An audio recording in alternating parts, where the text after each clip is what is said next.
in that place to sleep. And as I slept, I dreamed a dream. I dreamed, and behold, I saw a man clothed with rags, standing with his face turned away from his own house, with a book in his hand, and a great burden upon his back. I looked, and saw him open the book and read therein. And as he read, he wept and trembled, and not being able to contain himself any longer, he broke out with a lamentable cry, saying, "What shall I do?"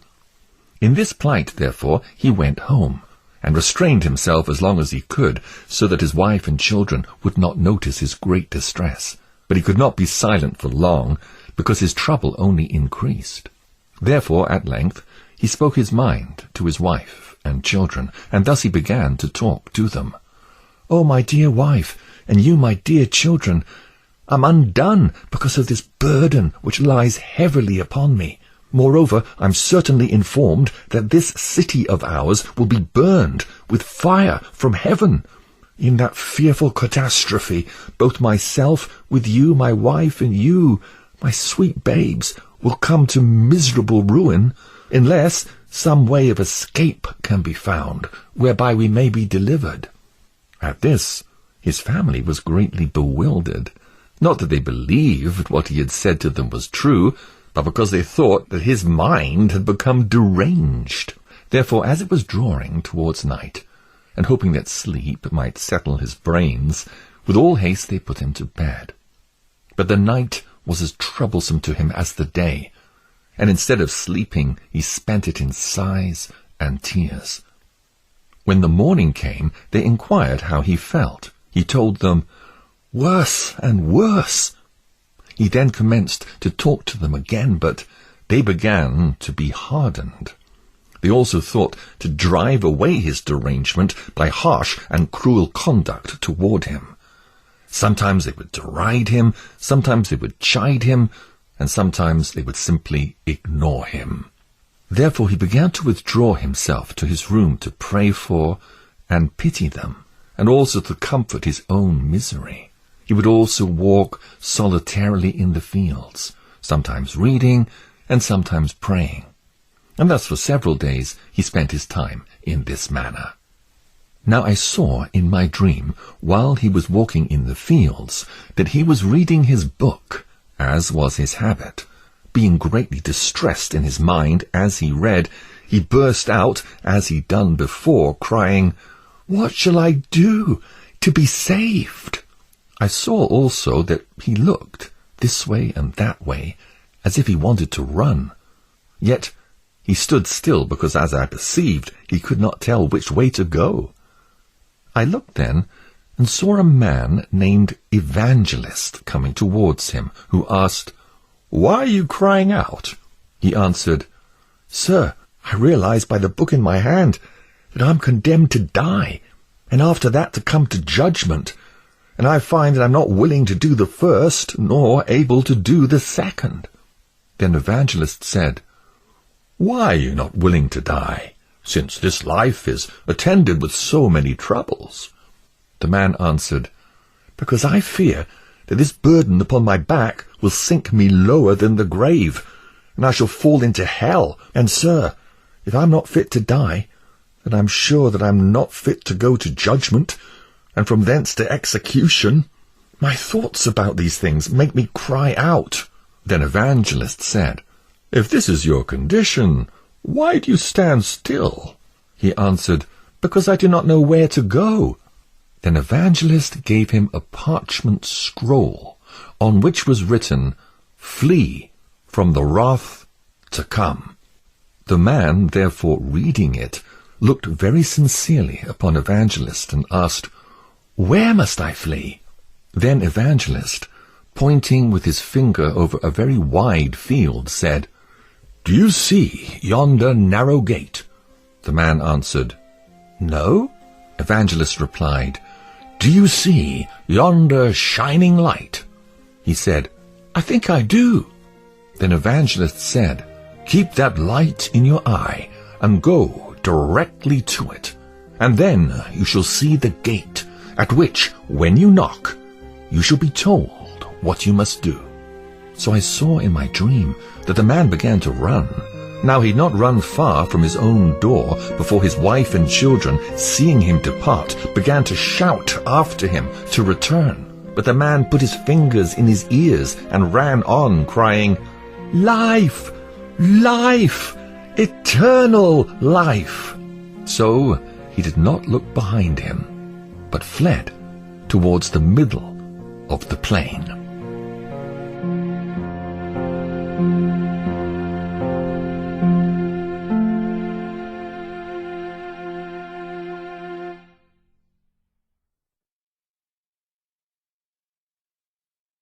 Obstinate and pliable.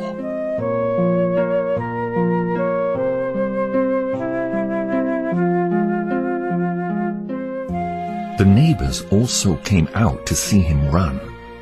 And as he ran, some mocked, others threatened, and some cried after him to return. Among those who did so were two who were resolved to fetch him back by force. The name of the one was Obstinate, and the name of the other was Pliable.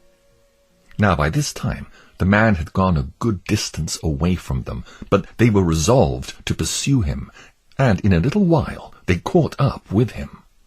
Then the man said, "Neighbors, why have you come?" They answered, "To persuade you to go back with us."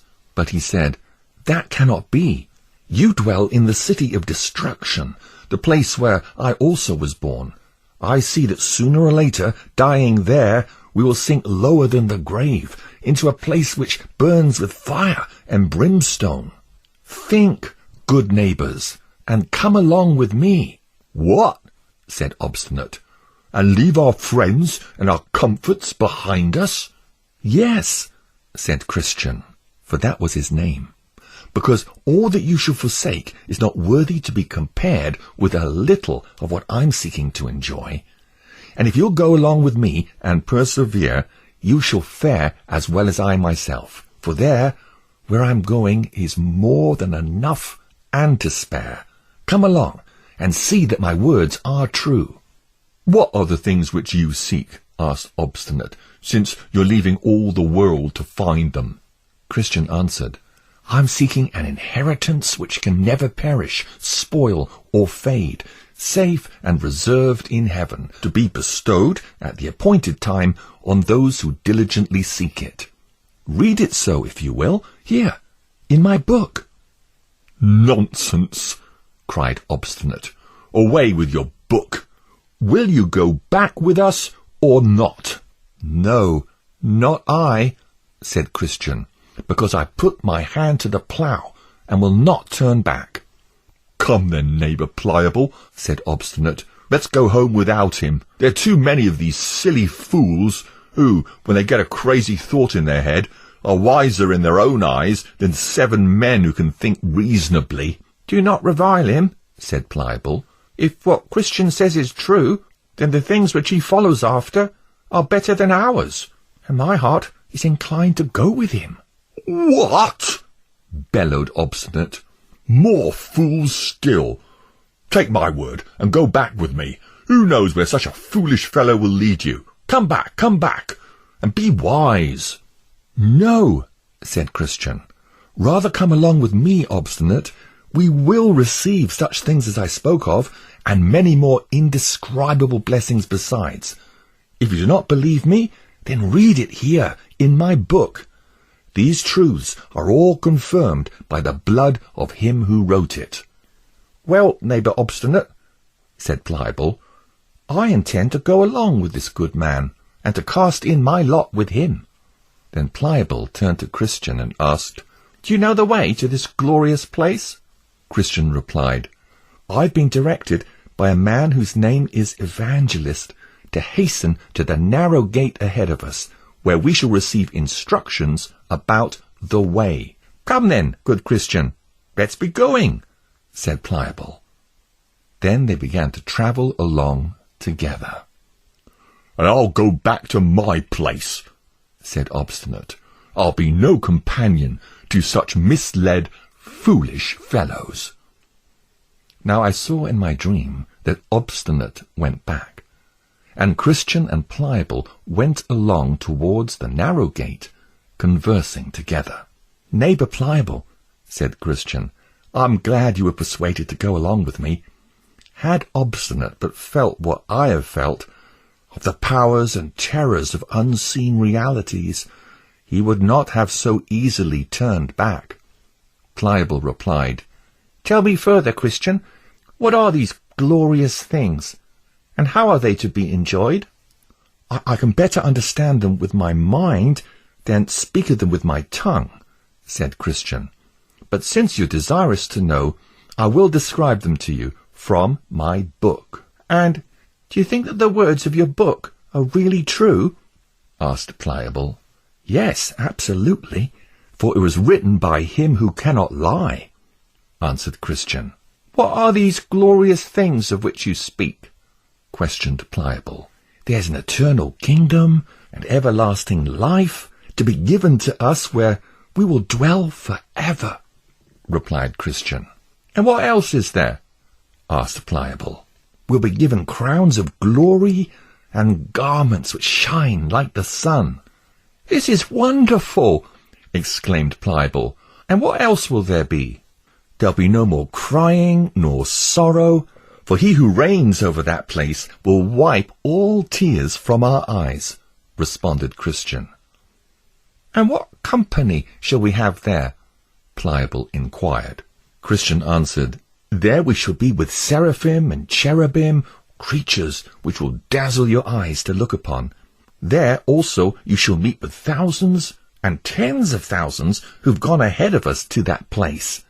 They're all loving and holy, each one fully accepted by God and standing in his presence. In a word, there we shall dwell with all the redeemed people of God, having golden crowns and golden harps. We shall also see those who, for the love which they bore to the Saviour, were cut in pieces, burned in the flames, eaten by beasts, or drowned in the seas.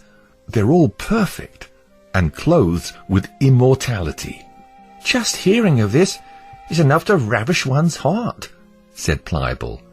"How are these things to be enjoyed, and how can we obtain them?" Christian responded, "The Lord, the governor of that country, has recorded in his book that if we're truly willing to have it, he'll bestow it upon us freely." "Well, my good companion," said Pliable, "I'm thrilled to hear of these things. Come, let's quicken our pace." "I cannot go as fast as I would," answered Christian, "because of this burden which is on my back."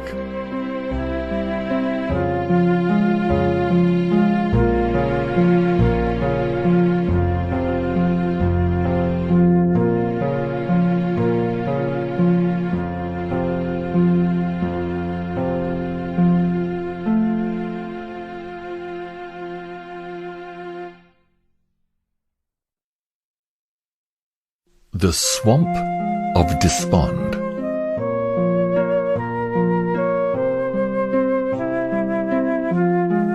Now I saw in my dream that just as they ended this talk, they drew near to a very miry swamp which was in the midst of the plain, and they, not paying attention, fell suddenly into the bog. The name of the swamp was Despond. Here, therefore, they wallowed for a time, being greatly smeared with filth. Christian, because of the burden which was on his back, began to sink in the mire. Then Pliable cried out, "Ah, Christian, where are we now?" "Truly," said Christian, "I do not know." Being offended, Pliable angrily said to his companion, "Is this the happiness you've told me of? If we have such trouble at our first setting out, what may we expect before our journey's end? If I can get out of here with my life, you can have your noble country without me." And with that, Pliable, after a desperate struggle, got out of the mire on that side of the swamp which was nearest to his own house. So away he went, and Christian saw him no more. So Christian was left in the swamp of despond alone, but he still struggled toward that side of the swamp which was furthest from his own house and closest to the narrow gate. But he could not get out because of the heavy burden which was upon his back. I then beheld in my dream that a man came to him whose name was Help, and asked him what he was doing there. "Sir," Christian said, "I was told to go this way by a man named Evangelist, who directed me to yonder narrow gate that I might escape the wrath to come, and as I was going, I fell into this swamp." "But why did you not look for the steps?" asked Help. "As I was hurrying along, I fell in," replied Christian. "Then," said Help, "give me your hand." So Christian reached out his hand, and Help drew him out of the mire, set him upon solid ground, and bid him to continue on his way. Then Christian turned to Help and said, "Sir, why is it, since the way from the city of destruction to yond narrow gate is over this swamp, that this bog is not mended, so that poor pilgrims might travel there more safely?" Help then explained to Christian, "This miry swamp is a place which cannot be mended. It is the pit where the scum and filth which attend conviction for sin continually runs, and therefore it's called the swamp of despond. For as the sinner is awakened about his lost condition, there arises in his soul many fears and doubts and discouragements, which all settle in this place. This is the reason why the swamp remains so foul.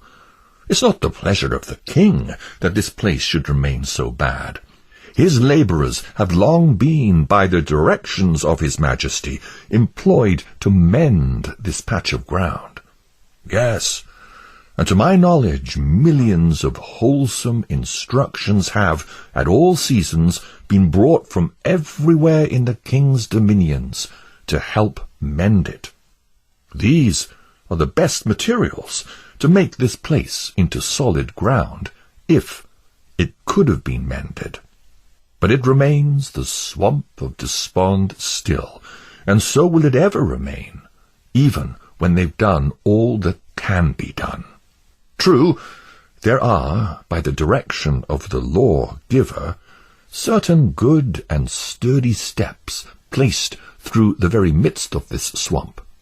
But at such times this place spews out so much of its filth that these steps are hardly seen. Or if they are seen, men may become dizzy, miss the steps, and fall into the mire. Now I saw in my dream that by this time Pliable had reached home, and his neighbours came to visit him. Some of them called him a wise man for coming back, and some called him a fool for attempting such a hazardous journey. Others mocked him for his cowardliness, saying, "Surely, since you began the venture, you should not have been so weak as to have given up because of a few difficulties." So Pliable was ashamed, and began to sneak around among them. But eventually he gained more courage, and his neighbours then began to ridicule him behind his back.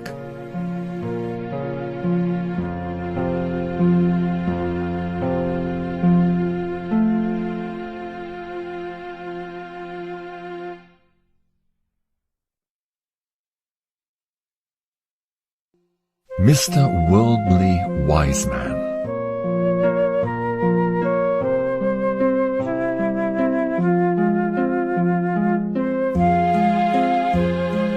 Now as Christian was walking by himself, he spotted someone afar off travelling over the field, and they happened to meet just as they were crossing each other's path.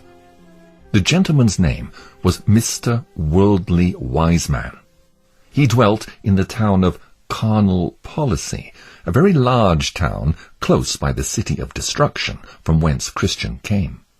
This man, meeting with Christian, had some knowledge of him, for Christian's leaving the city of destruction was much talked about, not only where he had lived, but also it was the talk of the town in other places.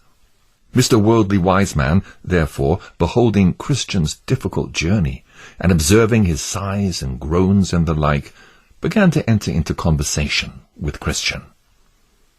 "Say there, friend, where are you going in this burdened manner?" asked Worldly Wise Man. "A burdened manner indeed, I think, as any poor creature ever had," replied Christian. "And since you ask me where I'm going, I'll tell you. Sir, I'm going to yonder narrow gate which is ahead of me. There, I'm informed, I shall be instructed how to be rid of my heavy burden." "Have you a wife and children?" asked Worldly Wise Man. "Yes," replied Christian, "but I'm so weighed down with this burden on my back that I cannot take pleasure in them as I once did. In fact, it's now as though I had no family at all." "If I give you counsel, will you take my advice?" asked Worldly Wise Man. "If it's good counsel, I will," replied Christian, "for I'm in need of good advice." "I would advise you, then," responded Worldly Wise Man, "that you rid yourself of that burden on your back as quick as possible, for you can never have happiness or peace of mind until you do." "That is what I'm seeking for," answered Christian. "I desperately want to be rid of this heavy burden, but I cannot get it off myself, nor is there any man in our country who can remove it from my shoulders. Therefore, I'm going this way, as I told you, that I may be rid of my burden." "Who told you that this was the way to rid you of your burden?" replied Worldly Wise Man. "A man who appeared to be a very noble and honourable person," answered Christian. "His name, as I remember, is Evangelist." "I curse him for that counsel," snarled Worldly Wise Man. "There's not a more dangerous and troublesome way in all the world. You shall find this out for yourself if you follow his advice. I see that you've met with trouble already, for I see that the mire from the swamp of despond is upon you. That swamp is just the beginning of the sorrows which attend those who continue in that dangerous way. Listen to me, for I'm older than you. On that narrow way you're sure to meet with weariness, pain, hunger, peril, sword, lions, dragons, darkness, and what not. In a word, you'll meet with death. These things are certainly true, having been confirmed by many testimonies. And why should you so carelessly cast yourself away by giving heed to a stranger?" "Why, sir," answered Christian, "this burden upon my back is more dreadful to me than all the things which you have mentioned. Indeed, I don't care what danger I meet with along the way, as long as I get deliverance from my burden." "How did you get your burden in the first place?" questioned Worldly Wise Man. "By reading this book in my hand," answered Christian. "I thought so," snapped Worldly Wise Man. "And it's happened unto you as to other weak men, who, meddling with things too high for them, do suddenly fall into the same bewilderment that you now suffer. In this perplexing state they undertake dangerous ventures to obtain they know not what." "I know what I want to obtain," asserted Christian. "Ease from my heavy burden." "Then why do you seek for ease in this perilous way?" asked Worldly Wise Man, "seeing that so many dangers attend it. Especially since, had you the sense to listen to me, I could direct you how to obtain what you desire without all these dangers. Yes, and with my remedy you shall gain much safety, friendship, and happiness." "Please, sir, reveal this secret to me," begged Christian.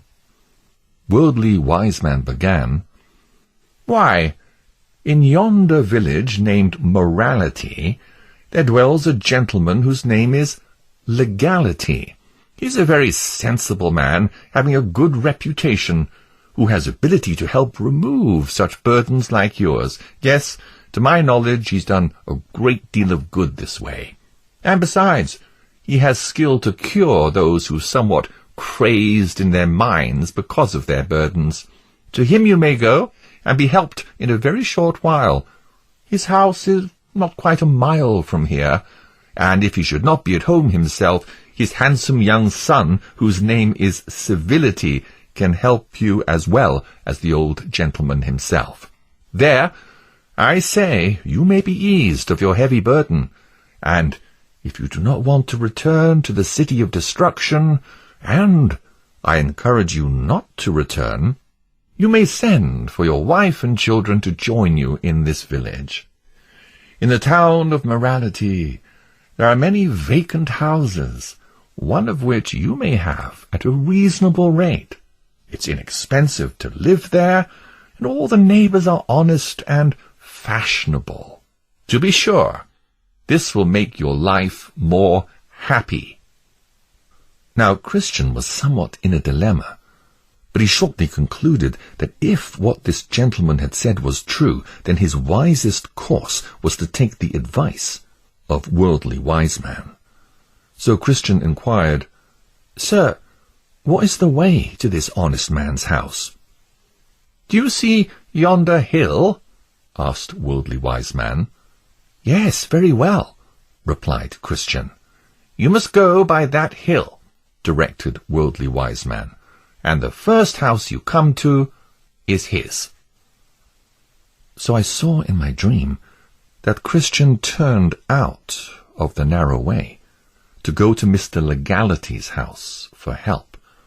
But behold, when he got near the hill, it was so high, and it so hung over him, that Christian was afraid to venture further, lest the hill should fall on his head. Flashes of fire also came out of the hill, which made Christian afraid that he should be burned alive. Therefore he stood still, and did not know what to do. His burden now seemed heavier to him than when he was in the narrow way. He was so frightened that he trembled with fear. He now began to be very sorry that he had taken Worldly Wise Man's counsel. Just then he saw Evangelist coming to meet him, at whose sight he began to blush with shame. So Evangelist drew nearer and nearer, and coming up to Christian, he gazed upon him with a solemn countenance, and thus began to address Christian. "What are you doing here, Christian?" asked Evangelist. Christian did not know what to answer, and stood speechless before him. Then Evangelist continued, "Are you not the man that I found weeping outside the city of destruction?" "Yes, kind sir, I am the man," replied Christian. "Did I not direct you to the way which leads to yonder narrow gate?" questioned Evangelist. "Yes, dear sir," Christian said. "Why is it, then, that you have so quickly turned aside?" asked Evangelist, "for you've now gone out of the narrow way." Then Christian explained, "Soon after I'd gotten over the swamp of despond, I met a gentleman who persuaded me that in the village of Morality I would find a man who could take off my burden." "What did this man look like?" asked Evangelist. "He looked like a gentleman," replied Christian, "and talked much to me, until he persuaded me to leave the narrow way. But when I saw this hill, and how it hung over the path, I could proceed no further, being afraid that it would tumble down on my head." "What else did that gentleman say to you?" inquired Evangelist. "Why, he asked me where I was going, and I told him," responded Christian. "And what did he say then?" asked Evangelist. "He asked me if I had a family. I told him yes, but I was so weighed down with the burden on my back that I could not take pleasure in them as formerly," responded Christian. "And what did he say then?"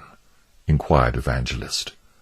"He entreated me to get rid of my burden as fast as I could, and I told him that this was the very thing I sought, and that I was going to yonder gate to receive further direction how I may get to the place of deliverance. Then he said that he would show me a better way, much shorter, which was not so attended with difficulties as the narrow way in which I was going. He said that this new way would bring me to a gentleman's house who had skill to take off my heavy burden. So I believed him, and turned out of the narrow way. hoping that I might soon be eased of my burden. But when I came to this place, and beheld these dreadful things, I stopped for fear of the danger, and now I don't know what to do." "Then," said Evangelist, "stand still a little, that I may show you the words of God." So Christian stood, trembling. Then Evangelist began, "See that you do not refuse to listen to the one who speaks from heaven. The just shall live by faith, but if any man draws back, I'll not be pleased with him. Christian, you are the man who is running into this misery. You have begun to reject the counsel of the Most High God, and to draw back from the way of peace, even to the hazard of your soul's perdition." Then Christian fell down at his feet as dead, crying, "Woe is me, for I am undone." At the sight of which Evangelist caught him by the right hand, saying, "All kinds of sin and blasphemies shall be forgiven. Stop doubting and believe." Then Christian began to revive, and stood up trembling before Evangelist. Then Evangelist proceeded, saying, "Give more earnest attention to the things I shall tell you. I'll now show you who deluded you, and to whom he sent you. The man whom you met is one named Mr. Worldly Wise Man, and he is rightly called, partly because he delights in worldly thinking, and partly because he loves worldly teaching, for it saves him from the doctrine of the cross of Christ. Therefore he always goes the town of morality to church, and because he is of this worldly temper, he seeks to oppose the way of the cross. Now there are 3 things in this man's counsel that you must utterly abhor. First, his turning you out of the right way. Secondly, his laboring to render the cross odious to you. Thirdly, his setting your feet in that way which leads unto eternal death. First, you must abhor his turning you out of the right way, and your consenting to his false guidance. This is to reject the counsel of God, for the sake of the counsel of the world. The Lord says, "Make every effort to enter through the narrow gate, the gate to which I sent you. For narrow is the gate, and strait is the way that leads to life, and only a few find it. From this little narrow gate, and from the narrow way, this wicked man has turned you, and has brought you almost to destruction. You must hate, therefore, his turning you out of the narrow way, and abhor yourself for hearkening to him.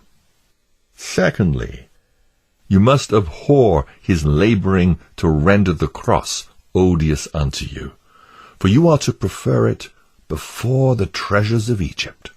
Besides, Jesus, the King of glory, has told you that he who will save his life shall lose it.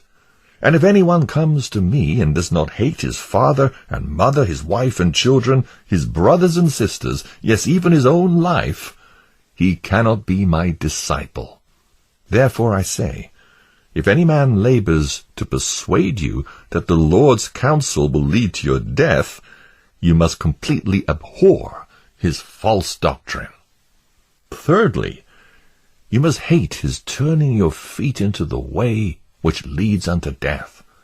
And for this, you must consider to whom he sent you, and also how unable that person is to deliver you from your heavy burden.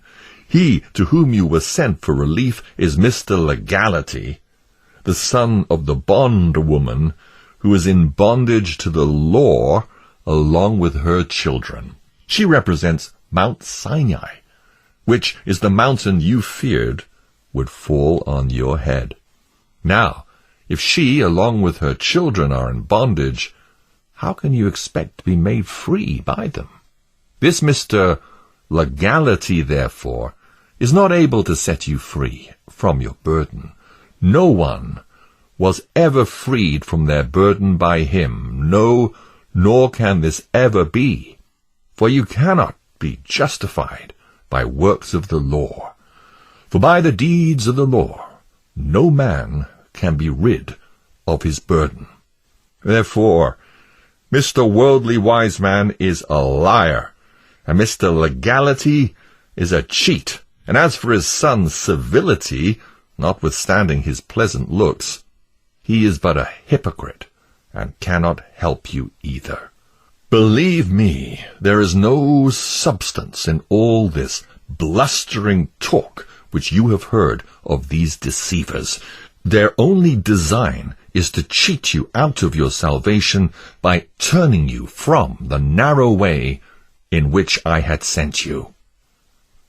After this, Evangelist called aloud to the heavens for confirmation of what he had said, and immediately words and fire came out of the mountain under which poor Christian stood. This made the hair of his neck stand up. These are the words that came forth. All who rely on observing the law are under a curse. For it is written, Cursed is everyone who does not continue to obey all these commands that are written in the book of the law. Christian now expected nothing but death, and began to cry out woefully.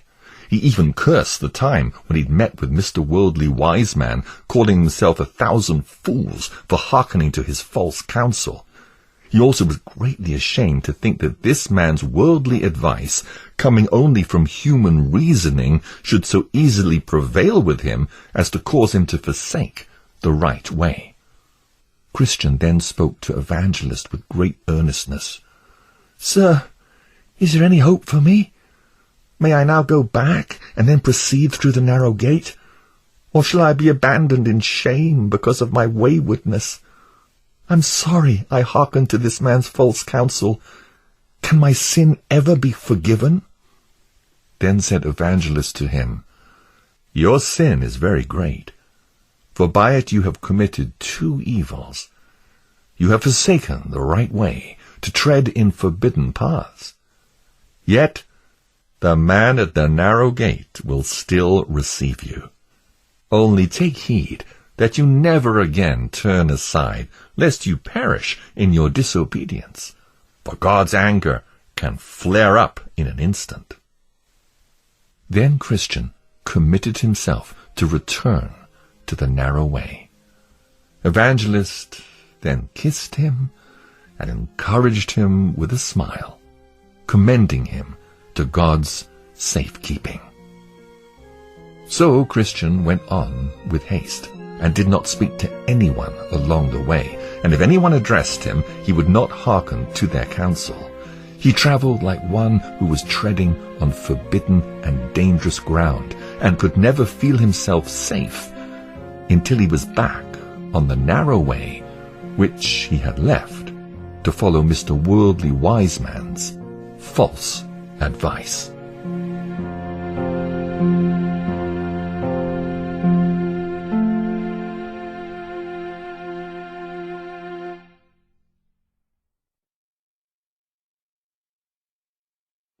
The Narrow Gate.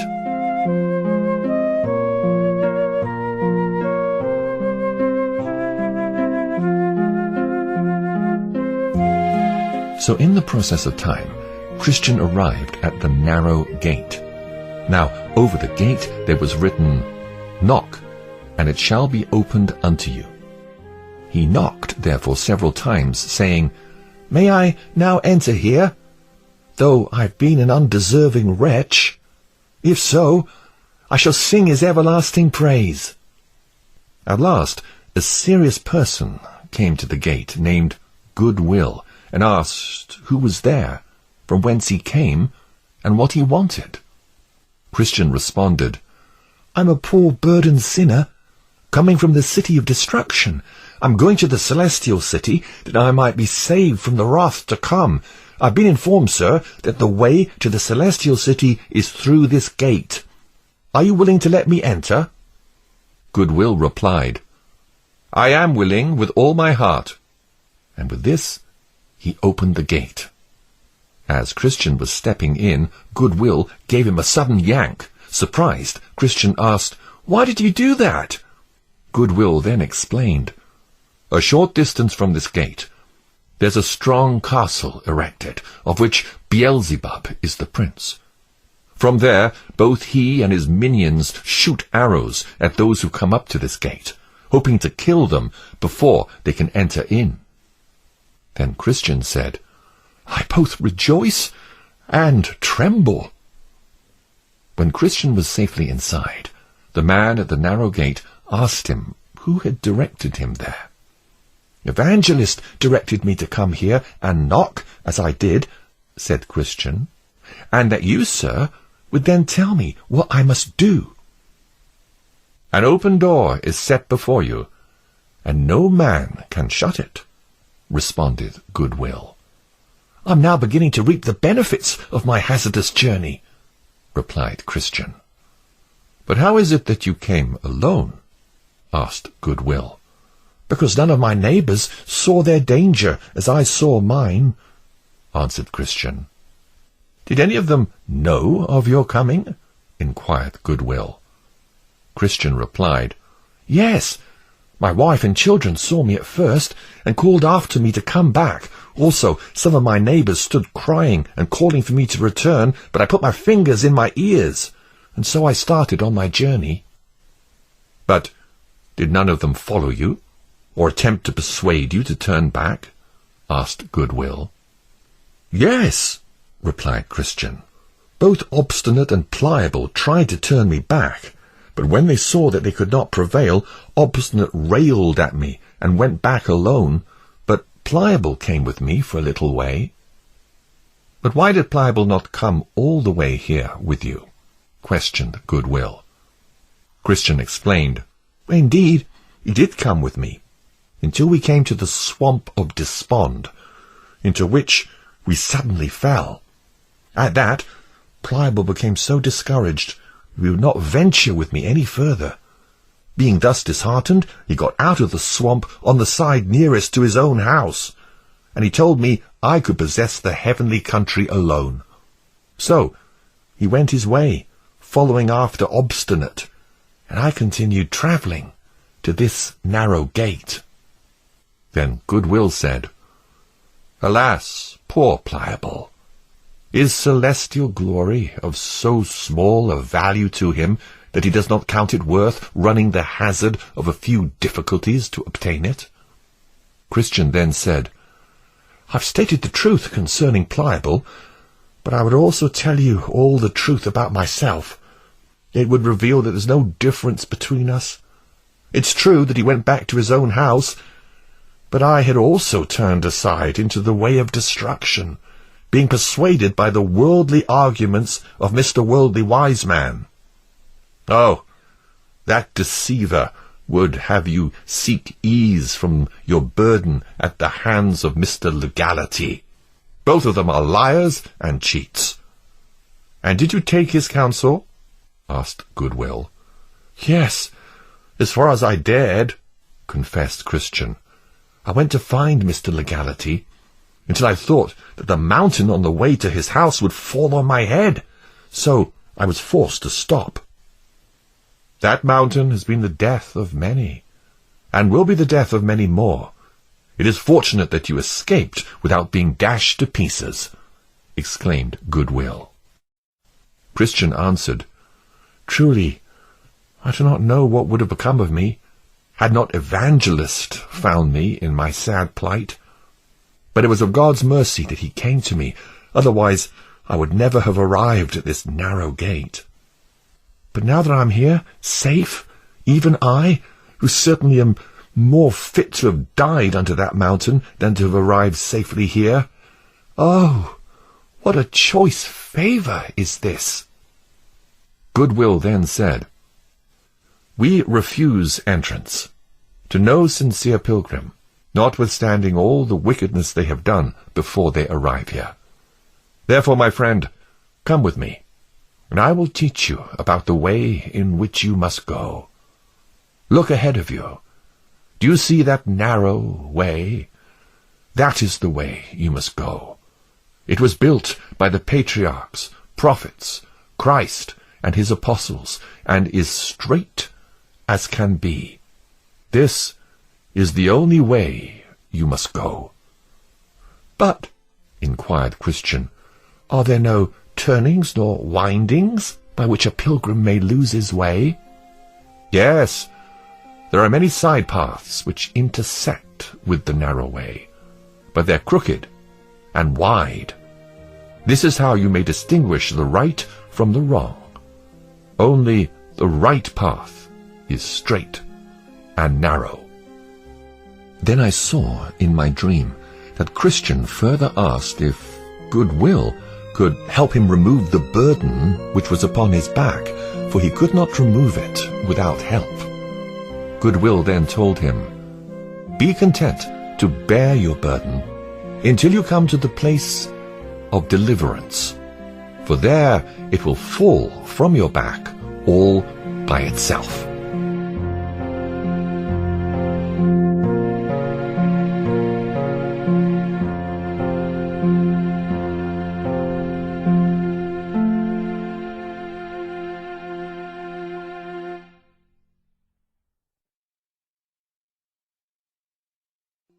The House of the Interpreter.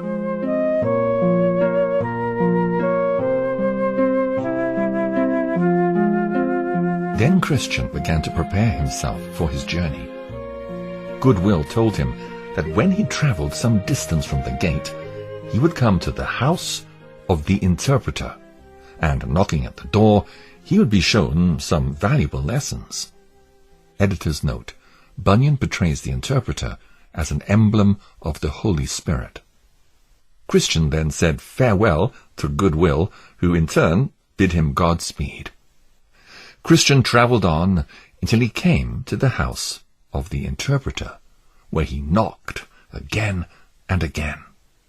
At last someone came to the door and asked who was there. "Sir," answered Christian, "I'm a traveller who was told by a man named Goodwill to come here for help. Therefore, I'd like to speak with the master of this house." So the servant called for the master of the house, who shortly came, and asked Christian what he wanted. "Sir," Christian explained, "I've come from the city of destruction, and I'm going to the celestial city. I was told by Goodwill, the man who stands at the narrow gate, that if I came here, you would show me some lessons which would be a great help to me on my journey." "Come in," invited interpreter, "and I will show you some profitable things." Interpreter commanded the servant to light a candle and bid Christian to follow them. So they proceeded to a private room and opened the door. Inside the room, Christian saw a picture of a very serious man hanging on the wall. Editor's note: Bunyan portrays the man in the portrait as an emblem of a godly pastor. The man in the picture had his eyes lifted up to heaven, the best of books in his hand, the law of truth written upon his lips, and the world behind his back. He stood as if he pleaded with men, and a crown of gold hung over his head. Then Christian said, "What does this picture mean?" Interpreter explained, "The man depicted in this picture is 1 in 1,000. He can beget children and nurse them himself when they are born.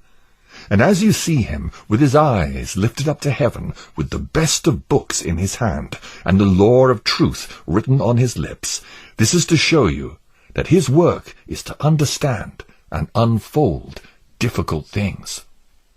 Similarly, just as you see him stand, as if he pleaded with men, and also note that the world is cast behind his back, and that a crown hangs over his head. This is to show you that he lightly values the things of the present world, because of his love and devotion to his master's service. Such a one is sure to have eternal glory for his reward in the world to come. I show you this picture first, because the man whom it portrays is one who the Lord of the celestial city provides to be your guide in the difficult situations that you may encounter along the way. Therefore, pay attention to what I've shown you, lest in your journey you meet with some who pretend to lead you along the right path, while in reality their way leads to death. Then Interpreter took him by the hand and led him into a very large parlour, which was full of dust, because it was never swept. After Christian had contemplated this scene for a little while, the Interpreter called for a man to sweep the room.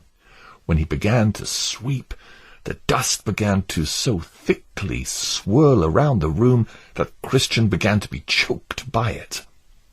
Then Interpreter said to a maiden who stood nearby, "Bring some water and sprinkle the room." After she'd done this, the parlour was then swept and cleansed with ease. "What does this mean?" Christian inquired. Interpreter explained, "This parlour is the heart of a man which has never been sanctified by the sweet grace of the gospel. The dust is his original sin and inward corruptions which have defiled the whole man. He who began to sweep at first is the law. The maiden who brought and sprinkled the water is the gospel. You saw that as soon as the man began to sweep, that the dust thickly swirled around the room and became even more difficult to cleanse, nearly choking you to death. This is to show you that the law, instead of cleansing the heart from sin, does in fact arouse sin, giving greater strength to it, and causing it to flourish in the soul. The law both manifests and forbids sin, but it has no power to subdue sin. Again, you saw the maiden sprinkle the room with water, upon which it was cleansed with ease. This is to show you that when the gospel comes in the sweet and precious influences thereof to the heart, then I say, even as you saw the maiden subdue the dust by sprinkling the floor with water, just so is sin vanquished and subdued, and the soul made clean through faith, and consequently fit for the King of glory to inhabit. I saw, moreover, in my dream, that the Interpreter took Christian by the hand, and led him into a little room, where 2 little children sat, each one in his own chair. The name of the older one was Passion, and the name of the younger one was Patience. Passion seemed to be much discontented, but Patience was very quiet. Then Christian asked, "What is the reason for Passion's discontent?" The Interpreter answered, "The guardian would have them wait for their best things until the next year, but Passion wants everything now, while Patience is willing to wait." Then I saw that someone came to Passion and brought him a bag of treasure and poured it down at his feet, which he grabbed up and rejoiced in. And in doing so, he laughed Patience to scorn. But I saw that in a short while, that Passion had squandered everything away and had nothing left to him but rags. Then Christian said to the Interpreter, "Expound this matter more fully to me." Interpreter replied, "These 2 lads are symbolic. Passion is a symbol of the people of this world, and Patience is a symbol of the people of the world which is to come. As you see here, Passion will have everything now, that is to say, in this life. Just so are the people of this world. They must have all their good things now. They cannot wait until next year, that is, until the next world, for their portion of good. That proverb, 'A bird in the hand is worth 2 in the bush,' is of more authority with them than are all the scripture testimonies of the value of the world to come. But as you saw that Passion had quickly lavished everything away and had nothing left but rags, so will it be with all such people at the end of this world. Then Christian declared, "Now I see that patience showed the best wisdom, and that upon many accounts. First, because he waits for the best things, and second, because he will have the enjoyment of his good things, when passion has nothing but rags." Interpreter replied, "True, and you may add another reason, namely, the glory of the next world will never end, for these earthly enjoyments will be suddenly gone. Therefore, passion had no reason to laugh at patience, just because he had his good things first, as patience will have to laugh at passion, because he will have his best things last. He, therefore, who has his portion first, only has this present life to spend it, but he who has his portion last will have it everlastingly. Therefore it is said of the rich man, 'You in your lifetime have received your good things, just as Lazarus has received bad things, but now he is comforted, and you are in agony.'" Christian stated, "Then I perceive that it's not best to covet present earthly things, but rather wait for things to come." Interpreter responded, "You say the truth, for the things which are seen are temporal, but the things which are unseen are eternal. This is so because present things and our fleshly appetites are such near neighbors to one another, and also because worldly thinking and things to come are such strangers to one another." Then I saw in my dream that the interpreter took Christian by the hand and led him into a place where a fire was burning against a wall. Someone was standing by the fire, continually throwing great amounts of water upon it, attempting to quench it, yet the fire burned higher and hotter. Then Christian asked, "What does this mean?" The interpreter answered, "This fire is the work of grace which is operating in the heart. The one who casts water upon it, desiring to extinguish and put it out, is the devil. Now, I'll show you the reason why the fire burns higher and hotter in spite of all the devil's efforts." So the interpreter took Christian around to the back side of the wall, where he saw a man with a jar of oil in his hand, which he continually, but secretly, cast onto the fire. Then Christian questioned, "What does this mean?" The interpreter answered, "This is Christ, who continually, with the oil of his grace, maintains the work already begun in the heart. By this means, notwithstanding all that the devil can do, the souls of his people are graciously preserved. And in that you saw that the man stood behind the wall to maintain the fire, that is to teach you that it is hard for the tempted believer to see how this work of grace is maintained in the soul." I saw also that the interpreter took Christian again by the hand, and led him into a pleasant place, where a stately palace was built, which was beautiful to behold, at the sight of which Christian was greatly delighted. He saw upon the top of the palace that certain people were walking who were clothed all in gold. Then Christian inquired, "May we go in there?" Then the interpreter took him and led him towards the door of the palace. And behold, at the door stood a great company of men, just as desirous to go in, but dared not. A short distance from the door sat a man with a book and pen at a table, to write down the name of any who would enter therein.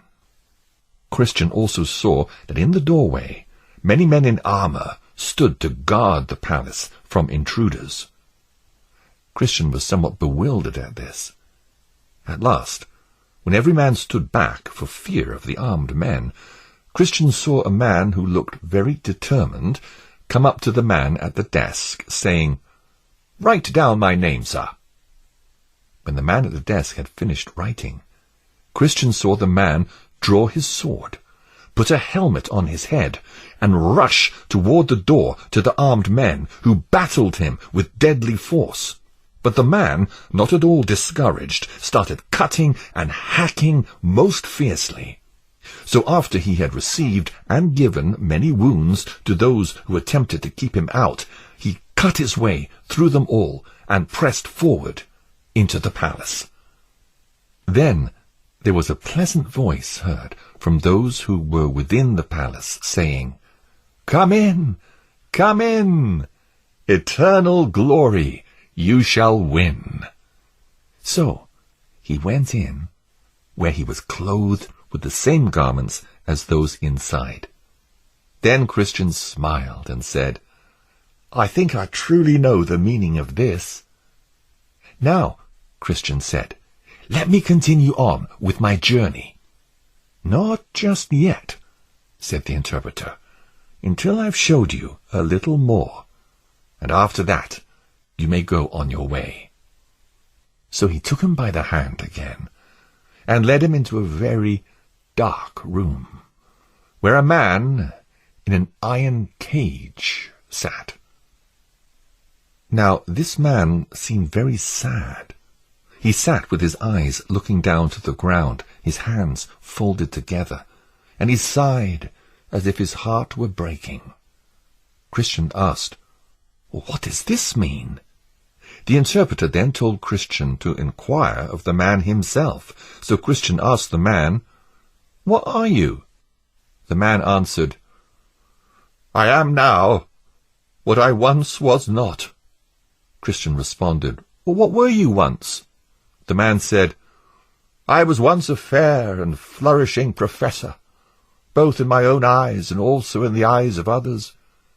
I once was, as I thought, headed for the celestial city, and had joy at the thought that I would get there."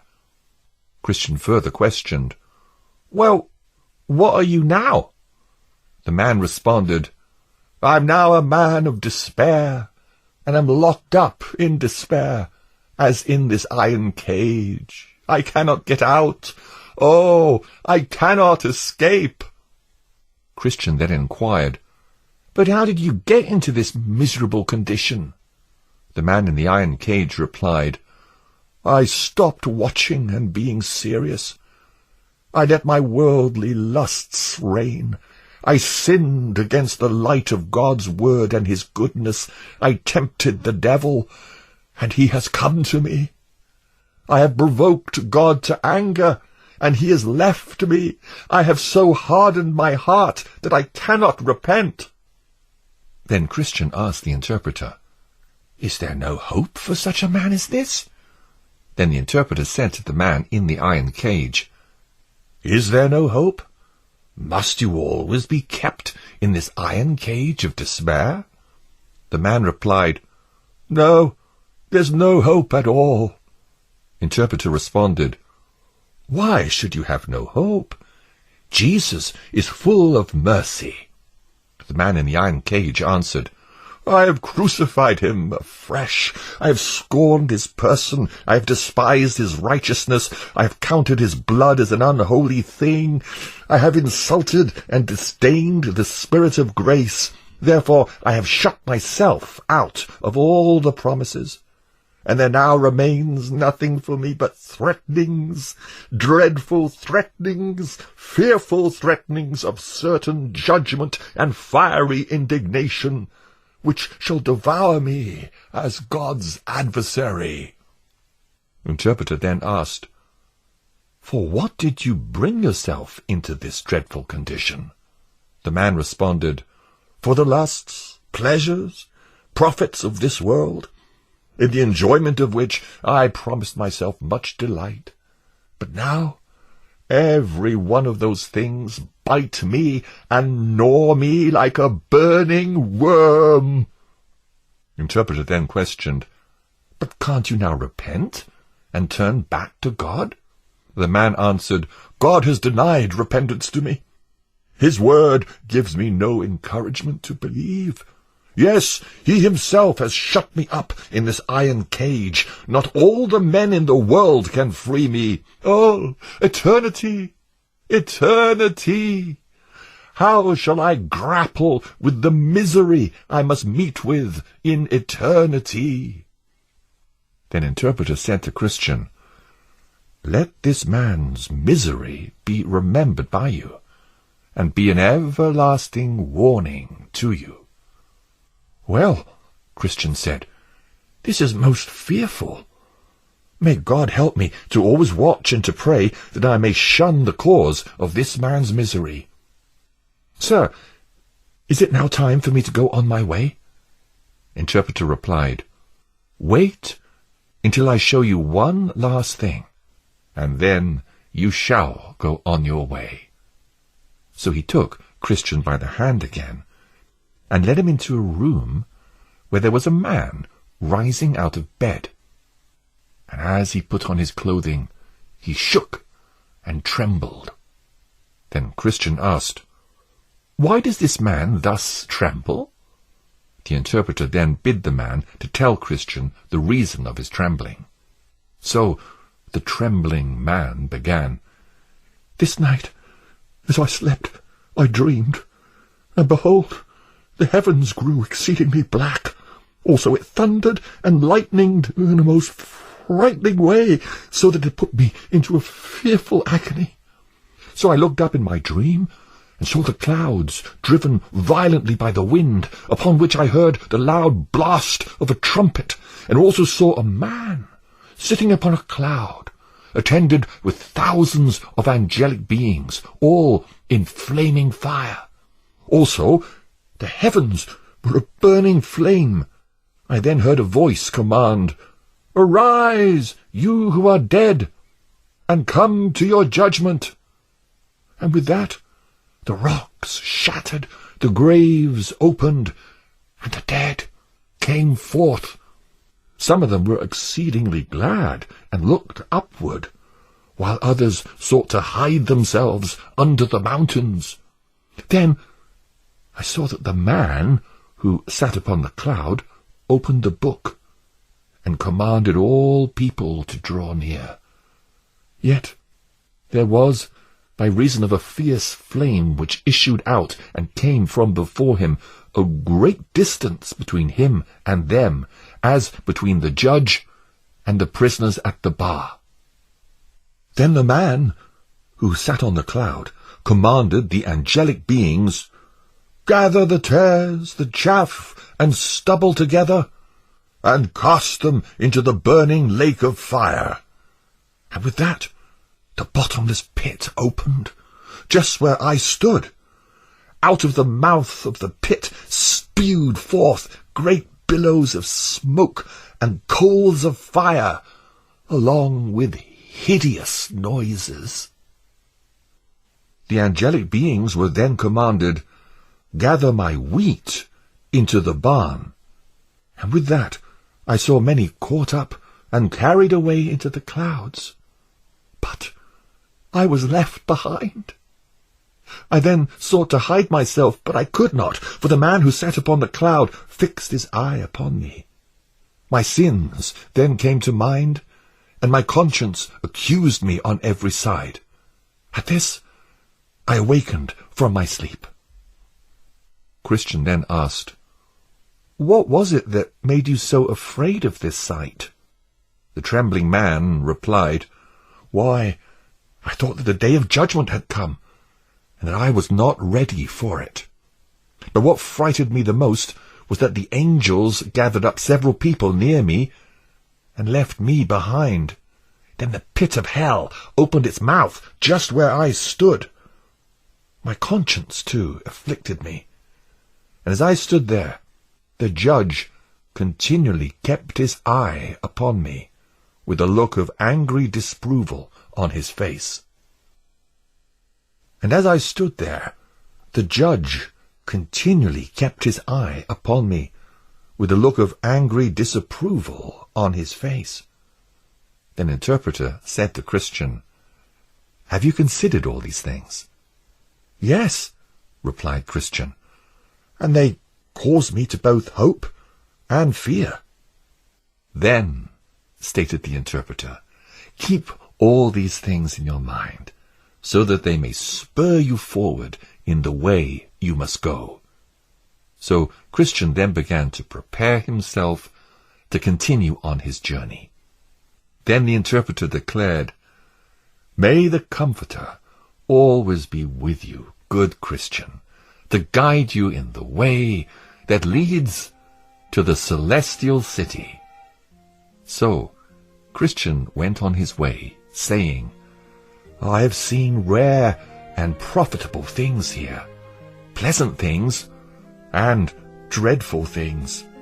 May I think on them and remember the lessons they taught me. I'm thankful, O good interpreter, to you."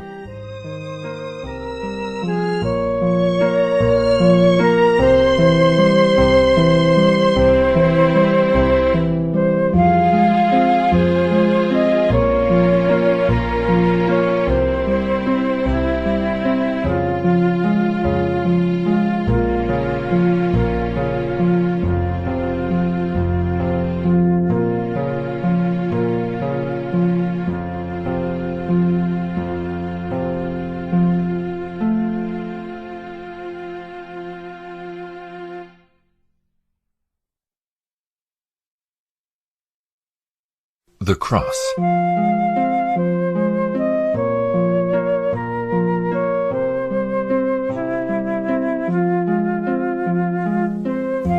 Now I saw in my dream that the highway up which Christian was to go was fenced on both sides with a wall, and that wall was called Salvation. Up this way, therefore, burdened Christian ran, but not without great difficulty, because of the heavy load on his back. He ran on thus until he came to a place where there was a hill, and upon that hill stood a cross, and a little below at the bottom was a sepulchre. So I saw in my dream that just as Christian came to the cross, his burden fell off his shoulders and back, and began to tumble until it came to the mouth of the sepulchre, where it fell in, and I saw it no more. Then Christian was glad and joyful, and said with a merry heart, "Jesus has given me rest by his sorrow, and life by his death." So he stood still a while to ponder and wonder, for it was very surprising to him that the sight of the cross should thus ease him of his burden. He looked, therefore, and looked again, until tears flowed down his cheeks. Now, as he stood, looking and weeping, behold, 3 shining ones came to him, and greeted him with, "Peace unto you." The first said to him, "Your sins are forgiven." The second stripped him of his rags, and clothed him with fine new clothes. The third shining one put a mark on Christian's forehead, and gave him a scroll with a seal upon it, and encouraged him to read it on his journey. He told Christian that he should turn it in at the celestial gate. So the shining ones left Christian and went on their way. Then Christian gave 3 leaps for joy, and went on singing, "Thus far did I come laden with my sin, nor could anything ease the grief that I was." Simple sloth and presumption.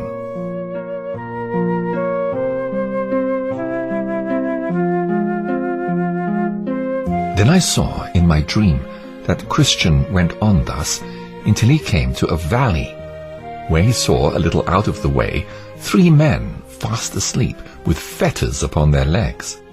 The name of the one was Simple, the next Sloth, and the third Presumption. Then Christian, seeing them fast asleep, went to them, if perhaps he might awaken them, and cried, "You are like those who sleep on the top of a mast, for the Dead Sea is under you, a gulf which has no bottom. Wake up, and I'll help you take off your fetters." He also warned them, "If he who prowls about like a roaring lion comes by, you'll most certainly be devoured." They then looked upon him, and Simple replied, "I see no danger." Sloth said, "Yet a little more sleep."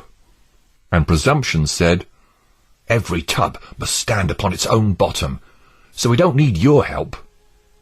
And so they lay down to sleep again. And Christian continued on his way.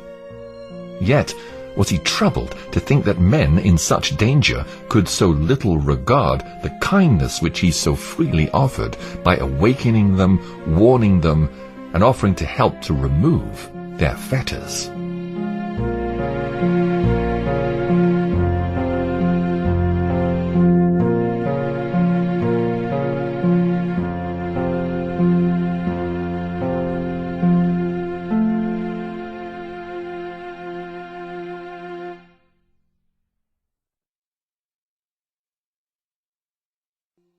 Formalist and hypocrisy.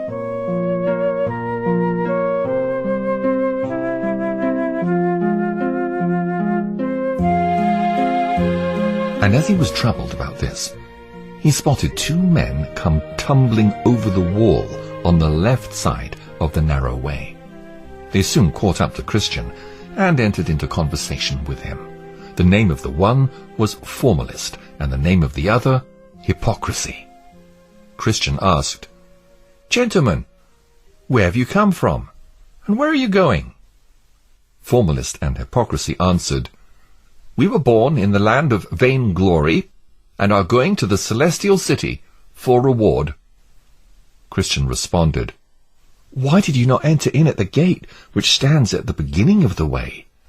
Do you not know that it's written that the one who does not enter by the gate but climbs up some other way, that person is a thief and a robber?"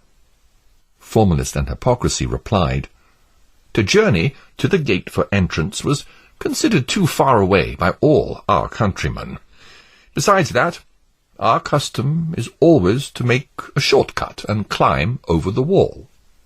Christian questioned, "But will it not be counted a trespass against the lord of the city where we're going, to thus violate his revealed will?" Formalist and Hypocrisy told Christian that he need not trouble his head about this, for they had a tradition for what they were doing, and, if need be, they could produce witnesses to it, showing that this had been done for more than 1,000 years. "But," Christian said, "will your practice stand a trial at law?" They told him that their tradition, being more than 1,000 years old, would doubtless be admitted as legal by any impartial judge. "And besides," they said, "if we get into the way, what does it matter how we got there? If we're in, we're in. You are in the way to the celestial city, and you came in at the gate, and we are in the same way, and we came tumbling over the wall, so how is your condition any better than ours?" Christian explained, "I walk by the rule of my master, but you walk by the vain working of your imaginations. You are accounted as thieves already by the Lord of the Way, therefore you'll not be found to be true pilgrims at the end of the journey. You came in by your own way, without his direction, and you shall go out by yourselves, without his mercy." To this they made but little answer. They only told Christian to pay attention to himself.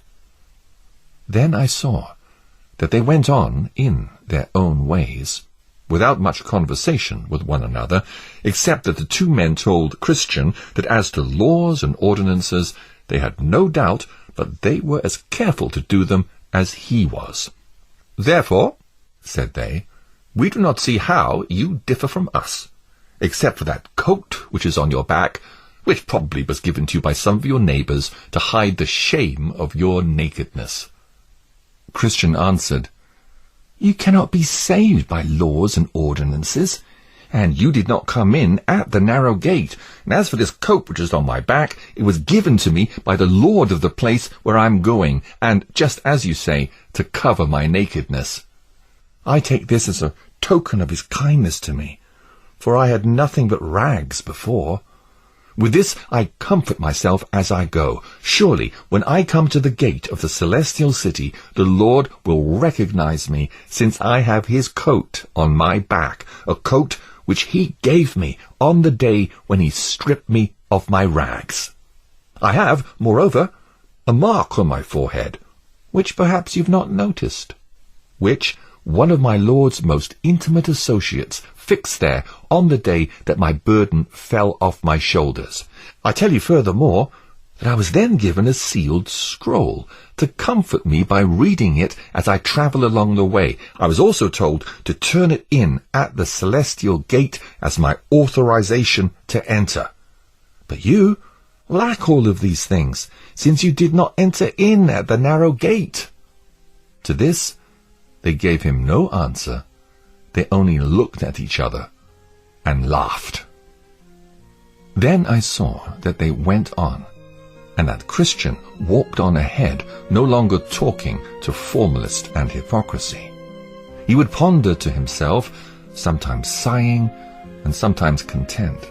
Also, he would be often reading in the scroll that one of the shining ones had given him, which gave him refreshment.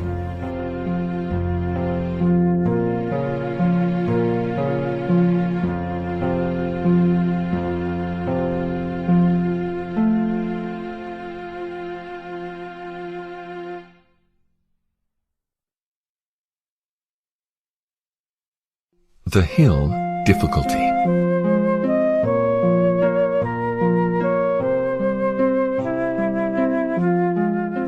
I beheld then that they all went on until they came to the foot of the hill difficulty, at the bottom of which was a spring. Here there also were two other ways besides that path which came straight from the narrow gate. One turned to the left hand and the other to the right. However, the narrow way went straight up the hill difficulty. Christian now went to the spring and drank to refresh himself, and then began to go up the hill, saying, "The hill, though high, I choose to ascend. The difficulty will not me offend, for I perceive the way to life lies here. Come, take heart, let's neither faint nor fear. Better, though difficult, the right way to go, than wrong, though easy, where the end is woe." The other two men also came to the foot of the hill. When they saw that the hill was very steep and high, and that there were two other easier ways to go, and supposing that these two ways might meet again on the other side of the hill, with the same hard way that Christian chose, they resolved to go in those easy paths. Now, the name of one of those ways was danger, and the name of the other, destruction. So one took the way called danger, which led him into an enormous, bewildering forest, and the other took the way to destruction, which led him into a wide field full of dark pits, where he stumbled and fell and rose no more. I then looked at Christian going up the hill, where, because of the steepness of the hill, I saw he went from running to walking, and from walking to crawling on his hands and knees. Now, about midway to the top of the hill was a pleasant arbour, made by the Lord of the hill for the refreshment of weary travellers. When Christian arrived there, he sat down to rest. He then pulled his scroll out of his bosom and read to his comfort. He also began to examine the garment that was given to him while at the cross. Thus, refreshing himself for a while, he at last fell into a slumber, and thence into a sound sleep, which delayed him there until it was almost night. While asleep, his scroll fell out of his hand. Now, as he was sleeping, one came and awakened him, saying, "Go to the ant, you sluggard! Consider her ways, and be wise." With that, Christian suddenly jumped up, and hurried on his way until he came to the top of the hill.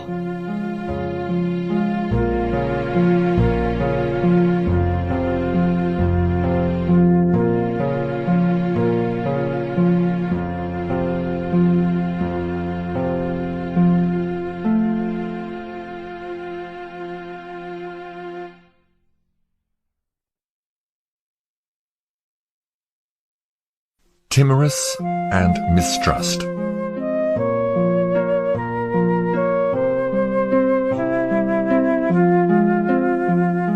Now, when he reached the top of the hill, 2 men came running to meet him. The name of the one was Timorous, and the other Mistrust. Christian inquired of them, "Sirs, what's the matter? You're running the wrong way."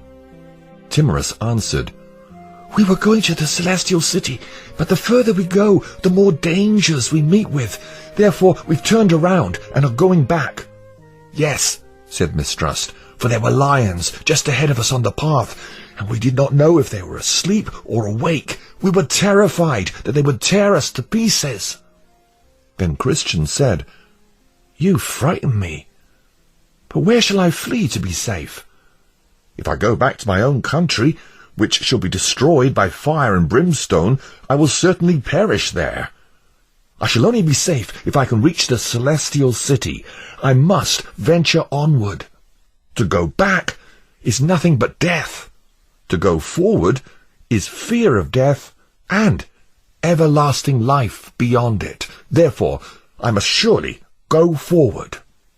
So Mistrust and Timorous ran down the hill, and Christian continued on the difficult way. Thinking of what he'd heard from the men, he felt in his bosom for his scroll, that he might read from it and be comforted, but he could not find it. Christian was then in great distress, and did not know what to do, for the scroll was his pass into the celestial city. Therefore he was fearful and bewildered, not knowing what to do. At last he remembered that he had slept at the arbor on the side of the steep hill. Falling down upon his knees, he asked God's forgiveness for his foolish act, and then went back to look for his scroll. Who can sufficiently set forth the sorrow of a Christian's heart as he went back? Sometimes he sighed, sometimes he wept, and often he rebuked himself for being so foolish as to fall asleep in that arbor, which was only erected for a little refreshment for weary pilgrims. Thus he went back, carefully looking on this side and on that side all the way as he went, hoping perhaps that he might find his scroll, which had been his comfort so many times on his journey. So he went on until he again came within sight of the arbor where he had rested and slept. But that sight only increased his sorrow by bringing his folly of sleeping once again into his mind. Thus he bemoaned, "Oh, what a wretched man I am, that I should sleep in the daytime, and in the midst of difficulty, that I should so indulge my flesh, for the Lord of the hill has built this arbor only for the refreshment of pilgrims. How many steps have I taken in vain? Thus it happened to Israel for their sin. They were sent back again by the way of the Red Sea. Just so I'm made to retrace those steps with sorrow, which I might have trod with delight, had it not been for my folly of sleeping. How much further along my way might I have been by this time? But I had to tread these steps 3 times, which I only needed to have trod but once. Yes, now I must journey in the dark of night, for the daylight is almost gone. Oh, that I'd not slept!" Reaching the arbor, he sat down and wept. Then, looking around sorrowfully under the bench, he spotted his scroll.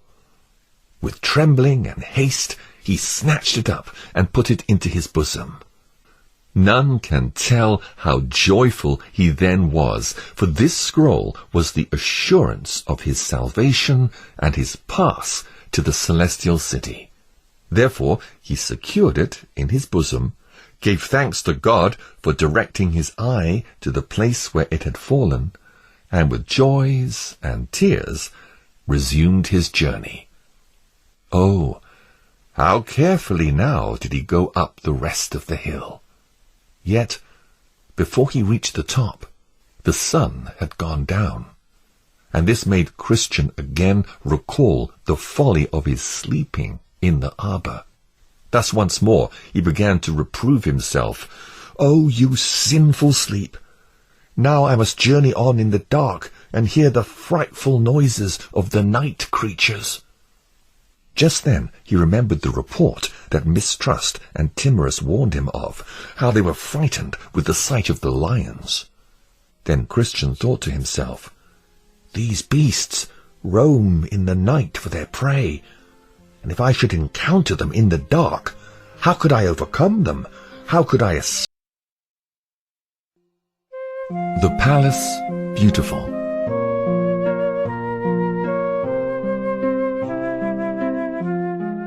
So I saw in my dream that Christian made haste and went forward, that, if it were possible, he might get lodging at the palace. Now, before he'd gone far, he entered into a very narrow passage, which was a short distance from the porter's lodge. Looking very intently ahead of him as he went, he spotted 2 lions in the way. "Now," thought he, "I see the dangers that Mistrust and Timorous were driven back by."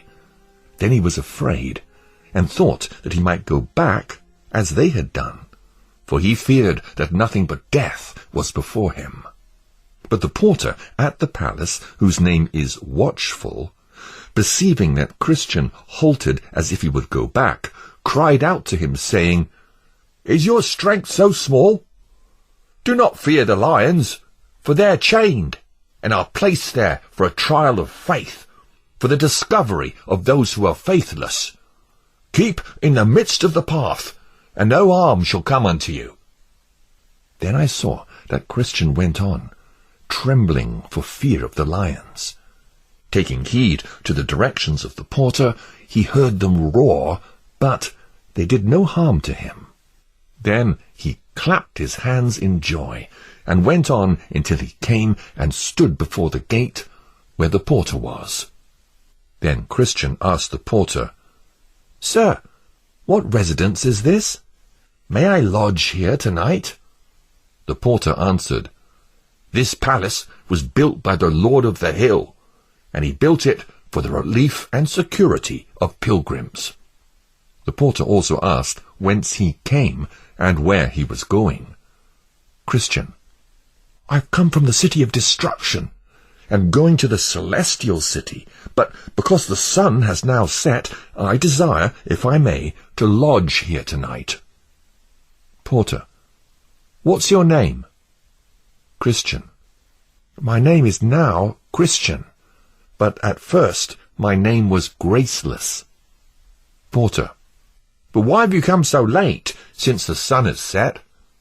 Christian: "I would have been here sooner, but wretched man that I am, I slept at the arbour on the hillside. Besides that, while I slept, I lost my scroll, and travelled without it to the top of the hill. Then, feeling for it, and not finding it, I was forced, with sorrow of heart, to go back to the place where I had slept. There I found it, and hence I've arrived here so late."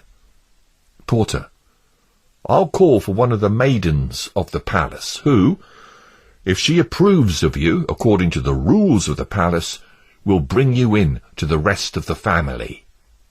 So Watchful rang the bell. At this sound, a noble and beautiful maiden named Discretion came to the door and asked why she was summoned. The porter answered, "This man is on a journey from the city of destruction to the celestial city, but, being weary from travelling all day, he asked me if he might lodge here tonight. So I told him I would call for you, who, after talking with him, may do what seems best to you according to the law of the palace." Then she asked Christian where he came from and where he was going, and he told her.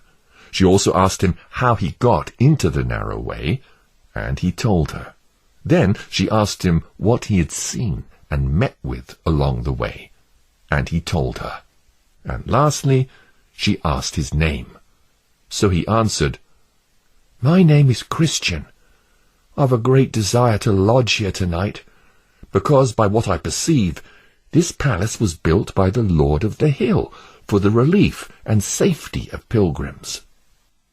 So she smiled, but tears came to her eyes. After a little pause, she said, "I will summon 2 or 3 more of the family." So she hastened to the door and called for Prudence, Piety, and Charity, who, after a little more discussion with him, brought him in to the family. Many of them met him at the threshold of the palace and said, "Come in, O blessed of the Lord! This place was built by the Lord of the Hill to accommodate such pilgrims as yourself." Then he bowed his head and followed them into the palace. So, when he had come in and sat down, they gave him something to drink, and agreed that for the best improvement of time, they would converse with Christian until supper was ready. Piety. "Come, good Christian, tell us of everything that has happened to you on your pilgrimage." Christian. "Gladly, and I'm thankful that you're lodging me." Piety. "What moved you to commence a pilgrim's life at first?" Christian. "I was driven out of my native country by dreadful news, namely, that unavoidable destruction awaited me if I remained in that place." Piety. "How did it happen that you came out of your country by this way?" Christian. "It was as God would have it. For when I was under fear of destruction, I did not know where to go. Then it happened that a man named Evangelist came to me while I was trembling and weeping. He showed me the way to the narrow gate, which I would never have otherwise found. It was he who directed me into the way that has led me to this palace." Piety. "Did you come by the house of the interpreter?" Christian. "Yes, and I saw such things there that I will remember as long as I live. Especially these 3 things. How, in spite of Satan's schemes, Christ maintains his work of grace in the heart. Secondly, how a man had so sinned himself into despair that he had no hope of God's mercy.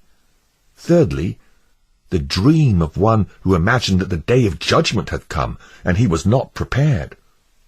Piety. Did you hear him tell his dream? Christian. Yes, and a dreadful one it was. It made my heart ache as he was telling of it, but yet I'm glad I heard it. Piety. Was that all that you saw at the house of the interpreter? Christian. No, he showed me a stately palace, and how the people who were in it were clad in gold, and how a courageous man came and cut his way through the armed men who stood in the door to keep him out. He was then bid to come in and win eternal glory. Those things ravished my heart. I would have stayed at that good man's house a year, but I knew I had further to go on my journey. Piety. And what else did you see along the way? Christian. See? Why, I went but a little further, and I saw one hanging and bleeding upon a cross. The very sight of him made my burden fall off my back, for I had groaned under a very heavy burden. It was an astounding thing to me, for I'd never seen such a sight before. Yes, and while I stood looking up, for I could not stop looking, 3 shining ones came to me. One of them testified that my sins were forgiven. Another stripped off my rags and gave me this embroidered coat which you see. The third one put the mark which you see on my forehead and gave me this sealed scroll. And with that he plucked it out of his bosom. Piety. And what more did you see? Christian. The things that I've told you already were the best, yet, as I travelled on, I also saw 3 men, simple, sloth, and presumption, asleep a little out of the way, with iron chains on their legs. But there was nothing I could do to awaken them. I also saw formalist and hypocrisy come tumbling over the wall to go, as they imagined, to the celestial city. I warned them of their folly, but they would not believe me. So they were quickly lost. But above all, I found it hard work to get up this hill, and just as hard to go by the roaring lions. And truly, if it had not been for the good porter who stands at the gate, I might have turned back. But now I thank God that I'm here, and I thank you for receiving me. Then Prudence asked him a few questions. Prudence. Do you ever think of the country from whence you came? Christian. Yes, but with much shame and detestation. Truly, if I'd been mindful of that country from whence I came, I might have had opportunity to have returned. But now I desire a better country, that is, a heavenly one. Prudence. Are you still hindered by some of your old habits? Christian. Yes, but greatly against my will, especially my worldly thoughts, with which all my countrymen, as well as myself, were delighted. But now all those things are my grief. And, might I have my desires, I would choose never to think of those things again. For I have the desire to do what is good, but I have no ability to carry it out. Prudence. Do you find sometimes as if you had overcome those worldly thoughts, yet find them still your annoyance at other times? Christian. Yes, but that is but seldom, and then they are to me as golden hours. Prudence. Can you remember by what means you find these annoyances at times as if they were overcome? Christian. Yes, when I think of what I saw at the cross, that will do it. And when I look upon my embroidered coat, that will do it. And when I look into the scroll that I carry in my bosom, that will do it. And when my thoughts are aglow about where I am going, that will do it. Prudence. And why are you so desirous to go to the celestial city? Christian. Why, it's there that I hope to see him alive, who once hung dead on the cross. And there I hope to be rid of all these hindrances which so constantly annoy me. In that wonderful place there's no death, and I shall dwell with those whom I best desire. For, to tell you the truth, I love him, because he is the one who eased me of my heavy burden. Besides, I'm weary of the evil within me. I would gladly be where I shall die no more, and with the company who continually cry, Holy, holy, holy is the Lord Almighty. Then Charity said to Christian, Have you a family? Are you a married man? Christian. I have a wife and 4 small children. Charity. And why did you not bring them along with you? Then Christian wept and said, Oh, how willingly I would have done it, but all of them were utterly averse to my going on pilgrimage. Charity. But you should have talked to them, and have endeavoured to have shown them the danger of staying behind. Christian. So I did. I also told them what God had shown me of the coming destruction of our city, but I seemed to them as a madman, and, they did not believe me. Charity. And did you pray that God would bless your warnings to them? Christian. Yes, and with much affection, for surely my wife and poor children are very dear to me. Charity. And did you tell them of your own sorrow and fear of destruction? Christian. Yes, over and over and over. They also saw my fears in my countenance, in my tears, and in my trembling under the dread of the judgment which hung over our heads. But all this was not sufficient to prevail with them to come with me. Charity. But what reason did they give as to why they would not come? Christian. Why, my wife was afraid of losing this world, and my children were given to the foolish delights of youth. So, by one thing or another, I was forced to go on this pilgrimage alone. Charity. Yes, but though you warned them, was the example of your life a hindrance to them going with you? Christian. Indeed, I cannot commend my life, for I am conscious of my many failings. I know also that by a hypocritical life a man may soon nullify all his helpful reasonings with others. Yet this I can say, I was very careful not to give them any just occasion of making them averse to going on pilgrimage. They would tell me that I was too precise, and that I denied myself many things for their sakes, in which they saw nothing wrong. Also, I think I may say that if what they saw in me hindered them, it was my great caution in not wanting to sin against God or others. Charity. Indeed, Cain hated his brother because his own works were evil, and his brother's works were righteous. If your wife and children have been offended with you for this, they thereby show themselves to be implacable, and you have delivered your soul from their blood. Now, I saw in my dream that thus they sat talking together until supper was ready. When they sat down to eat, the table was abundantly furnished like a feast. All the talk of the table was about the Lord of the hill, about what he had done, and why he did what he did, and also why he had built that palace. By what they said, Christian perceived that he had been a great warrior, and with great danger to himself had fought with and slain him who had the power of death. This made Christian love him all the more.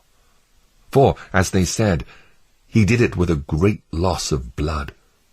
But that which put grace and glory into all that he did was that he did it out of pure love to his people. There were some of the household who said that they had spoken with him since he died on the cross. They have attested that they heard it from his own lips, that he is such a lover of poor pilgrims that none like him can be found in all the world. As an instance of what they affirmed, they told how he had stripped himself of his glory, that he might die for poor sinners. They also heard him say that he would not dwell in the celestial city alone. They added, moreover, that he had advanced many pilgrims to be princes, though by nature they were born beggars and objects of wrath. Thus they discoursed together until late at night.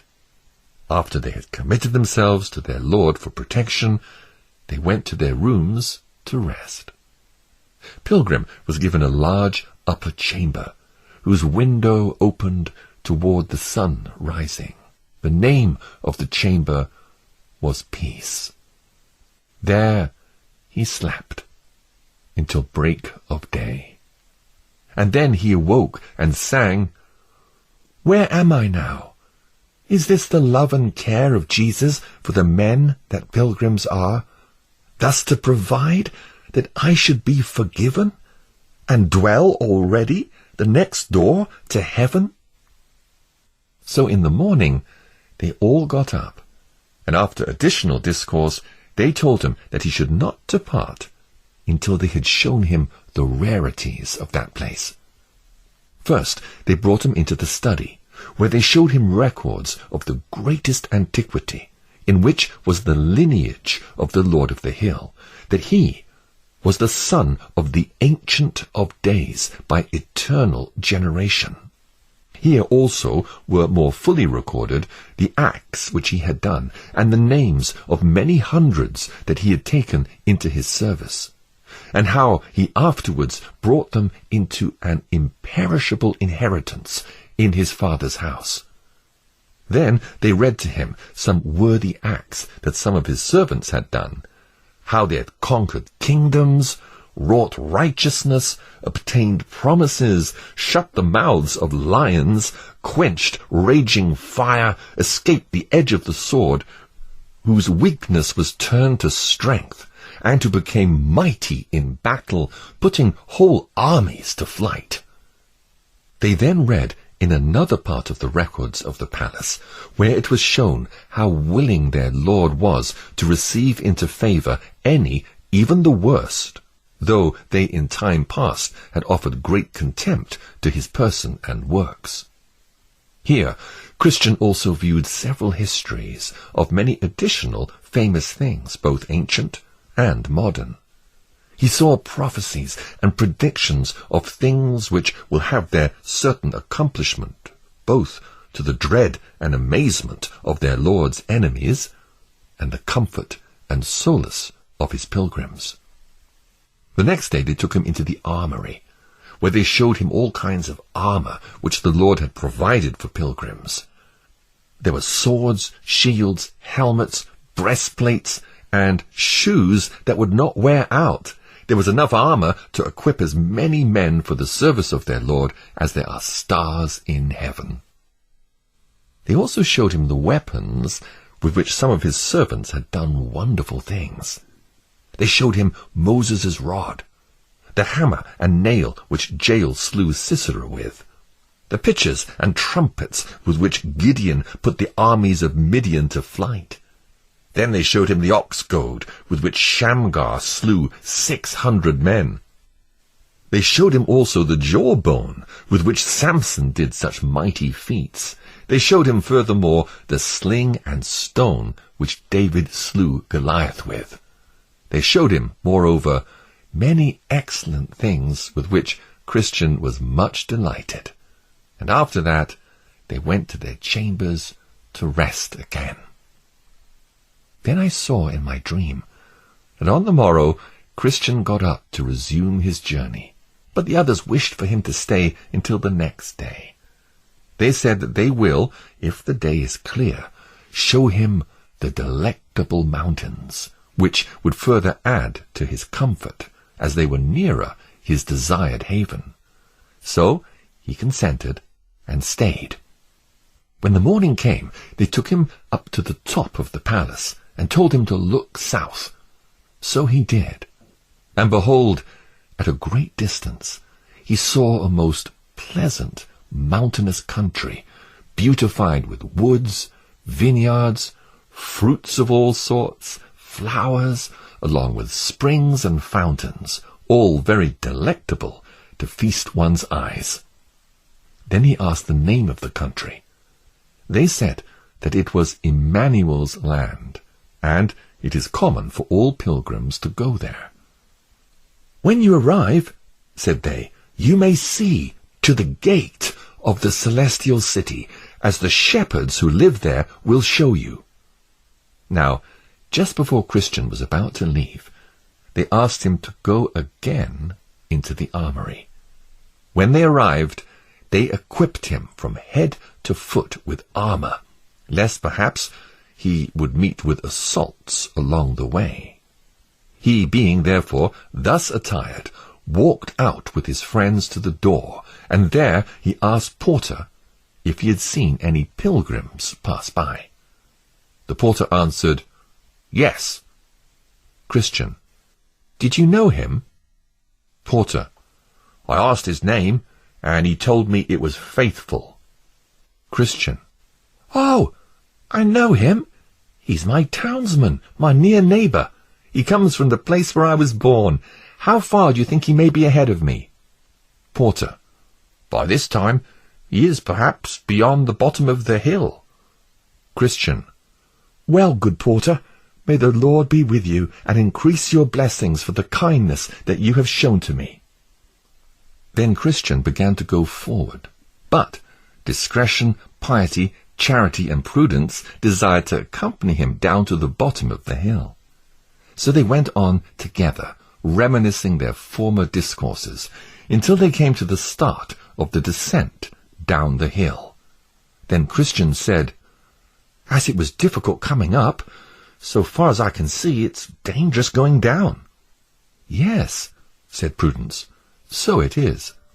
For it is a hard matter for a man to go down into the valley of humiliation, as you are about to do, and not stumble along the way. Therefore, we've come to accompany you down the hill. So they began to go down, but very cautiously. Yet Christian still stumbled a time or two.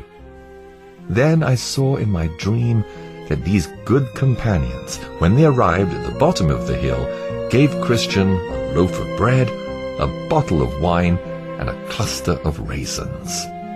He then went on his way.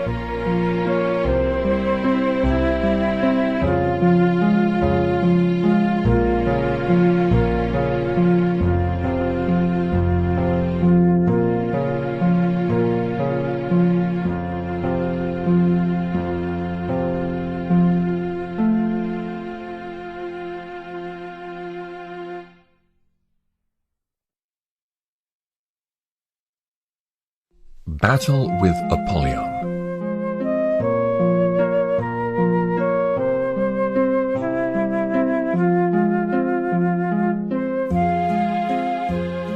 But now, in this valley of humiliation, poor Christian was grievously challenged.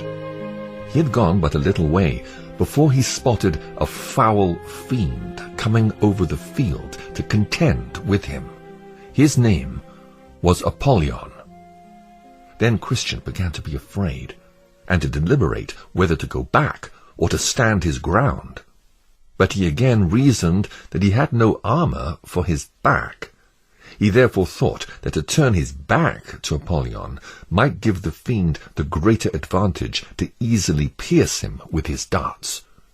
Therefore Christian resolved to stand his ground, for he thought, Had I no more in my mind than the saving of my life, it would be the best way to stand. So he went on, and Apollyon met him. Now the monster was hideous to behold. He was clothed with scales like a fish. He had wings like a dragon, feet like a bear. Out of his belly came fire and smoke, and his mouth was like the mouth of a lion. When he'd come up to Christian, he looked upon him with an arrogant stare, and thus began to dispute with him. Apollyon, where have you come from, and where are you going? Christian, I've come from the city of destruction, which is the place of all evil, and I'm going to the celestial city. Apollyon, by this I perceive that you are one of my subjects, for all that country is mine, and I am the prince of it. How is it, then, that you run away from your monarch? Were it not that I hope you would return to my service, I would strike you down with one blow to the ground. Christian, I was born indeed in your dominions, but your service was hard, and your wages were such as a man could not live on, for the wages of sin is death. Apollyon, there's no prince who will thus lightly lose his subjects, nor will I lose you. But since you complain of your service and wages, be content to come back, and the best that our country can afford I promise to give you. Christian, but I have pledged myself to another. even to the king of princes. So how can I, with fairness, go back with you? Apollyon. You've gone from bad to worse. It is common for those who profess themselves to be his servants, after a while, to give him the slip, and return again to me. If you do so also, then all shall be well for you. Christian. I have sworn my allegiance to him. How then can I go back and not be hanged as a traitor? Apollyon. You did the same to me, and yet I'm willing to overlook that.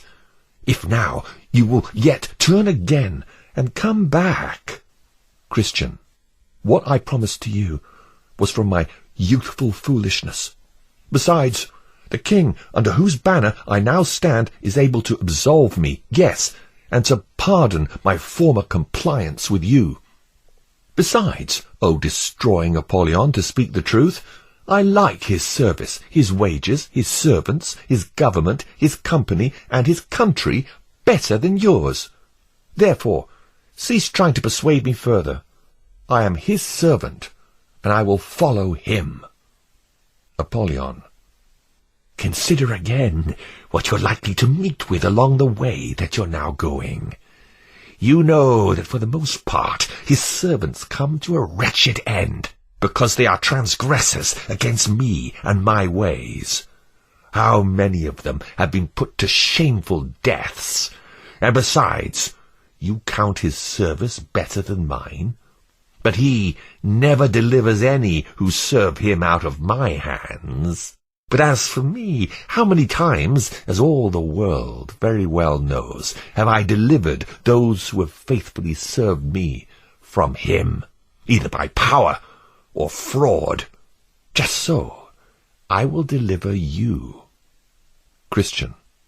His refraining to deliver his servants at present is on purpose to test their love, whether they will cleave to him to the end.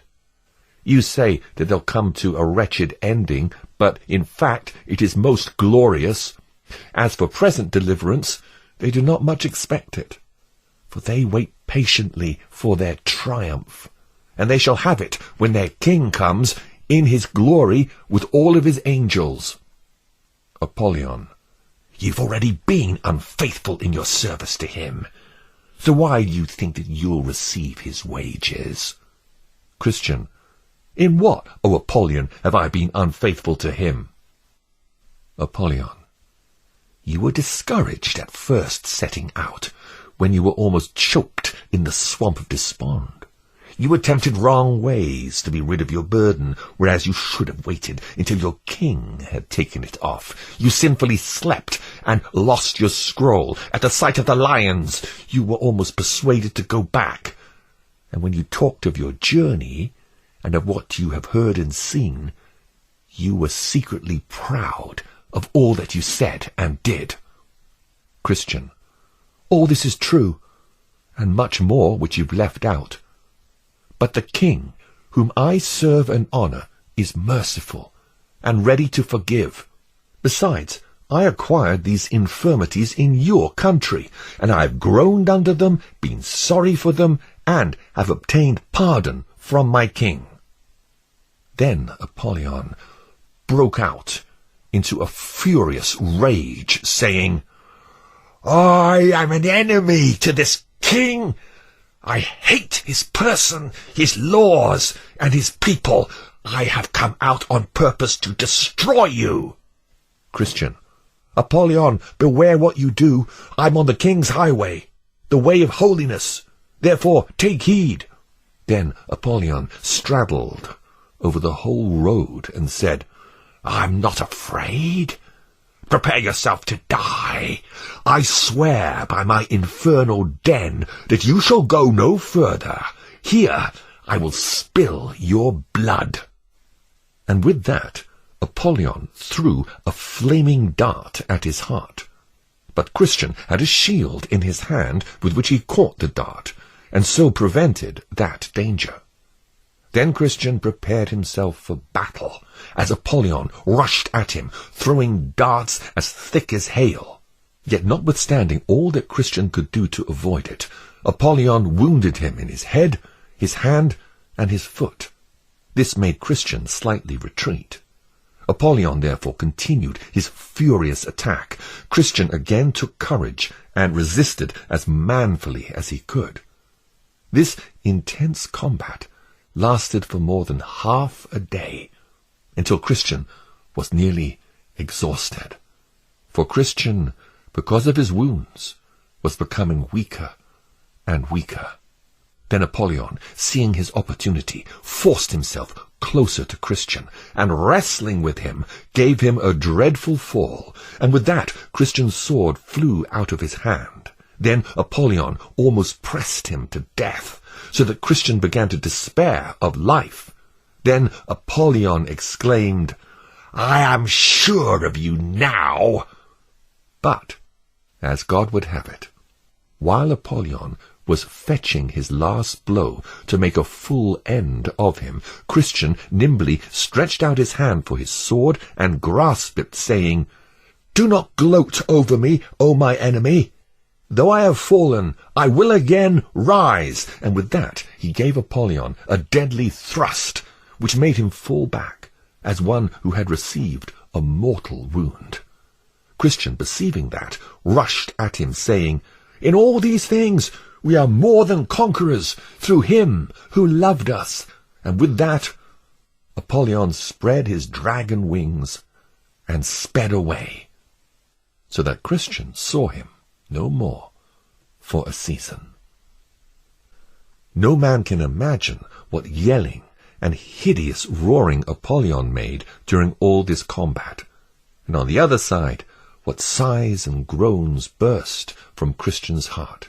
He struggled fiercely until he perceived that he had wounded Apollyon with his two-edged sword. Then, indeed, he looked upward with thanksgiving. So when the battle was over, Christian said, "I will here give thanks to him who delivered me out of the mouth of the lion, to him who helped me against Apollyon." Christian meets with Faithful.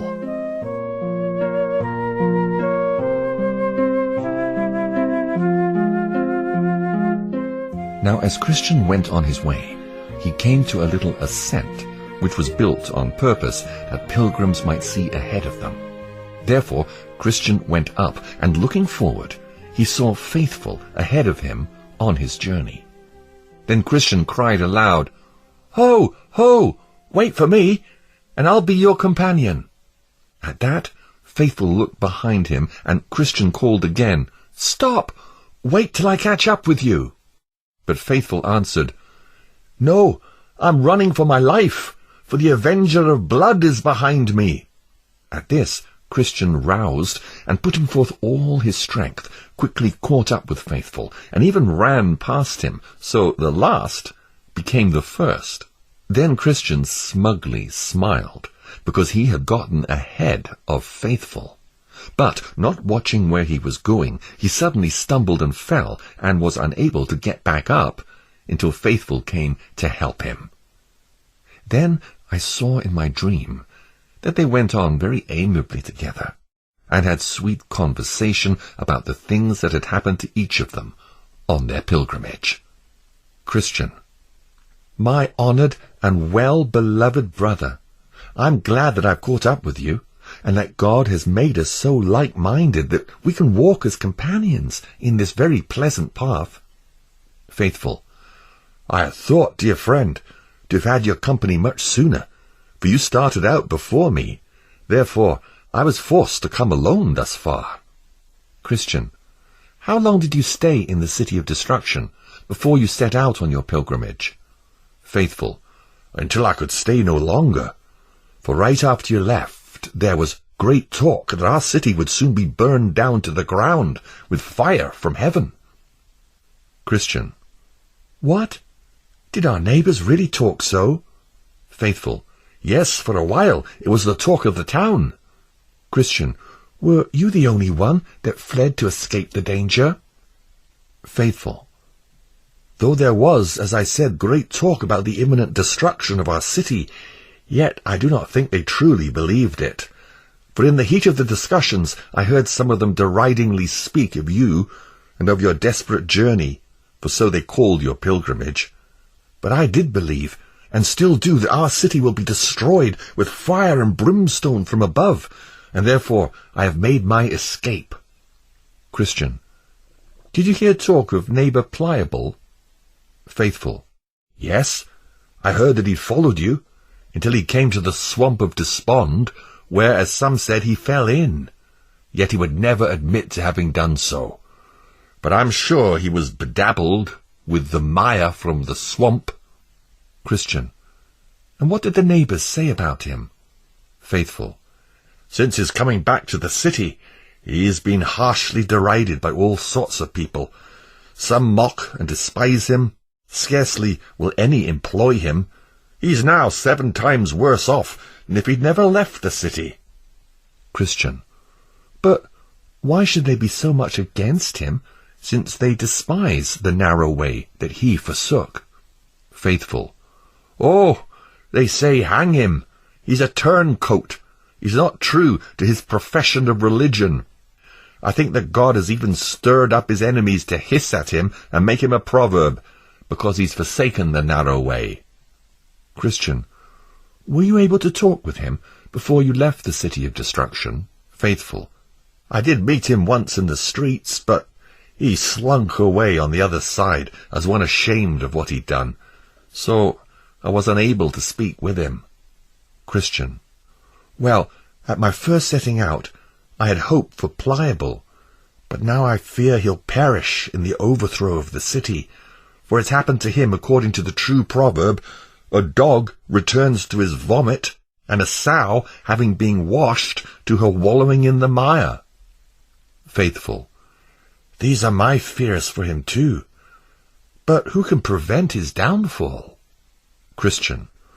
Well, neighbour Faithful, let us now talk of things which more immediately concern ourselves. So tell me, what have you met with as you travelled along the way? Faithful. I escaped the swamp which you fell into, and got up to the gate without that danger, but I met with one named Wanton, who would have liked to have done great harm to me. Christian. Oh, it was well that you escaped her net. Joseph was also greatly tempted by her, and he escaped her, just as you did, but it nearly cost him his life. What did she do to you? Faithful. You cannot imagine what a flattering tongue she had. She strongly urged me to go with her, promising me all kinds of fleshly delights. Christian. But did she promise you the contentment of a good conscience? Faithful. No, only the delights of the flesh. Christian. Thank God that you've escaped her. The mouth of an adulteress is a deep pit. He who is abhorred by the Lord will fall into it. Faithful. I do not know whether I wholly escaped her or not. Christian. Why, I trust that you do not consent to her evil desires. Faithful. No, not to defile myself. For I remember an old writing which said, her steps lead to hell. So I shut my eyes, that I would not be bewitched with her seductive looks. Then she maligned me, at which I quickly left her. Christian. Did you meet with any other assaults as you journeyed? Faithful. When I came to the foot of the hill of difficulty, I met with a very aged man, who asked me who I was and where I was going. I told him that I'm a pilgrim going to the celestial city. Then the old man said, You look like an honest fellow. Will you be content to dwell with me for the wages that I shall give you? I asked him his name and where he lived. He said his name was Adam the First, that he dwelt in the town of Deceit. I further asked him what his work was, and what were the wages that he would pay. He told me that his work was many delights, and his wages were that I would be his heir at last. He told me that his house was filled with all the dainties of the world. Then I asked if he had any children. He said that he had 3 daughters, the lust of the flesh, the lust of the eyes, and the pride of life, and that I could marry them all if I desired. Then I asked him how long he would have me to live with him, and he told me as long as he lived himself. Christian: Well, what conclusion did you and the old man come to at last?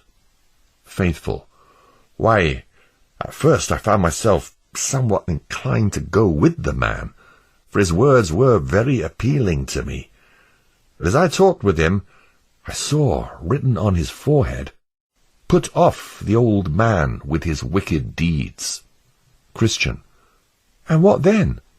Faithful: Then it flashed into my mind that whatever he said and however he flattered me, that if he brought me to his house, he would sell me for a slave. So I told him to be quiet, for I had not come near the door of his house. Then he reviled me and told me that he would send one after me who would make my way most bitter. So, just as I turned to leave him, I felt him take hold of my flesh, and he pulled me with such a fierce wrench that I thought he'd torn part of me off. This made me cry out, "Oh, what a wretched man I am!" So I escaped and went on my way up the hill. Now, when I'd gone about halfway up, I looked behind me and saw one coming after me as swift as the wind. He overtook me just about the place where the arbour stands. Christian: That was the same place where I sat down to rest, and being overcome with sleep, I lost my scroll. Faithful: But good brother, hear me out. As soon as the man overtook me, he gave me a blow and knocked me down, nearly killing me. When I somewhat revived, I asked him why he abused me so. He replied, "Because of your secret inclining to Adam the first." With that, he struck me another deadly blow on my chest and beat me down backward, so I lay at his feet as dead. When I recovered again, I cried to him for mercy, but he said, "I do not know how to show mercy." And with that, he knocked me down again. No doubt he would have made an end of me, but that one came by and commanded him to refrain. Christian: Who was it that made him stop? Faithful: I did not know him at first, but as he went by, I noticed the holes in his hands and in his side. Then I concluded that he was our Lord. So I continued up the hill. Christian: That man who overtook you was Moses. He spares none, neither does he know how to show mercy to those who transgress his law. Faithful: I know it very well, for it's not the first time that he's met with me. It was he who came to me when I dwelt securely at home, and had told me that he would burn my house down over my head if I stayed there. Christian: But did you not see the palace which stood there on the top of the hill? Faithful: Yes, and the lions too. But for the lions, I think they were asleep, for it was about noon. Because I had so much of the day before me, I passed by the porter and continued down the hill. Christian: He told me indeed that he saw you go by, but I wish you'd called at the house, for they'd have shown you so many rarities that you'd have never forgotten them to the day of your death. But please tell me, did you meet anyone in the Valley of Humiliation? Faithful: Yes, I met with one named Discontent, who attempted to persuade me to go back with him. His reason was that the valley was entirely without honour. He told me, moreover, that to go there would displease all my relatives, such as pride, arrogance, self-conceit, worldly glory, along with others whom he said would be very much offended if I made such a fool of myself as to travel through the Valley of Humiliation. Christian: Well, and how did you answer him? Faithful: I told him that although all these whom he named might claim friendship with me, rightly so, for indeed they were my relatives according to the flesh, yet since I became a pilgrim, they've disowned me, as I also have rejected them, and therefore they were now to me no more than if they'd never been my kinsmen. I told him, moreover, that he had misrepresented this valley, for humility comes before honor. I told Discontent that I'd rather go through this valley to obtain the honor so highly valued by the wise than to choose that which he esteemed more worthy. Christian. Did you meet with anything else in that valley? Faithful. Yes, I met with shame. But of all the men that I met with in my pilgrimage, I think that he bore the wrong name. He would have been more appropriately named Shameless. Christian. Why? What did he say to you? Faithful. What? Why, he objected against religion itself. He said that it was a pitiful, inferior, unmanly business for one to mind religion. He said that a tender conscience was an unmanly thing, and that for a man to watch over his words and ways, which the most popular people use, would make him the ridicule of the times. He also said that only a few of the mighty, rich, or wise were ever of my opinion, and that these few were fools to venture the loss of all, for who knows what. He also objected to the poor and despised condition of all the pilgrims of the past, along with their ignorance and lack of understanding of all the new scientific theories. Yes, he also berated me about a great many more things than I relate here. He told me there was a shame to sit convicted and mourning under a sermon, or to be deeply concerned about eternal realities. He also said it was a shame to ask my neighbour to forgive my petty faults, or to make restitution where I had stolen from any.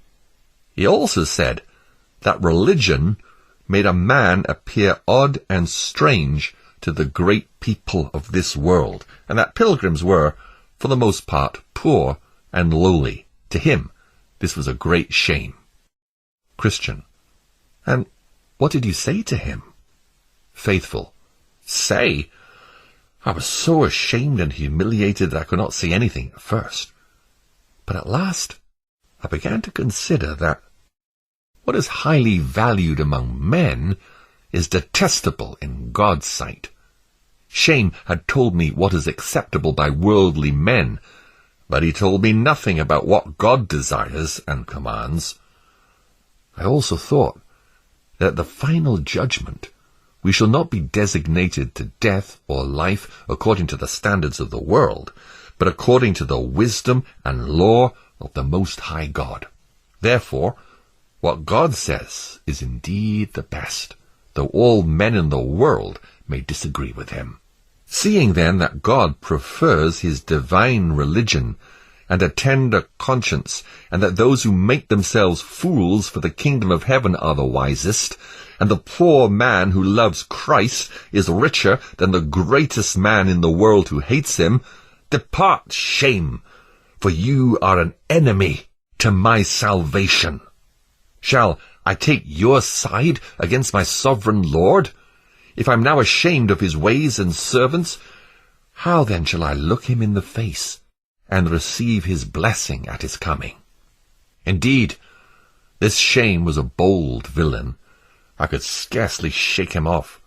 Yes, he continued haunting me and whispering in my ear some of the hindrances which attend true religion. But at last I told him that it was in vain to attempt to further dissuade me, for those things which he so disdained were the most glorious in my eyes.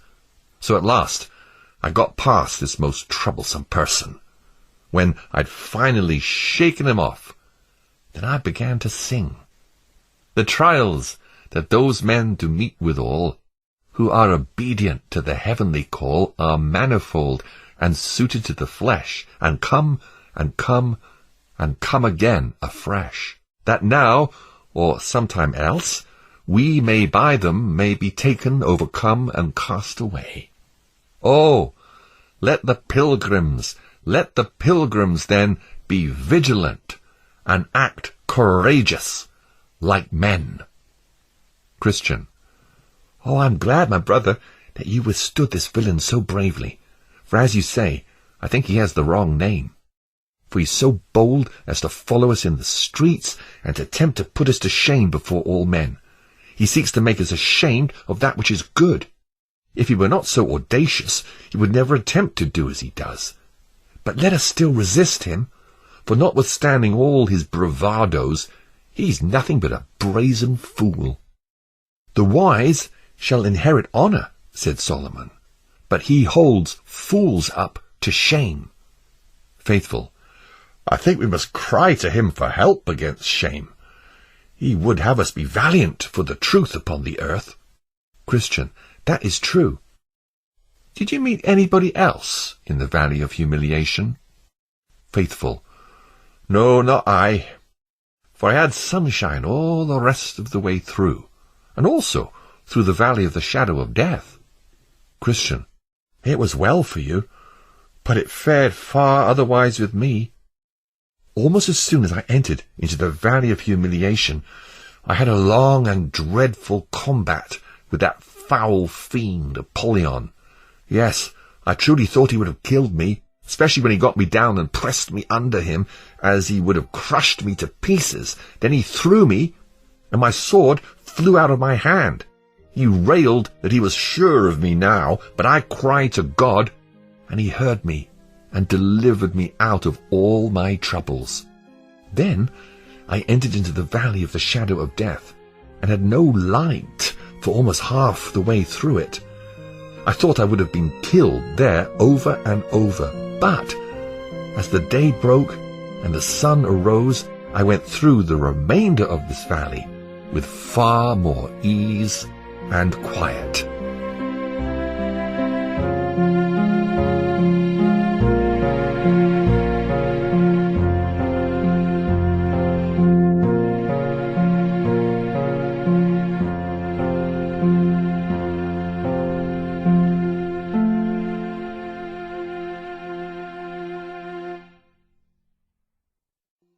Talkative.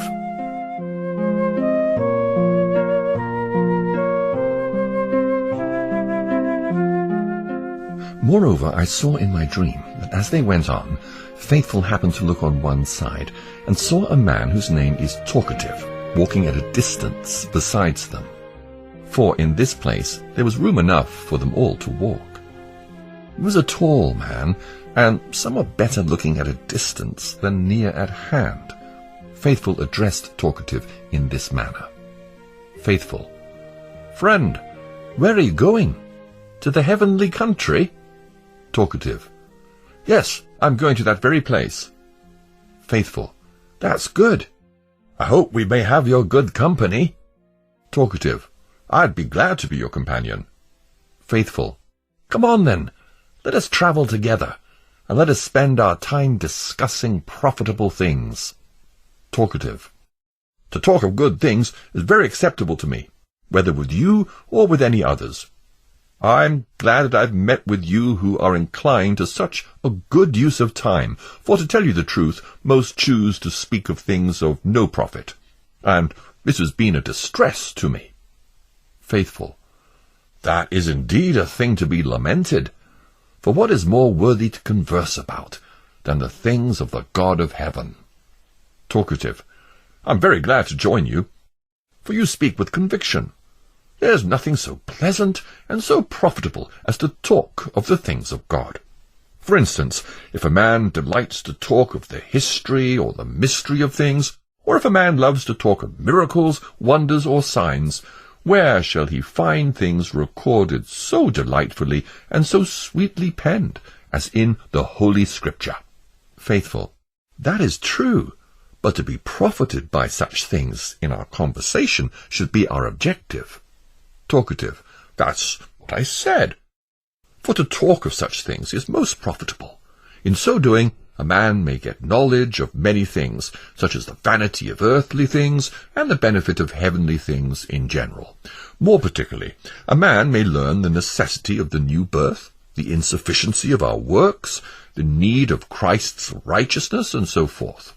Besides this, a man may learn, by talk, what it is to repent, to believe, to pray, to suffer, and the like. By this also a man may learn what are the great promises and consolations of the gospel to his own comfort. Further, by this a man may learn to refute false opinions, to vindicate the truth, and also to instruct the ignorant. Faithful. All this is true, and I'm glad to hear these things from you. Talkative. Alas, the lack of such talk is the cause why so few understand the need for faith and the necessity of a work of grace in their soul in order to have eternal life. But they ignorantly live in the works of the law, by which a man can by no means obtain the kingdom of heaven. Faithful. But if I may clarify, heavenly knowledge of these things is the gift of God. No man attains them by human effort, or only by talking about them. Talkative. All this I know very well. For a man can receive nothing unless it's given him from heaven. All is by grace, not by works. I could give you 100 scriptures for the confirmation of this. Faithful. Well then, what shall we discuss now? Talkative. Whatever you desire.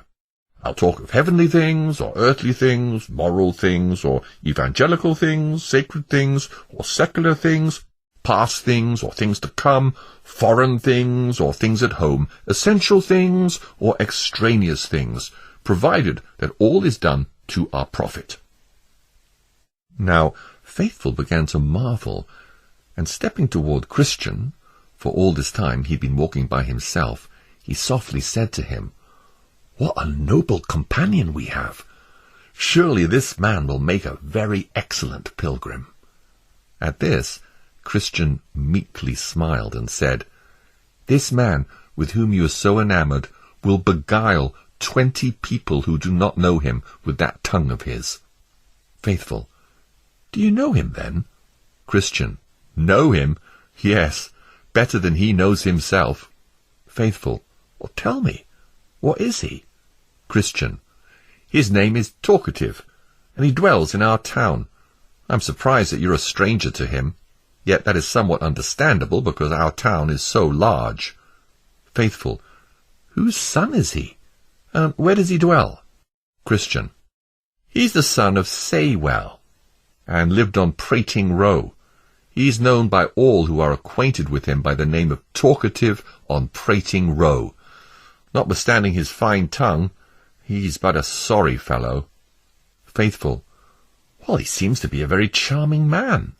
Christian. That he is, to those who do not have a thorough acquaintance with him. He appears good at a distance, but up close he's quite the opposite. Your saying that he's a charming man brings to my mind what I've observed in the work of the painter, whose pictures look best at a distance, but very near they're quite unattractive.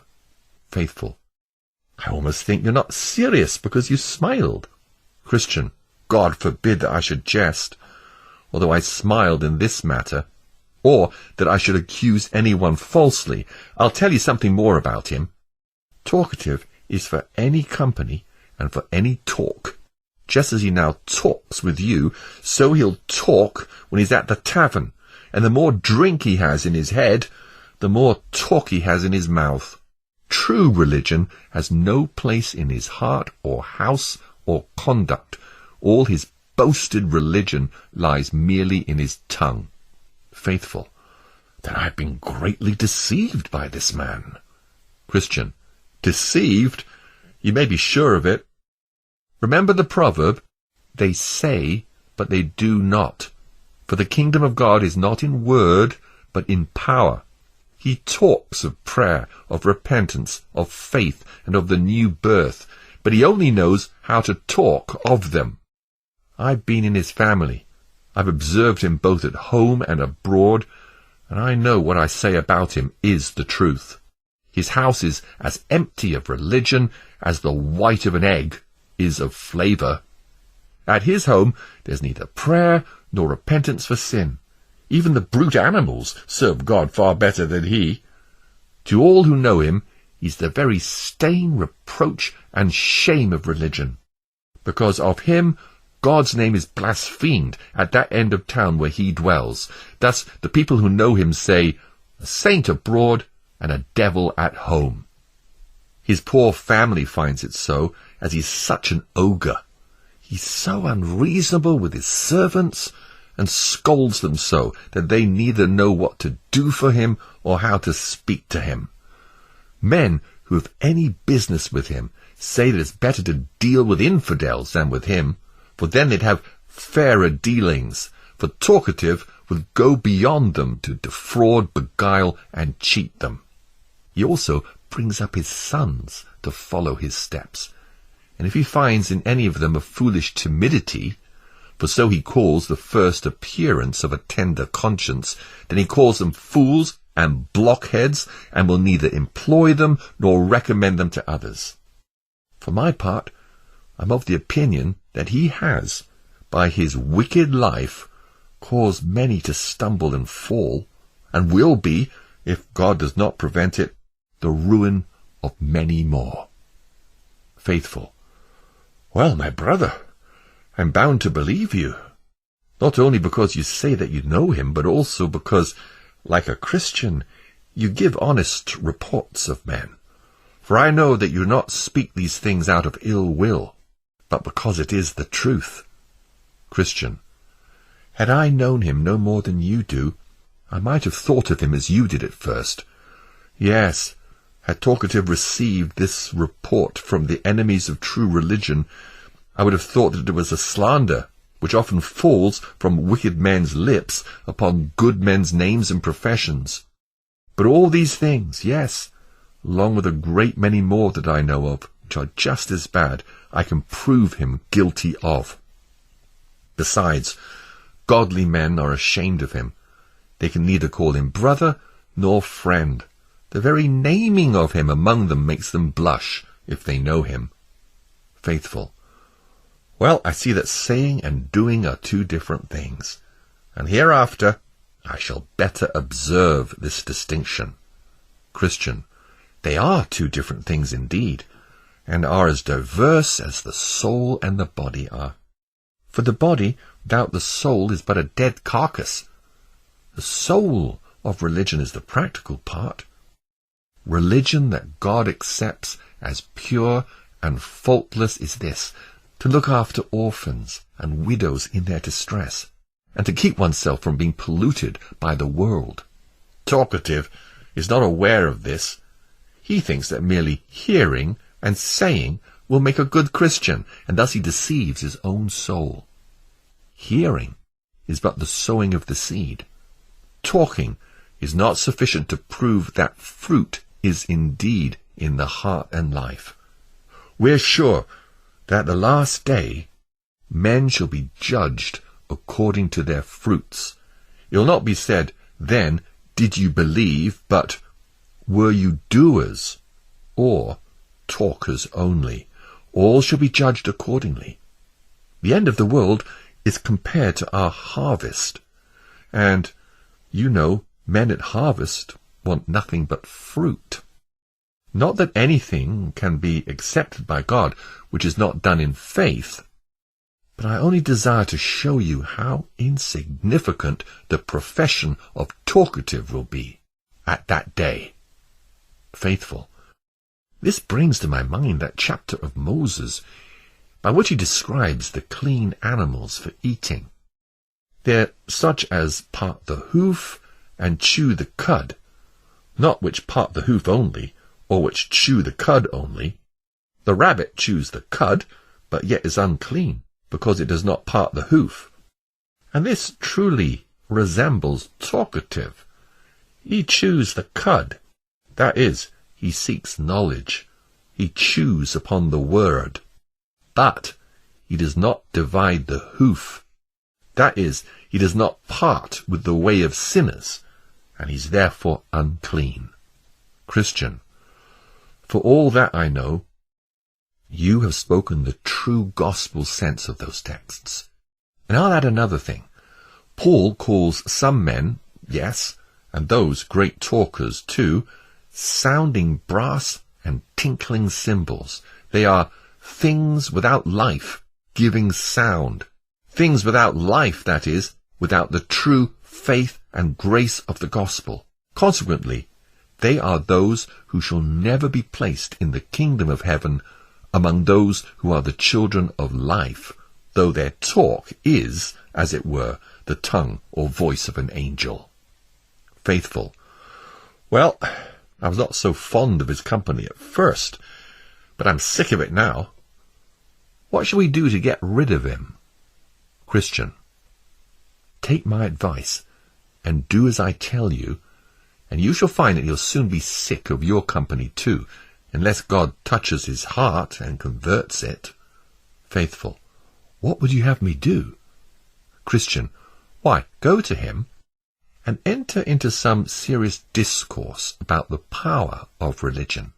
Then ask him plainly, when he has approved of it, for that he will, whether the power of religion is set up in his heart, house, and conduct.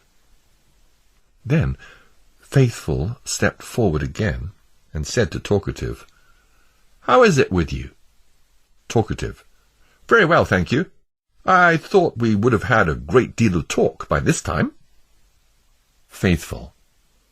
Well, if you desire, we shall begin now. Since you left it with me to state the question, let it be this. How does the saving grace of God reveal itself when it's in the heart of a man? Talkative. I perceive, then, that our talk must be about the power of things. Well, it is a very good question, and I shall be willing to answer you. First, where the grace of God is at work in the heart, it causes there a great outcry against sin. Secondly, Faithful. Wait a moment. Faithful. Wait a moment. Let us consider one thing at a time. I think you should rather say, saving grace reveals itself by inclining the soul to abhor its sin. Talkative. Why, what difference is there between crying out against sin and abhorring of sin? Faithful. Oh, a great deal. A man may cry out against sin out of principle, but he can only abhor sin by virtue of a holy antipathy against it. I've heard many cry out against sin in the pulpit, who yet can tolerate it well enough in the heart, house, and conduct. Joseph's mistress cried out with a loud voice, as if she had been very holy, but, notwithstanding that, she would have willingly committed adultery with him. Some cry out against sin, even as the mother cries out against her child in the lap when she calls it a naughty girl, and then begins hugging and kissing it. Talkative. I perceive that you're trying to trap me in my words. Faithful. No, not I. I'm only trying to be precise. But what is the second sign whereby you would prove a work of grace in the heart? Talkative. Great knowledge of gospel mysteries. Faithful. This sign should have been first, but first or last, it is also false. For knowledge, great knowledge of the mysteries of the gospel may be obtained, and yet there be no work of grace in the soul. Yes, a man may have all knowledge, and yet be nothing, and consequently not be a child of God. When Christ said, Do you know all these things? And the disciples had answered, Yes. He adds, Blessed are you if you do them. He does not lay the blessing in the knowing of them, but in the doing of them. For there is a head knowledge, which is not attended with a corresponding practice. He who knows his master's will and does not carry out those instructions will be severely punished. A man may have the knowledge of an angel and yet not be a Christian. Therefore, your sign of it is not true. Indeed, to know is a thing that pleases talkers and boasters, but to do is that which pleases God. Not that the heart can be good without knowledge, for without knowledge the heart knows nothing. There are two very distinct kinds of knowledge. There is a knowledge which rests in the bare speculation of things, and there is a knowledge which is accompanied with the graces of faith and love, which puts a man upon obeying the will of God from the heart. The first of these will serve the mere talker, But the true Christian is not content without obedience. Give me understanding, and I shall keep your law. Yes, I shall observe it with my whole heart. Talkative. You're trying to trap me in my words again. This is not pleasing conversation. Faithful. Well, if you please, propound another sign that shows how this work of grace reveals itself in the heart. Talkative. Not I, for I see that we shall not agree. Faithful. Well, if you'll not, will you give me permission to do it? Talkative. You may, if you desire. Faithful. A work of grace in the soul reveal itself. Faithful. A work of grace in the soul reveals itself, both to him who has it and to others. To him who has it thus, it gives him conviction of sin, especially of the defilement of his nature and the sin of unbelief, for the sake of which he is sure to be damned, if he does not find mercy at God's hand by faith in Jesus Christ. This sight and sense of sin works in him sorrow and shame for sin. He finds, moreover, that Jesus is revealed as the Saviour of the world, and the absolute necessity of believing in him for eternal life, whereby he hungers and thirsts after him, to which hungerings and thirstings the promise of salvation is made. Now, according to the strength or weakness of his faith in his Saviour, so is his joy and peace, so is his love and holiness, so are his desires to know him more and to serve him in this world. But though it reveals itself thus unto him, yet it is but seldom that he is able to conclude that this is a true work of grace. For his corruptions, along with his sin-tainted reason, cause his mind to misjudge in this matter. Therefore, a very sound judgment in him who has this divine work is required before he can with certainty conclude that he has a genuine work of grace in his heart. Now to others, this work of grace is thus manifested. First, by a heartfelt confession of his faith in Christ. Secondly, by a life consistent with that confession, namely a life of holiness, heart holiness, family holiness, if he has a family, and by conduct holiness in the world. This work of grace in his heart teaches him inwardly to abhor his sin, and himself for his sin in secret.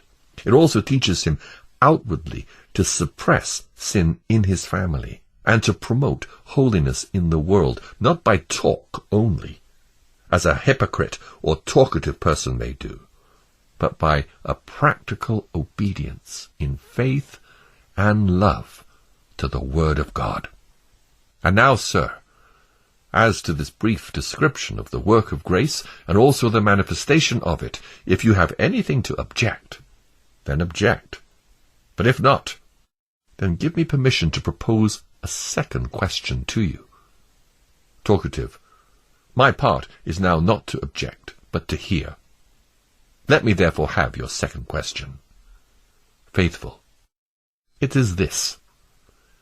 Do you experience this first part of this description of a saving work of grace? That is, does your life and conduct testify to the same, or is your religion only in word and tongue, but not in deed and truth? Please, if you decide to answer me, then say no more than you know that God will acknowledge as true.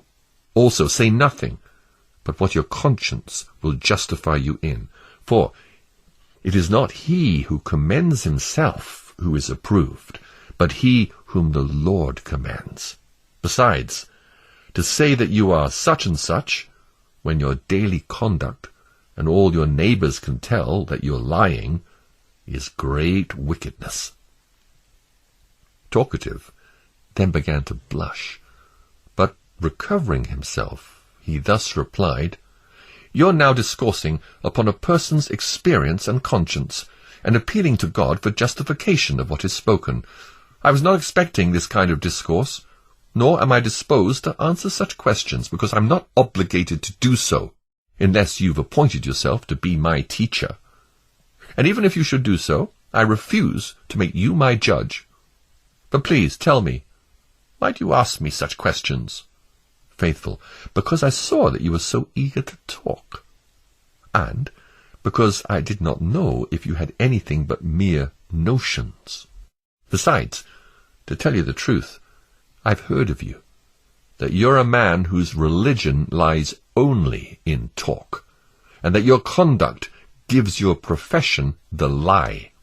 They say that you're a blemish among Christians, and that religion fares the worse because of your ungodly conduct, that some have already stumbled because of your wicked ways, and that more are in danger of being destroyed thereby.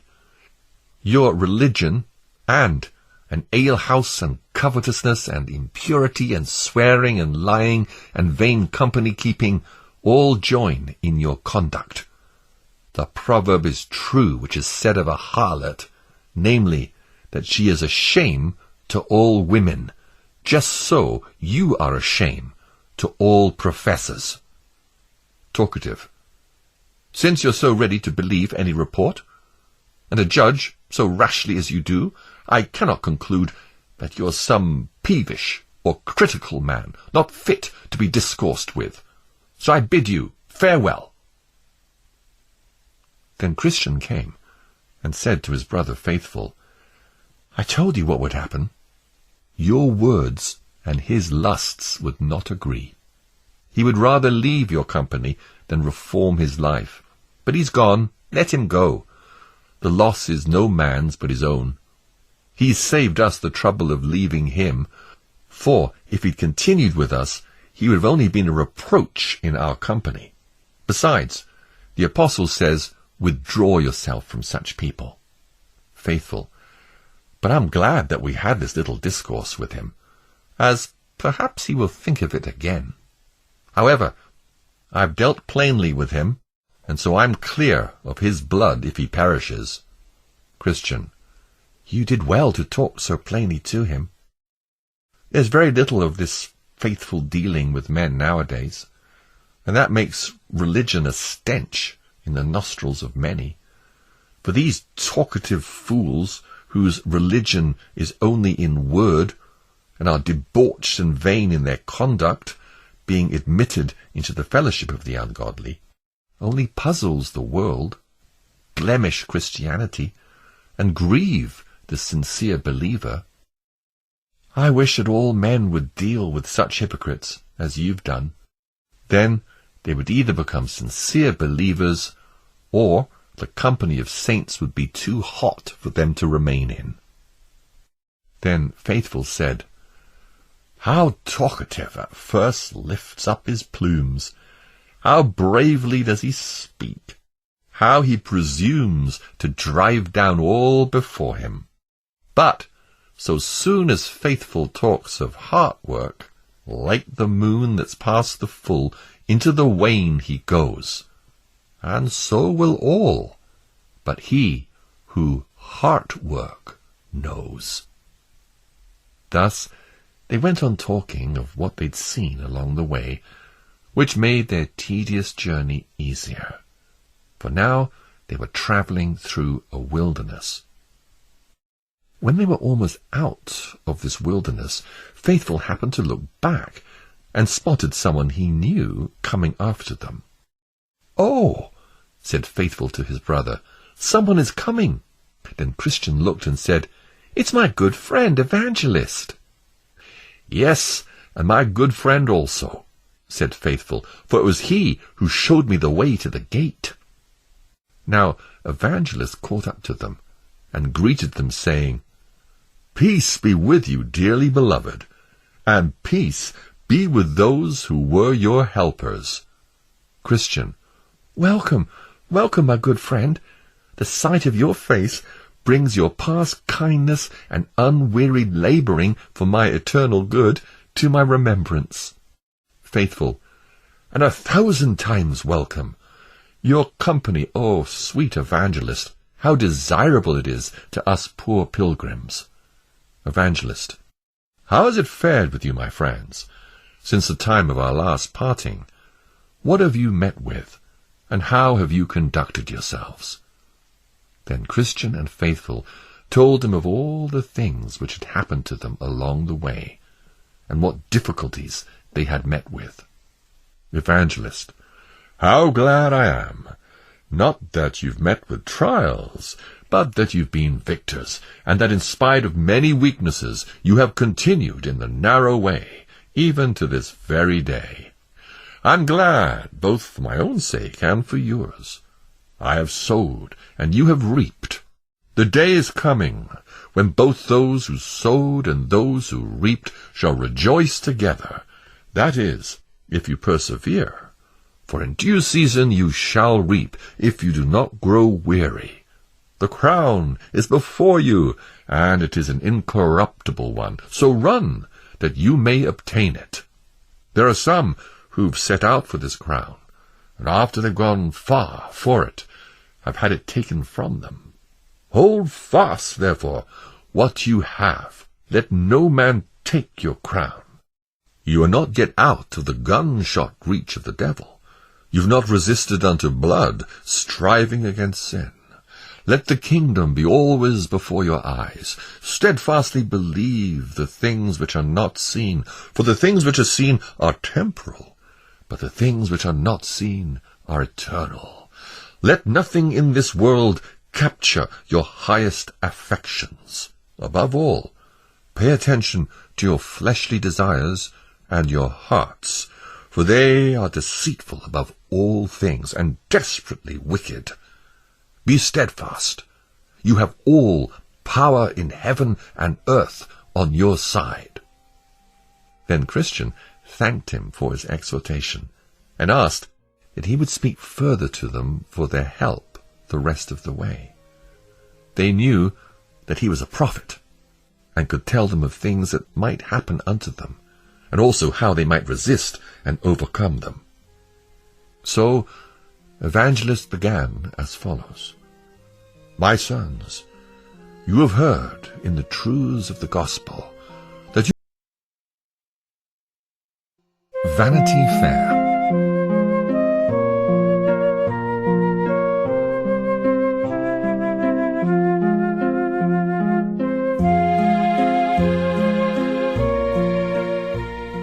Then I saw in my dream that when Christian and Faithful had left the wilderness, they soon saw a town ahead of them named Vanity.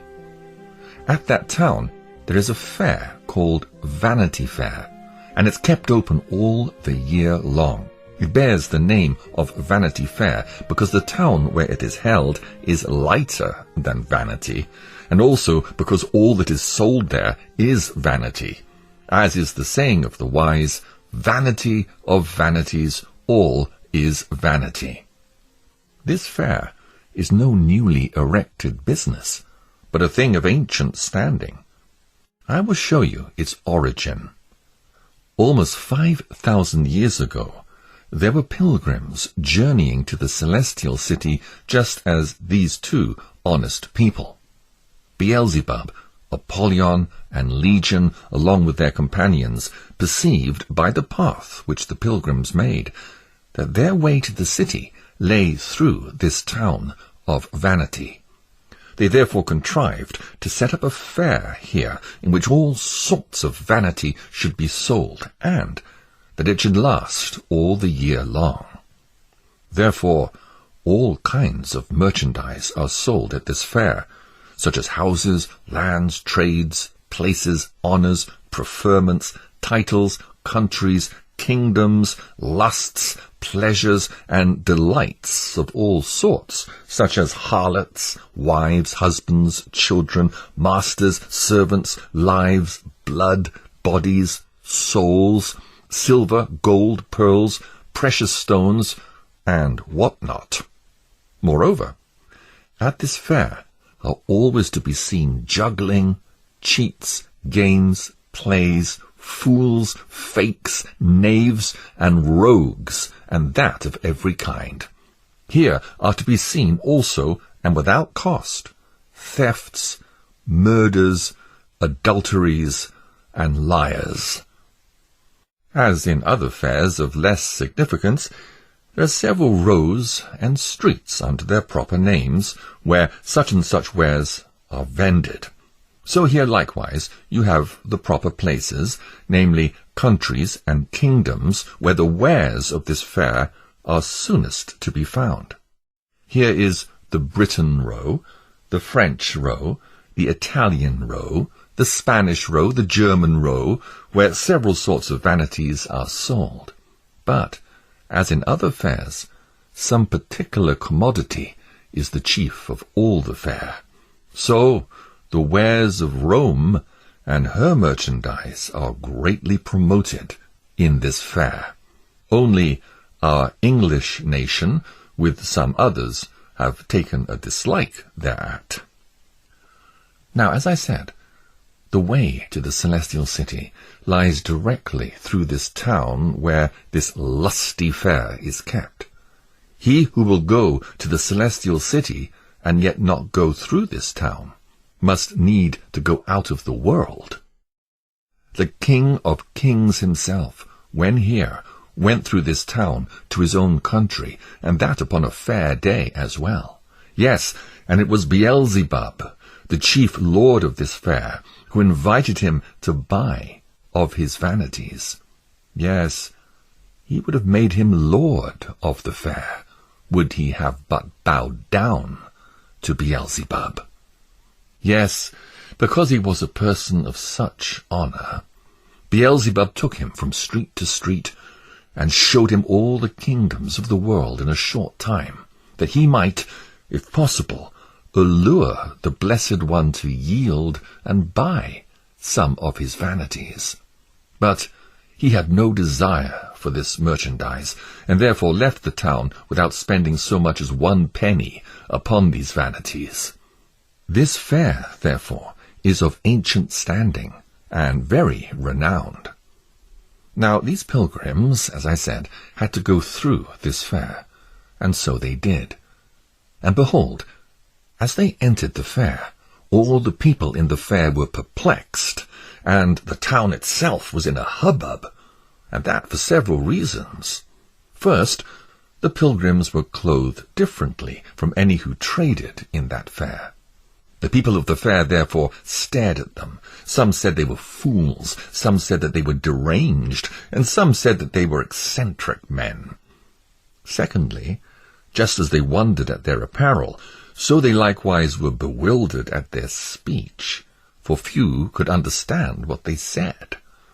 The pilgrims naturally spoke the language of Canaan, but those who kept the fair were men of this world, so that from one end of the fair to the other they seemed to be barbarians to each other. Thirdly, that which greatly disturbed the peddlers was that these pilgrims did not value their wares. They did not desire so much as to look upon them. If the pilgrims were called upon to buy their merchandise, they would put their fingers in their ears and cry, "Turn away my eyes from beholding vanity," and look upwards, signifying that their desires and concerns were in heaven. Beholding the behaviour of the 2 men, one mockingly asked them, "What then will you buy?" But they, looking solemnly upon him, answered, "We buy the truth." At that, the men of the fair took occasion to despise the pilgrims all the more, some mocking, some taunting, some speaking reproachfully, and some calling upon others to smite them. At last things came to a hubbub and a great stir in the fair, insomuch that everything was in disorder.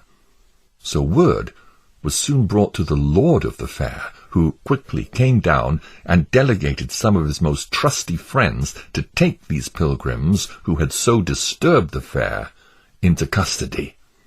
So the pilgrims were brought to examination, and those who interrogated them asked them from whence they came, and where they were going, and why they were dressed in such unusual garb. The two men explained that they were pilgrims and strangers in the world, and that they were going to their own country, which was the heavenly Jerusalem. They stated that they had given no reason to the men of the town nor to the peddlers thus to abuse them or hinder them in their journey, unless it was when one asked them what they would buy, and they said that they would buy the truth. But those who were appointed to examine the pilgrims did not believe them to be anything other than deranged and mad, or else that they had only come to cause trouble at the fair. Therefore they took them and beat them, and besmeared them with dirt, and put them into a cage, that they might be made a spectacle to all the men of the fair. Therefore the pilgrims lay in the cage for some time, and were made the objects of every man's ridicule or malice, the lord of the fair laughing at all that befell them.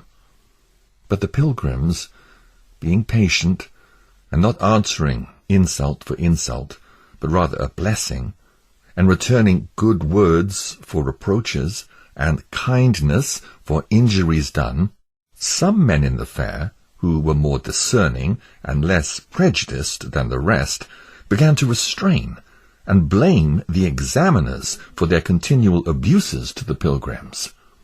They therefore, in angry manner, railed at those who defended the pilgrims, counting them as bad as the men in the cage. They accused them of being traitors, and said that they should be made partakers of the pilgrims' punishments. Those who defended the pilgrims replied that for anything they could see, the pilgrims were quiet and sober-minded, and intended nobody any harm.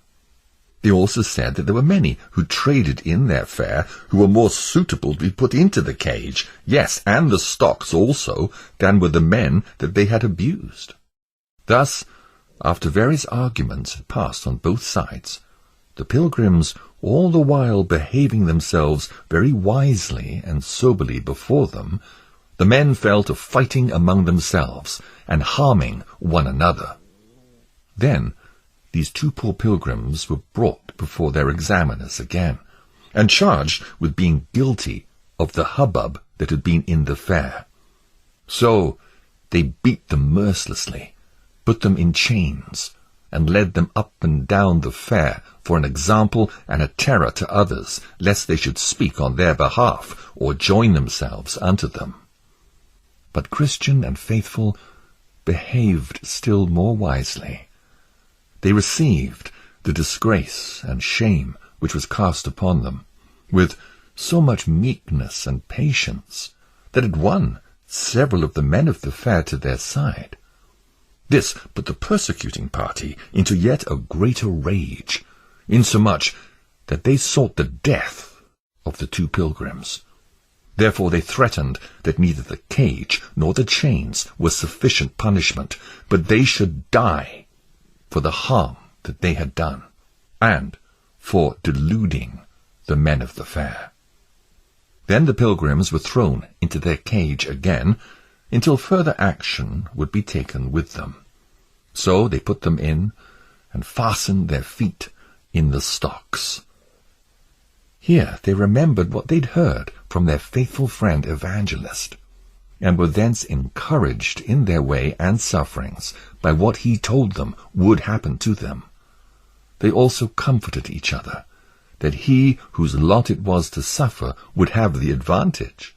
Therefore each man secretly wished that he might have the honor of suffering. With much contentment they committed themselves to the all-wise disposal of him who rules all things, unless they should be otherwise disposed of. Then, at an appointed time, they were brought forth to their trial, and hence to their condemnation. They were brought before their enemies to be arraigned. The judge's name was Lord Hategood. Their indictment was one and the same in substance, though somewhat varying in form, the contents whereof were this: that they were enemies to and disturbers of the trade of the city, that they had made disruptions and divisions in the town, and had won some over to their most dangerous opinions, in contempt of the law of their prince.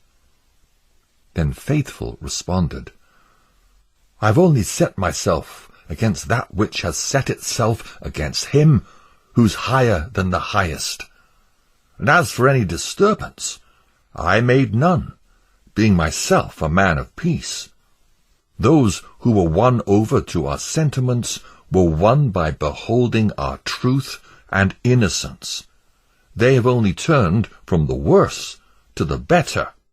And as to the king you talk of, since he is Beelzebub, the enemy of our Lord, I defy him and all his minions." Then a proclamation was made, that those who had anything to say for their lord the king against the prisoner at the bar should now appear and present their evidence. So 3 witnesses came in, namely Envy, Superstition, and Pickthank. They were then asked if they knew the prisoner at the bar, and what they had to say for their lord the king against him.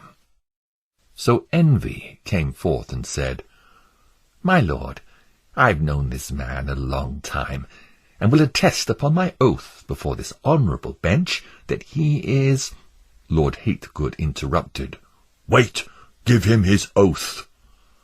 So they swore him in, and Envy continued, "My lord, this man, notwithstanding his plausible name, is one of the vilest men in our country. He neither regards prince, nor people, law, nor custom, but does all that he can to influence others with certain of his disloyal notions, which he calls principles of faith and holiness. And in particular, I myself heard him once affirm that Christianity and the customs of our town of Vanity were diametrically opposite and could not be reconciled. By saying this, my lord, he at once condemns both all our laudable doings and us in the doing of them." Then the judge, Lord Hategood, said to him, "Have you any more to say?" Envy, "My lord, I could say much more, but this would be tedious to the court. Yet, if need be, when the other gentlemen have given forth their evidence, if anything shall be lacking which would condemn Faithful, I will then enlarge my testimony against him." So Envy was told to stand by. Then they called Superstition, and asked him what he could say for their lord the king against Faithful. Then they swore him in, and so he began. Superstition. "My lord, I have no great acquaintance with this man, nor do I desire to have any further knowledge of him. However, this I know from a discourse which I had with him the other day, that he is a very pestilent fellow. He said that our religion was worthless, and could by no means please God, and therefore we worship in vain, and are yet in our sins, and shall finally be damned." Then Pickthank was sworn in, and ordered to say what he knew on behalf of their lord the king against the prisoner at the bar. Pickthank, "My lord, and all you gentlemen, I have known this fellow for a long time, and have heard him speak of things that ought not to be spoken. He has railed against our noble Prince Beelzebub, and has spoken contemptibly. He has railed against our noble Prince Beelzebub, and has spoken contemptibly of his honourable friends, Lord Oldman, Lord Carnal Delight, Lord Luxurious, Lord Desire of Vainglory, Old Lord Lechery, Sir Having Greedy, along with all the rest of our nobility. He has said, moreover, that if all men were of his mind, that these noblemen would all be run out of town. He's also not been afraid to rail at you, my lord, who is now appointed to be his judge, calling you an ungodly villain, along with many other such vilifying terms, with which he has bespattered most of the aristocracy of our town." When Pickthank had told his tale, the judge directed his speech to the prisoner at the bar, saying, "You renegade, heretic, and traitor! Have you heard what these honest gentlemen have witnessed against you?" Faithful: "May I speak a few words in my own defence?" Lord Hategood: "You scoundrel! You do not deserve to live, but to be slain immediately, right where you're standing. Yet, so that all men may see our gentleness towards you, let us hear what you, vile rebel, have to say." Faithful: "First, I say in answer to what Mr. Envy has spoken, that I never said anything but this, that whatever rules or laws or customs or people which are contrary to the word of God are diametrically opposite to Christianity. If I have said anything amiss in this, then convince me of my error, and I'll make recantation before you. Secondly, to answer Mr. Superstition and his charge against me, I said only this, that a divine faith is required in the worship of God, and there can be no divine faith without a divine revelation of the will of God. Therefore, whatever is thrust into the worship of God which does not agree with divine revelation is nothing but man's vain religion and will never lead to eternal life. Thirdly, in answer to what Mr. Pickthank has charged, I did say that the prince of this town, with all his rabblement and attendants, are more fit for being in hell than in this town and country, and so may the Lord have mercy upon me." Then Judge Hategood called the jury, who all this while stood by to hear and observe. "Gentlemen of the jury, you see this man, about whom so great an uproar has been made in this town. You've also heard what these worthy gentlemen have witnessed against him, and have heard his reply and confession. It lies now in your power to either hang him or save his life. Yet, I think it necessary to instruct you according to our law. There was an act made in the days of Pharaoh the Great, servant of our prince, that lest those of a contrary religion should multiply and grow too strong for him, their males should be thrown into the river. There was also an act made in the days of Nebuchadnezzar the Great, another of our prince's servants, that whoever would not fall down and worship his golden image should be thrown into a fiery furnace. There was also an act made in the days of Darius, that whoever called upon any god but him should be cast into the lion's den. Now, this rebel here has broken the substance of all these laws, not only in thought, which is not to be tolerated, but also in word and deed, which is absolutely intolerable. For Pharaoh's law was made upon a supposition to prevent mischief, no crime being yet apparent. Yet here is an obvious crime. And as for the laws of Nebuchadnezzar and Darius, you plainly see that Faithful openly disputes against our religion. For the treason which he has confessed, he deserves to die." Then the jury went out. Their names were Mr. Blindman, Mr. No-Good, Mr. Malice, Mr. Love-Lust, Mr. Live-Loose, Mr. Heady, Mr. High-Mind, Mr. Enmity, Mr. Liar, Mr. Cruelty, Mr. Hate-Light, and Mr. Implacable. Each of the jury gave their verdict against Faithful, and unanimously concluded to charge him as guilty before Lord Hategood. First, Mr. Blindman, the foreman, exclaimed, "I see clearly that this man is a heretic." Then Mr. No-Good added, "Away with such a fellow from the earth." "Absolutely," said Mr. Malice, "for I hate the very looks of him." Then Mr. Love-Lust remarked, "I could never stomach him." "Neither could I," added Mr. Live-Loose, "for he'd always be condemning my way." "Hang him! Hang him!" Mr. Heady demanded. "He is a sorry, "Base fellow!" exclaimed Mr. Highmind. "My heart revolts against him," snivelled Mr. Enmity. "He's a rogue," Mr. Liar declared. "Hanging is too good for him," snarled Mr. Cruelty. "Let's dispatch him out of the way," snapped Mr. Hate-Light. Then Mr. Implacable exclaimed, "I would not be reconciled to him for all the world. Therefore, let us immediately charge him to be deserving of death." And so they did. Therefore Faithful was condemned at once. He was taken from the court and back to his cage, and from there he was to be put to the most cruel death that could be invented.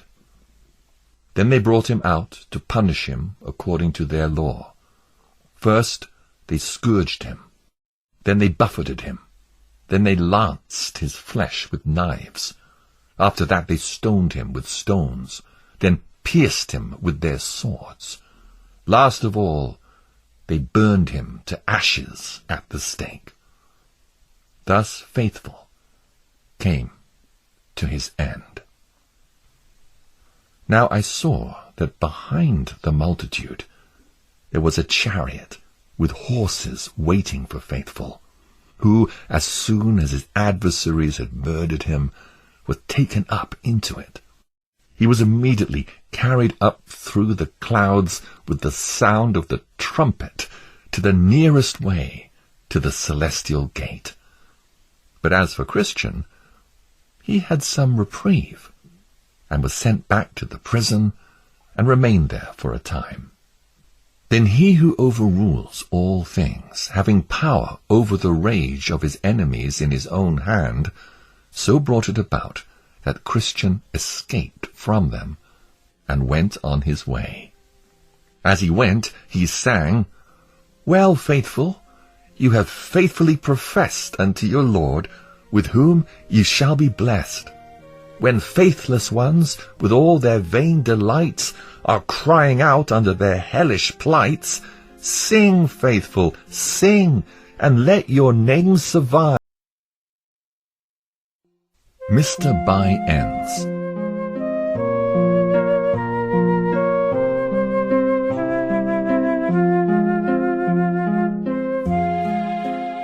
So I saw that quickly after they left the fair, they overtook one who was ahead of them, whose name was By Ends. They said to him, "What country are you from, sir? And how far do you intend to go this way?" He told them that he came from the town of Fair Speech, and he was going to the celestial city. But he did not tell them his name. "From Fair Speech!" Christian exclaimed. "Are there any godly people living there?" "Yes," said By Ends. "I certainly hope so." "Please, sir, what may I call you?" Christian said. By Ends. "I'm a stranger to you, and you to me.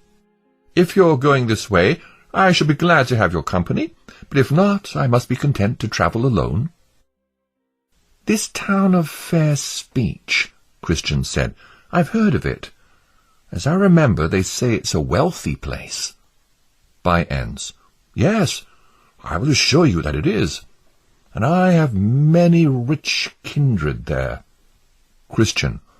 "Who are your kindred there, if I may be so bold to ask?" By Ends. "Almost the whole town. In particular, my Lord Turnabout, my Lord Time Server, my Lord Fair Speech, from whose ancestors that town first took its name, also Mr. Smoothman, Mr. Facing Both Ways, and Mr. Anything. The parson of our parish, Mr. Two Tongues, is my mother's own brother. To tell you the truth, I have become a gentleman of good quality. My great-grandfather was but a waterman, looking one way and rowing another, and I got most of my estate by the same occupation." Christian. "Are you a married man?" By Ends. "Yes, my wife is a very virtuous woman, and the daughter of a virtuous woman. She was my Lady Faining's daughter. Therefore she came from a very honourable family.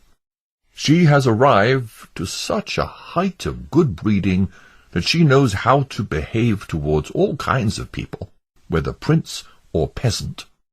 It's true that we somewhat differ in religion from those of the stricter sort, but only in 2 small points.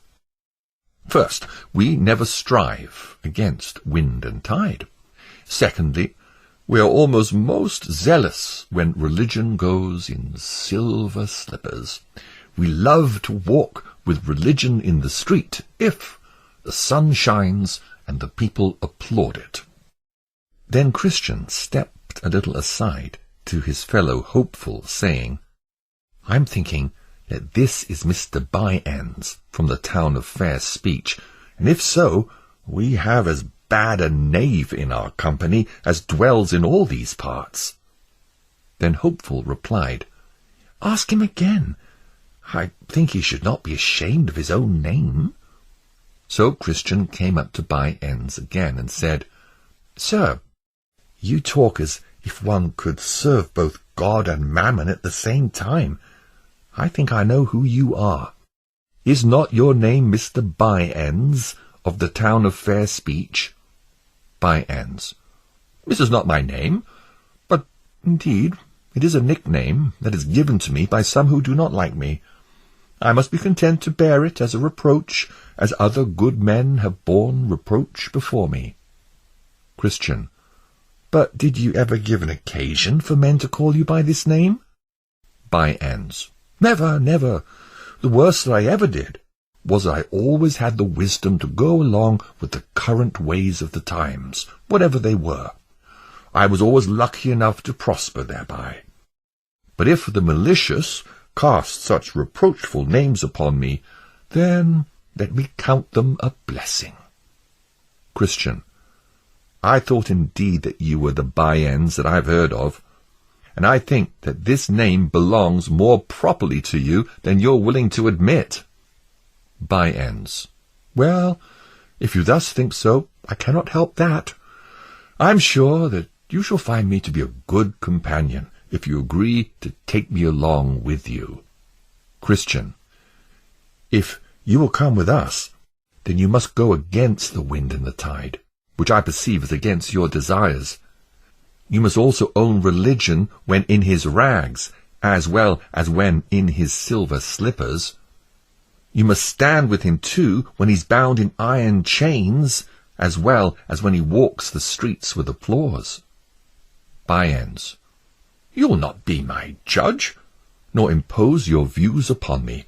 Allow me to do as I think best, and let me go with you. Christian. You shall not go a step further with us, unless you intend to do as we proposed. Then Bunyan retorted, I shall never desert my old principles, since they're both harmless and profitable. If I may not go with you, then I must do as I did before you caught up with me, travel by myself, unless I meet with someone who will be glad for my company. Now I saw in my dream that Christian and Hopeful forsook Mr. Bunyan and kept their distance ahead of him. Looking back, they saw 3 men following him. As they came up to him, he made a very low bow as he greeted them, and they gave him a compliment. The men's names were Mr. Hold the World, Mr. Moneylove, and Mr. Save-All. They were all men that Mr. Bunyan had formerly been acquainted with, for in their youth they were schoolfellows, and were taught by one Mr. Gripeman, a schoolmaster in Loughgane, which is a market town in the county of Coverting, in the north. This schoolmaster taught them the art of prospering, either by violence, deceit, flattery, lying, or by putting on a pretence of religion. These 4 gentlemen had attained much of the art of their master, so that each of them could have run a school themselves. Well, when they thus greeted each other, Mr. Moneylove said to Mr. Bunyan, Who are those two people on the road before us? For Christian and Hopeful were yet within view. By-ends. They're a couple of distant countrymen who in their strange manner are going on a pilgrimage. Mr. Moneylove. Alas, why did they not wait, that we might have had their good company? For we are all going on a pilgrimage. By-ends. Indeed we are, but the men ahead of us are so rigid, and love their own notions so much, and so lightly esteem the opinions of others, that let a man be ever so godly, yet if he does not agree with them in all things, they will thrust him out of their company. Mr. Sable. That's bad. We read of some who are overly righteous, and such men's rigidness prevails with them to judge and condemn all others but themselves. Please tell me what and how many were the things wherein you differed from them? By-ends. Why, after their headstrong manner, they conclude that it is their duty to push ahead on their journey in all weathers. But I'm waiting for more favourable winds and tides. They're for risking all for God at any moment. But I'm in favour of taking all advantages to secure my life and estate.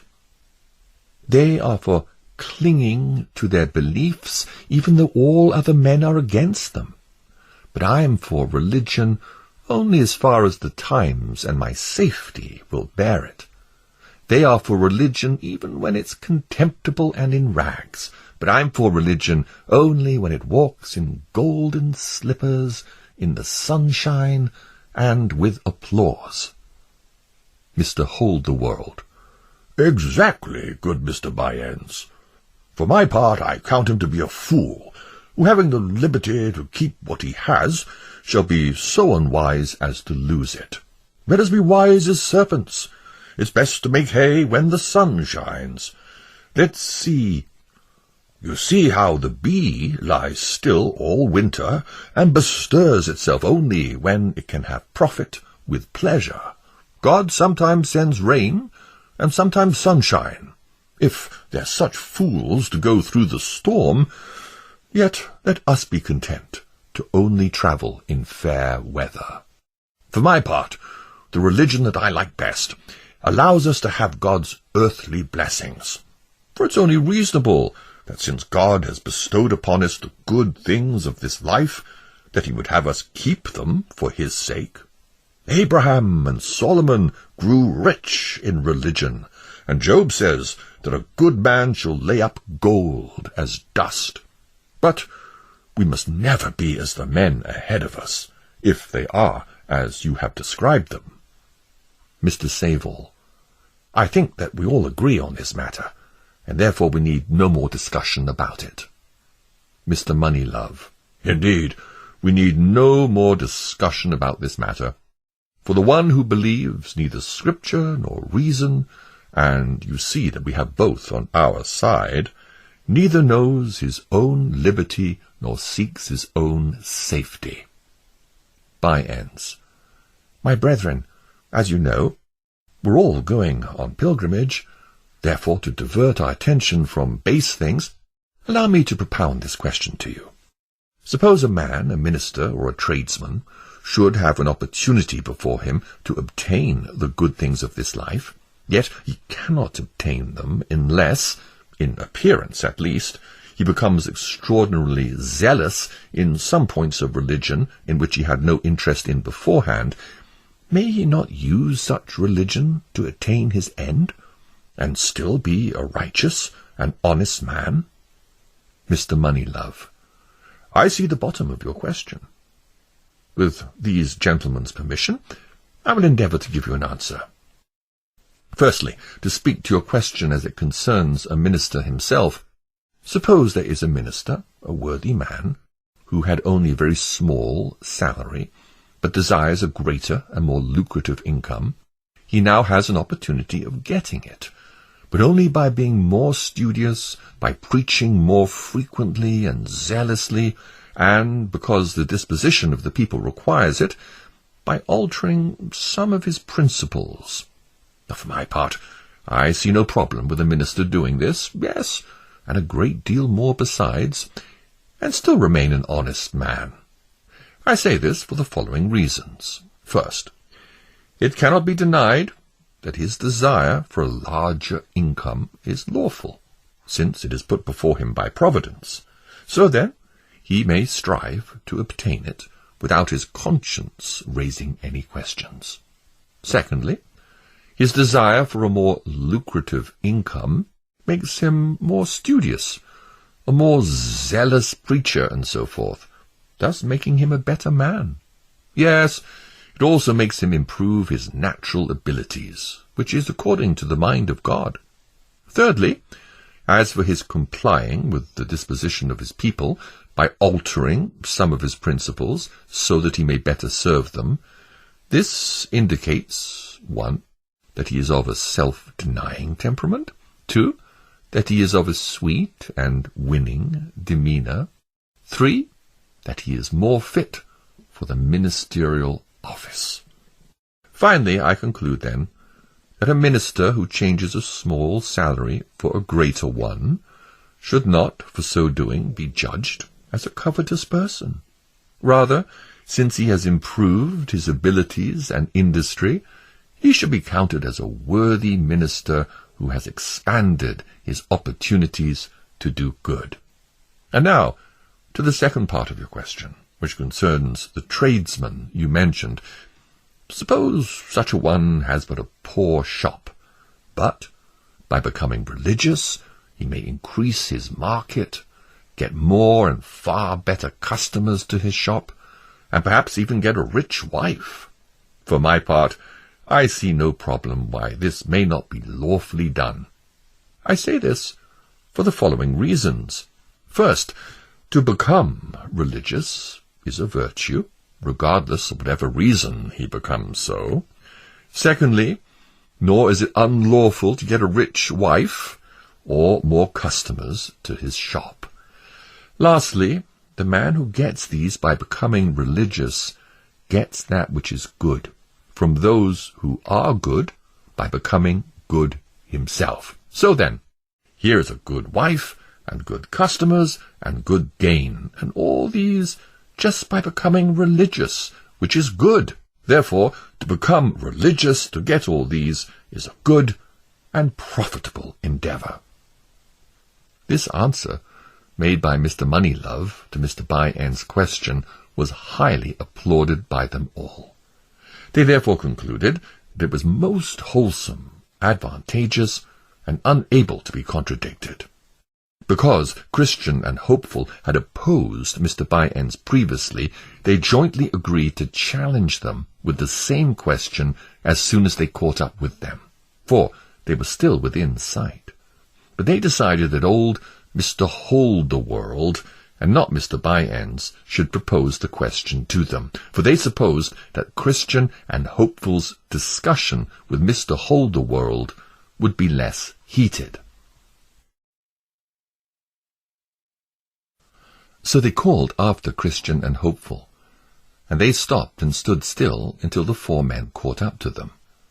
After a short greeting, Mr. Hold-the-World put forth a question to Christian and Hopeful, and asked them to answer if they could. Christian: even a babe in religion may answer 10,000 such questions, for if it is unlawful to follow Christ for mere loaves, then how much more abominable it is to attempt to make him and religion into an instrument to gain and enjoy the world. Nor do we find any other than heathen, hypocrites, devils, and sorcerers who are of this opinion. First, the heathen are of this religion. For when Hamor and Shechem desired to obtain the daughter and the cattle of Jacob, they were told that there was no way for them to procure them but by becoming circumcised. So they reasoned, will not their livestock and their property all become ours? Therefore, let us consent to their request. Jacob's daughter and his cattle were that which they sought to obtain, and their religion was the stalking horse that they made use of in attempting to procure them. You may read the whole story in Genesis chapter 34, verses 20 to 23. Secondly, the hypocritical Pharisees were also of this religion. Long prayers were their pretense, but to get widows' houses was their intention, and greater damnation was their judgment from God. Thirdly, Judas the devil was also of this religion. He was religious for the money bag, that he might get gain. But he was lost, cast away, and became the very son of perdition. Fourthly, Simon the sorcerer was of this religion also, for he desired the power of the Holy Spirit so that he might make gain. His condemnation from Peter's mouth was suitable. May your money perish with you, because you thought you could purchase the gift of God with money. Fifthly, I am also mindful that the man who takes up religion for the world will also throw away religion for the world. For as surely as Judas contrived to obtain the world by becoming religious, so just as surely he also sold his master and religion for money. Therefore, to answer the question affirmatively, as you have done, and to accept such an answer as satisfactory, is both heathenish, hypocritical, and devilish, and your reward will be according to your works. Then they stood staring at each other, not knowing how to answer Christian. So there was a long silence among them. Therefore, Mr. Bunyan. Bypath Meadow.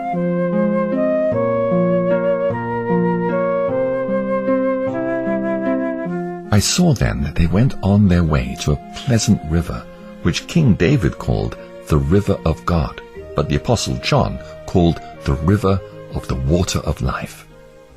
Now, their way lay along the bank of the river. Here, therefore, Christian and his companion walked with great delight. They drank of the water of the river, which was pleasant and enlivening to their weary spirits. On the banks of both sides of this river were green trees, which bore all kinds of fruit, which the pilgrims were also much pleased with. Furthermore, the leaves of the trees were also good for medicine. They prevented sicknesses and other diseases that are common to traveling pilgrims. On both sides of the river there was a meadow which remained green all the year long, and was intricately beautified with lilies. In this meadow they lay down and slept, for here they could sleep in safety. When they awoke, they again gathered fruit from the trees and drank of the water of the river, and once more lay down to sleep. Thus they did for several days and nights. Then they sang, "Behold, how these crystal streams do glide to comfort pilgrims by the highway side. The meadows green, besides their fragrant smell, yield dainties for them, and he who can tell what pleasant fruit, yes, leaves, these trees do yield, will soon sell all, that he may buy this field." So when they were prepared to travel on, for they were not yet at their journey's end, again they ate and drank and departed. Now I beheld in my dream that they had not journeyed far, when their path separated away from the river. This saddened them, but they dared not depart from their course. Now their path became rough, and their feet were tender because of their long travels. So they became discouraged because of the difficulty of the way, and wished for an easier route. Now, just ahead of them on the left side of the road was a field named Bypath Meadow, which could be entered by a stile. Then Christian said to Hopeful, "If this meadow lies alongside our way, then let's go over into it." So he went to the stile to see, and behold, there was a path on the other side of the fence, which ran alongside their way. "It's just as I desired. Here's an easy-going way," "Come, good Hopeful, and let us go over," Christian exclaimed. Hopeful. But what if this easy path should lead us out of the way? Christian. That's not likely. Look, it goes right alongside our pathway. So Hopeful, being persuaded by his fellow, left the path and followed Christian over the stile. Once in the meadow, they found it very easy for their feet. Looking ahead of them, they saw a man named Vain Confidence, so they called after him and asked him where this path led. "To the Celestial Gate," he replied. "Look," Christian said to Hopeful, "did I not tell you so? Now you see that we're in the right path." So they followed Vain Confidence, and he went on ahead of them. But behold, as the night came on, it grew very dark, and they lost sight of him. Vain Confidence, not seeing the way before him, fell into a deep pit and was dashed to pieces. This pit was purposely made by the king of those grounds in order to catch vainglorious fools. Now Christian and Hopeful heard him fall, so they called to him, but there was no answer. They only heard someone groaning. Then Hopeful asked, "Where are we now?" Christian did not answer, fearing that he had led Hopeful out of the right way.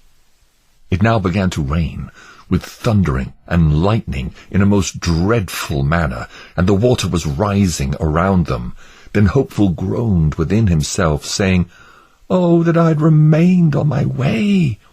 Christian, "Who could have thought that this path would have led us out of the way?" Hopeful, "I was afraid of that at the very first, and therefore gave you a gentle caution. I would have spoken plainer, but for the fact that you're older than I." Christian, "Good brother, do not be offended. I'm sorry I brought you out of the way, and that I put you into such imminent danger. Please forgive me. I did not do it with an evil intent." Hopeful, "Be comforted, my brother, for I do forgive you. We must believe that this, too, shall be for our good." Christian, "I'm glad that you're such a merciful brother. We must not stay here. Let's try to go back again." Hopeful, "But my good brother, let me go first." Christian, "No, if you please, let me go ahead, so that if there is any danger, I may meet it first, because by my guidance we've both gone out of the way." Hopeful, "No, you shall not go first, for your mind is troubled, and you may lead us out of the way again." Then, for their encouragement, they heard the voice of one saying, "Set your heart toward the highway, even the way by which you came. Turn back." But by this time the waters had greatly risen, so the way of going back was very dangerous. Then Christian realized that it was easier to go out of the right way than to get back into it. So they attempted to go back, but it was so dark, and the flood was so high that they almost drowned 9 or 10 times. Neither could they, using all their skill, get back to the stile that night. At last, finding a little shelter, they sat down there. Being weary, they fell asleep until the daybreak.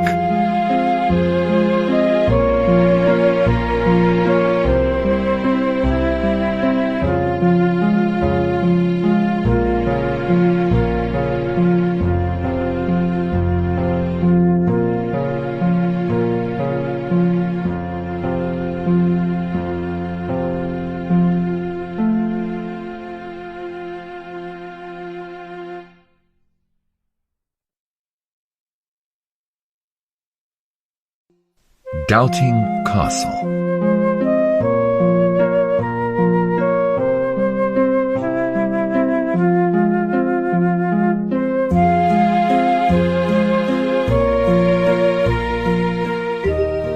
Not far from the place where they slept, there was a castle called Doubting Castle, whose owner was Giant Despair.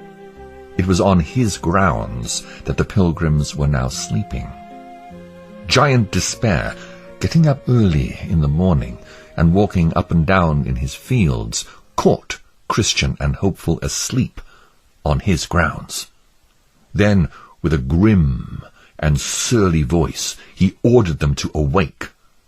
He asked them where they came from and what they were doing on his grounds. They told him that they were pilgrims and that they'd lost their way.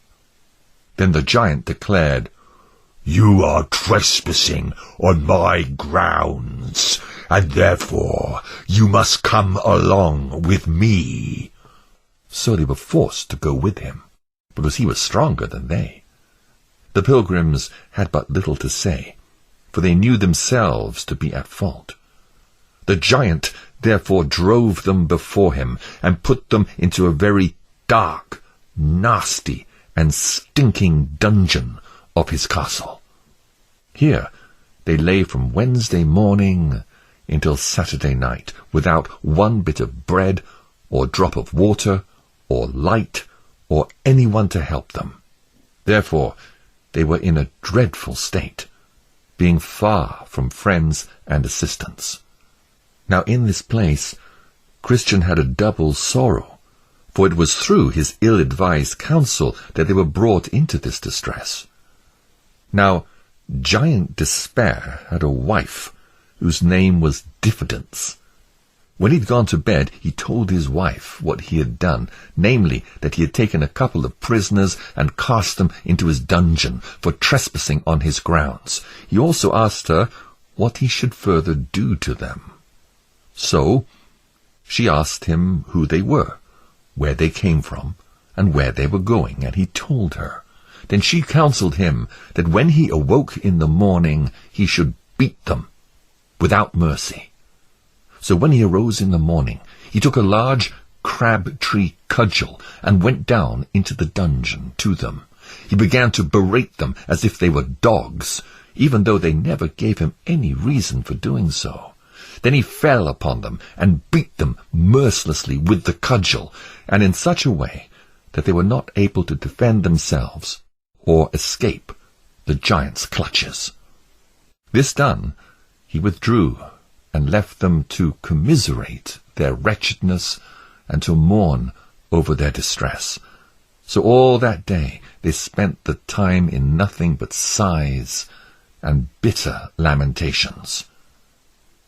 The next night, Diffidence, talking further with her husband about the pilgrims, and finding out that they were still alive, told him to advise them to kill themselves. So when morning came, he went to them in the same surly manner as before, perceiving them to be in much pain because of the beating that he'd given them the day before. He told them that since they were never going to get out of that dungeon, the best thing for them would be to kill themselves, either with knife, noose, or poison. "For why," he questioned, "should you choose life, seeing it is attended with so much bitterness?" But the pilgrims begged him to let them go. With that, he looked harshly at them. Rushing upon them, he would have doubtless made an end of them, except that he fell into one of his fits, for he sometimes fell into fits in sunshiny weather, and lost the use of his hands for a time. Therefore he withdrew and left them to consider what they would do. Then the prisoners discussed whether it was best to take his counsel or not, and thus they began to discourse. Christian: "Brother, what shall we do? The life that we now live is miserable. For my part, I do not know what is best, to live like this, or to kill ourselves. The grave seems better to me than living in this dungeon, only to be oppressed by this giant." Hopeful: "Indeed, our present condition is dreadful, and death would be far more welcome to me than live like this forever. Yet Let us consider that the Lord of the country to which we're going has said, 'You shall not murder.' We're not to take another man's life, much more then are we forbidden to take the giant's counsel to kill ourselves. Besides, he who kills another can but commit murder upon his body, but for one to commit suicide is to kill both body and soul at once. Moreover, my brother, you talk of ease in the grave, but have you forgotten that there is a hell where all murderers go? For no murderer has eternal life. And let us consider again that all our circumstances are not in the hand of giant despair. Others, so far as I understand, have been captured by him as well as we, yet they've escaped out of his clutches. Who knows but that the God who made the world may cause giant despair to die, or that at some time or other he may forget to lock us in, or that he may have another one of his fits when he's with us, and may lose the use of his limbs. If that ever happens, I'm resolved to take courage and try my utmost to escape his grasp. I was a fool that I did not try to do it before. However, my brother, let us be patient and endure for a while. The time may come in which we may be released, but let us not be our own murderers." With these words, Hopeful pacified the mind of his brother, and so they continued together in their sad and doleful condition. Now towards evening, the giant went down to the dungeon again to see if his prisoners had taken his advice, but when he arrived there, he found them still living. Yet they were barely alive, for they lacked bread and water. Because of the wounds they received when he beat them, they could do little more than breathe. Seeing that they were still alive, Giant Despair fell into a furious rage. He told them that since they had not taken his advice, it would now be worse with them than if they had never been born. With that, he departed. At this they trembled greatly, and Christian fell into a swoon. Upon reviving, they renewed their discussion about the giant's advice, and whether or not it was best to follow it. Once again, Christian seemed to favor suicide. Hopeful then responded, "My brother, remember how valiant you've been up to this time. Apollyon could not crush you, nor could all that you heard or saw or experienced in the valley of the shadow of death. What hardship and terror you've already gone through. But now, are you so fearful? You see that I, a far weaker man by nature than yourself, am in this dungeon with you. The giant has wounded me, as well as you, and has also cut off my bread and water. And with you I mourn in this dark dungeon. Let us exercise a little more patience. Remember how courageous you were at Vanity Fair, and were neither afraid of the fetters, nor the cage, nor of a bloody death. Therefore, let us bear up with patience as well as we can, for suicide is shameful and unfitting for a Christian." Now, night having come, and the giant and his wife being in bed, she asked him if the prisoners had taken his counsel, to which he replied, "They are sturdy rogues, and choose rather to bear all hardship than to kill themselves." So she then said, "Take them into the castle yard tomorrow, and show them the bones and the skulls of those whom you've already put an end to. Make them believe that before the end of the week you will also tear them in pieces, as you've done to the others." So when the morning came, the giant went to the pilgrims and took them into the castle yard, just as his wife had bidden him. "These," he boasted, "were once pilgrims as you are.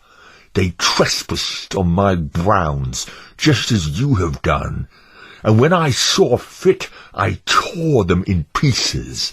In the same way, within 10 days, I will do so to you. Now, go down to your den again."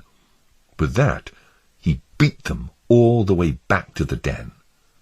Christian and Hopeful lay, therefore, all day in the same lamentable state. Now night had come, and when Mrs. Diffidence and her husband the giant went to bed, they began to renew their discourse about the prisoners. The old giant wondered why he could neither by his blows nor by his counsel bring them to an end. And with that his wife responded, I fear that they live in hope that someone will come to rescue them, or that they have picklocks with them by which they hope to escape. Do you think so, my dear? Responded the giant. I will therefore search them in the morning. Now about midnight, the pilgrims began to pray, and continued in prayer until almost the break of day. Then Christian, half bewildered, broke out in this passionate speech. What a fool I've been, to thus lie in this stinking dungeon when I could have been free. I have a key, called Promise, in my bosom, which I'm persuaded will open any lock in Doubting Castle. Hopeful replied, That's good news, my brother. Pluck it out of your bosom and try it. Then Christian pulled it out of his bosom and tried to unlock the dungeon door. As he turned the key, the bolt drew back and the door flew open.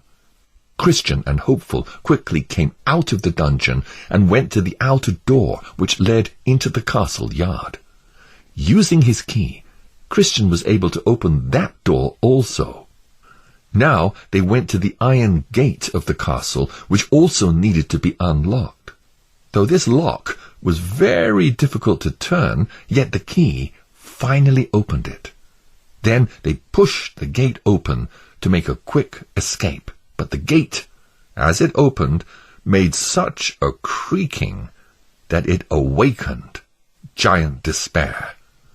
Hastily rising to pursue his prisoners, the giant fell into one of his fits and felt his limbs fail him, so that he was unable to go after them.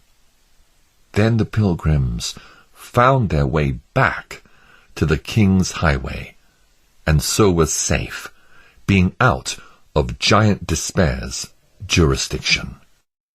Now when they had gone back over the stile, they began to discuss what they should do to prevent others who would come after them from falling into the hands of Giant Despair. So they agreed to erect a pillar there, and to engrave this warning upon it. Over this stile is the way to Doubting Castle, which is kept by Giant Despair, who despises the king of the celestial country and seeks to destroy his holy pilgrims. This being the Delectable Mountains.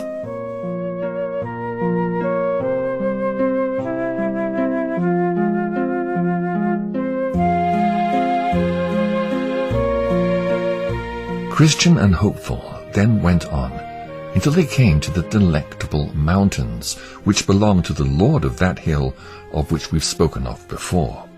So they went up to the mountains to behold the gardens, the orchards, the vineyards, and the fountains of water. There they also washed themselves, and freely drank and ate from the vineyards. Now on the top of these mountains there were shepherds feeding their flocks while they stood by the highway side.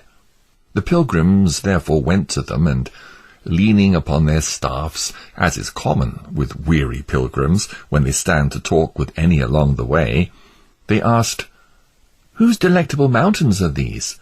And whose are these sheep which feed upon them? Shepherds. These mountains are Emmanuel's land, and they're within sight of his city. The sheep are his also, for he laid down his life for them. Christian. Is this the way to the celestial city? Shepherds. Yes, this is the right way. Christian. How far is it to the city? Shepherds. Too far for any, except those who shall get there indeed. Christian. Is the way safe or dangerous? Shepherds. The way is safe for whom it's meant to be safe. The righteous walk in it, but transgressors stumble in it. Christian: Is there any relief in this place for pilgrims who are weary and faint? Shepherds: The Lord of these mountains has given us a charge to show hospitality to strangers. Therefore, the refreshment of the place is available for your welfare.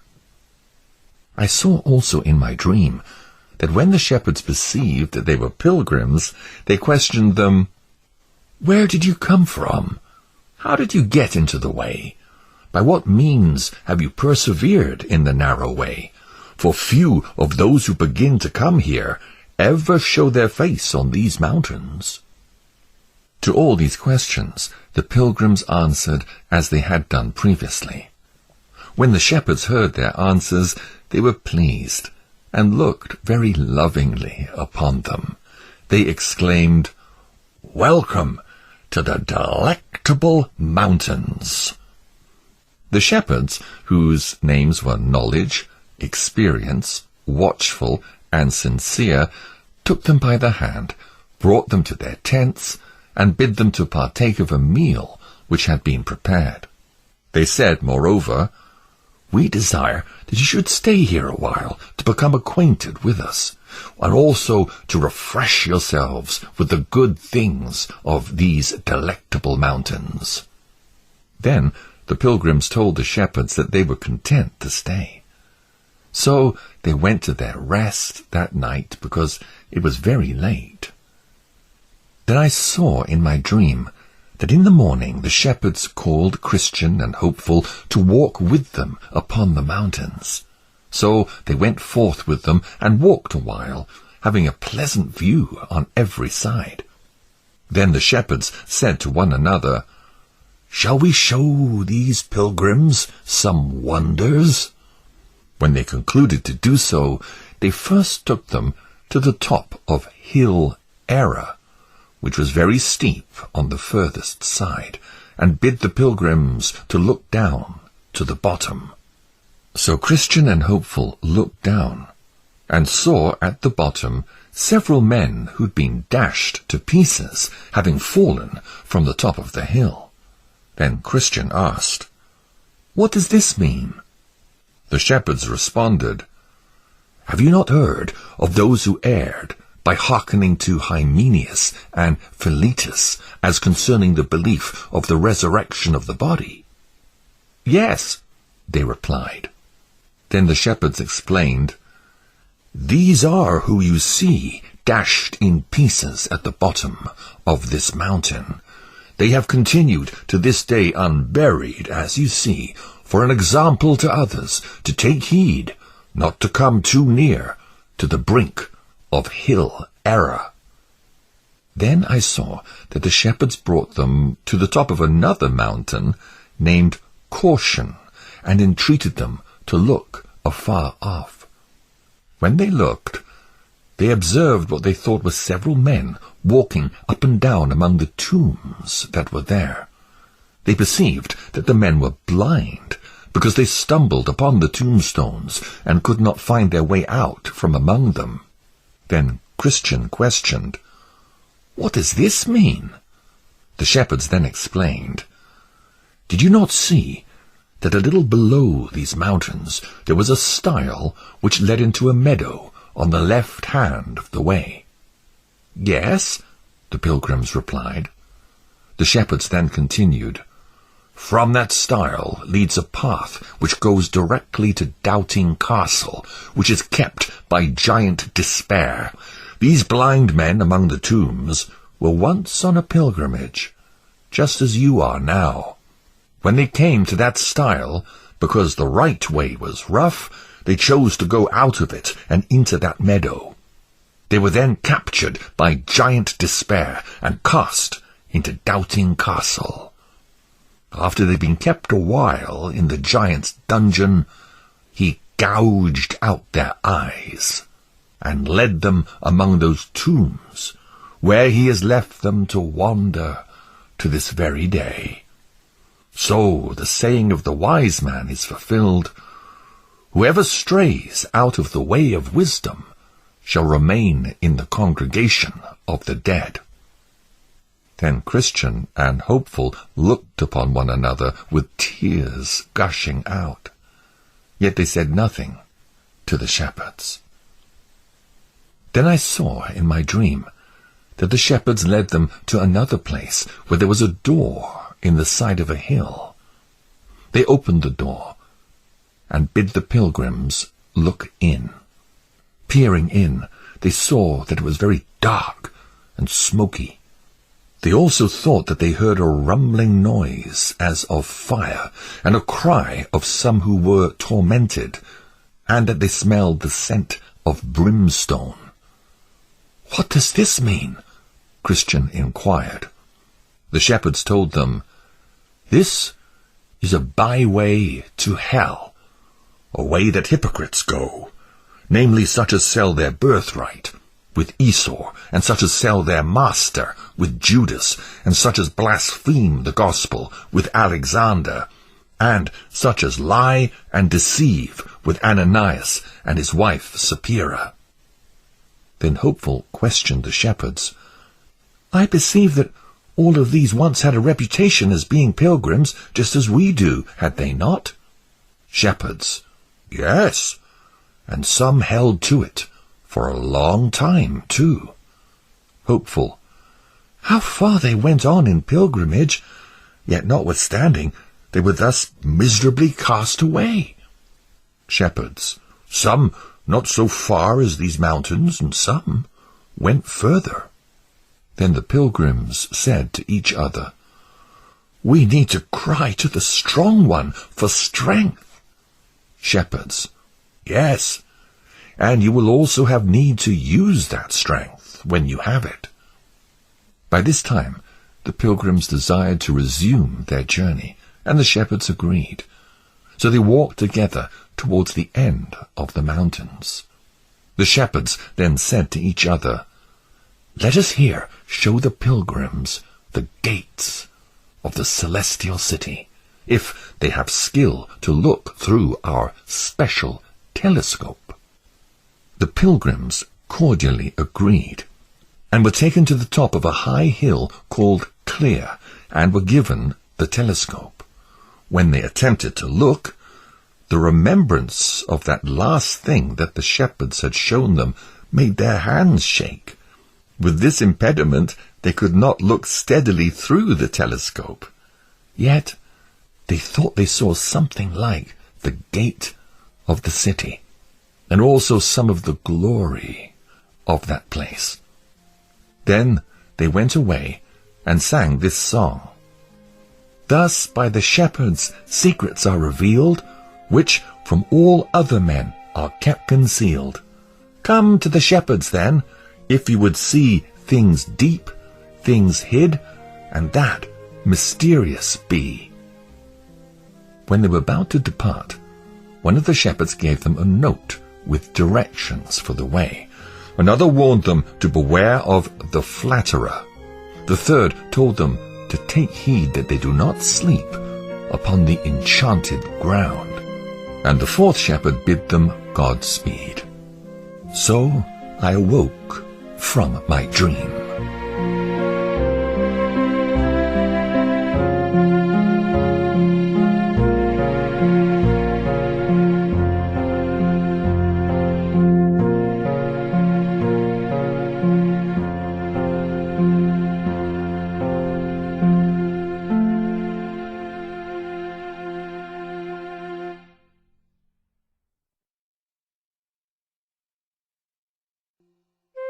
Ignorance.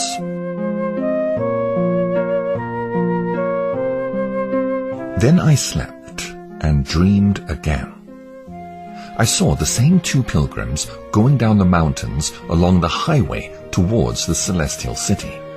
Now, a little below these mountains, on the left hand, lies the country of Conceit.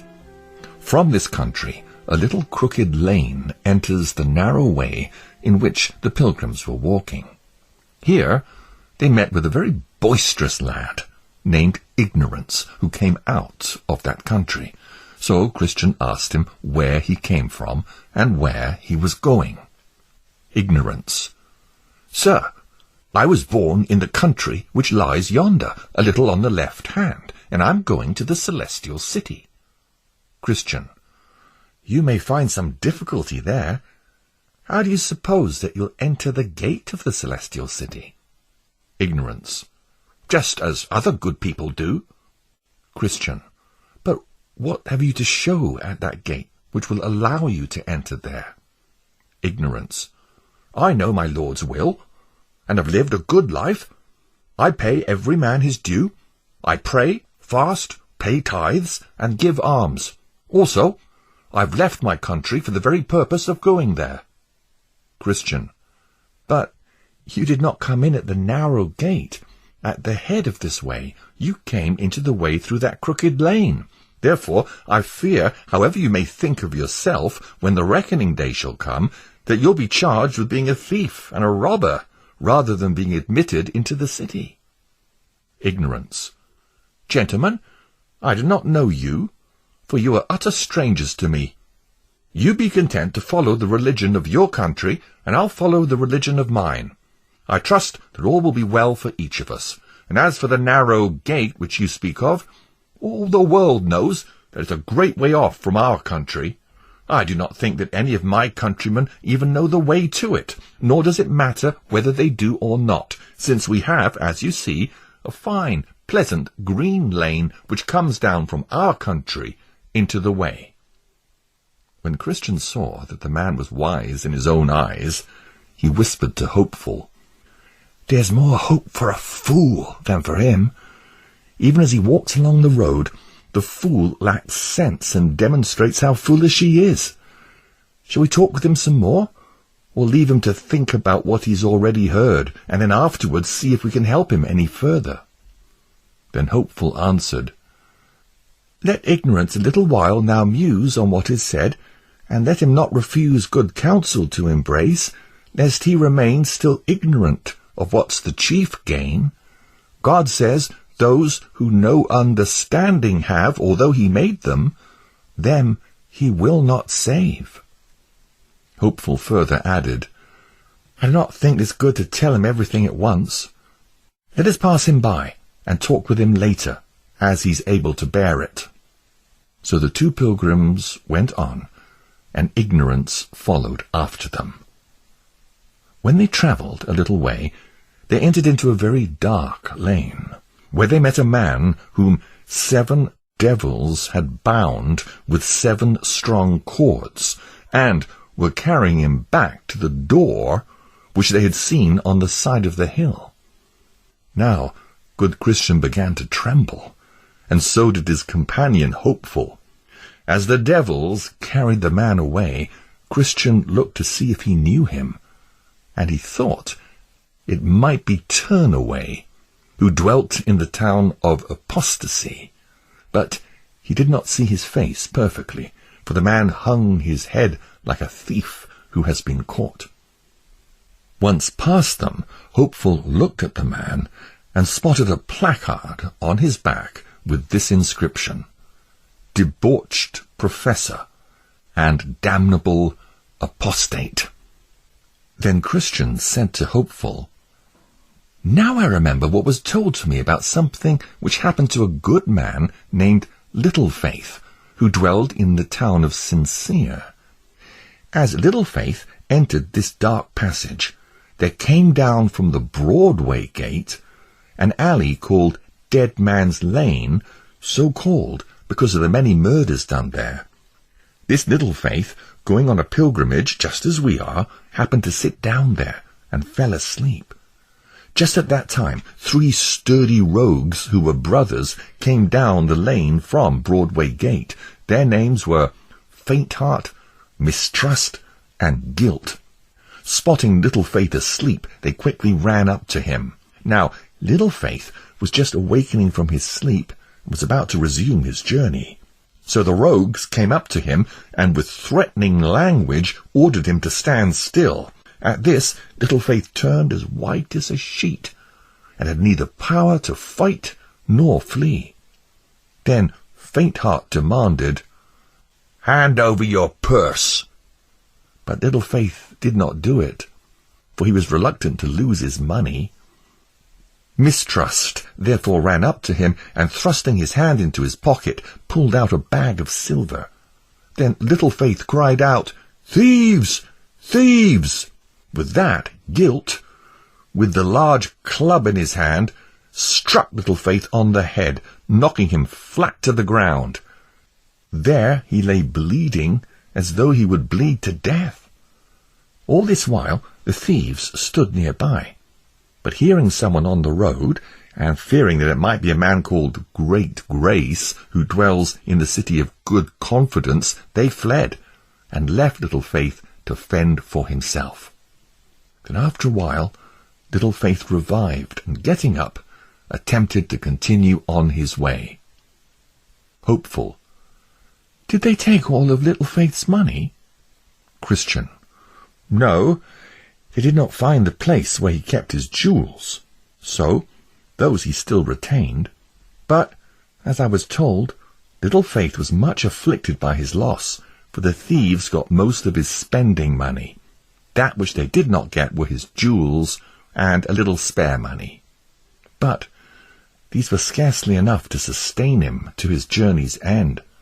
Nay, if I'm not misinformed, he was forced to beg as he went, just to keep himself alive, for he would not sell his jewels, but begging and doing whatever he could, he travelled with a hungry belly the rest of the way. Hopeful. It's a wonder that they did not get his certificate from him, by which he would receive admittance at the celestial gate. Christian. Yes, it is a wonder, though they did not get it through any cleverness on his part, for he, being bewildered by their coming upon him so quickly, had neither power nor skill to hide anything. So it was more by good providence than by any wise endeavour on his part that they did not rob him of his certificate. Hopeful. But it must be a comfort to him that they did not get his jewels. Christian. It might have been a great comfort to him had he used the jewels as he should have. Those who told me the story said that he made but little use of them because he was so discouraged from being robbed of his money. Indeed, he forgot about his jewels for a great part of the rest of his journey. Whenever they came to his mind and began to be comforted with them, then fresh thoughts of his loss would again come upon him, and those thoughts would swallow up all comfort. Hopeful. Alas, poor man! This must have been a great grief to him. Christian. Grief? Yes, a grief indeed. It would have been to any of us, had we been robbed and wounded as he was, and that in a strange place. It's a wonder he did not die from grief, poor heart.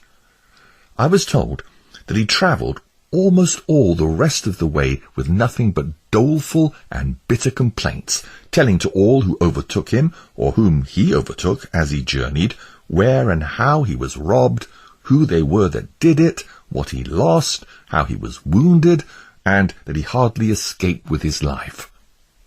Hopeful. But it's a wonder that his necessity did not make him sell or pawn some of his jewels, that he might have something to sustain him along his journey.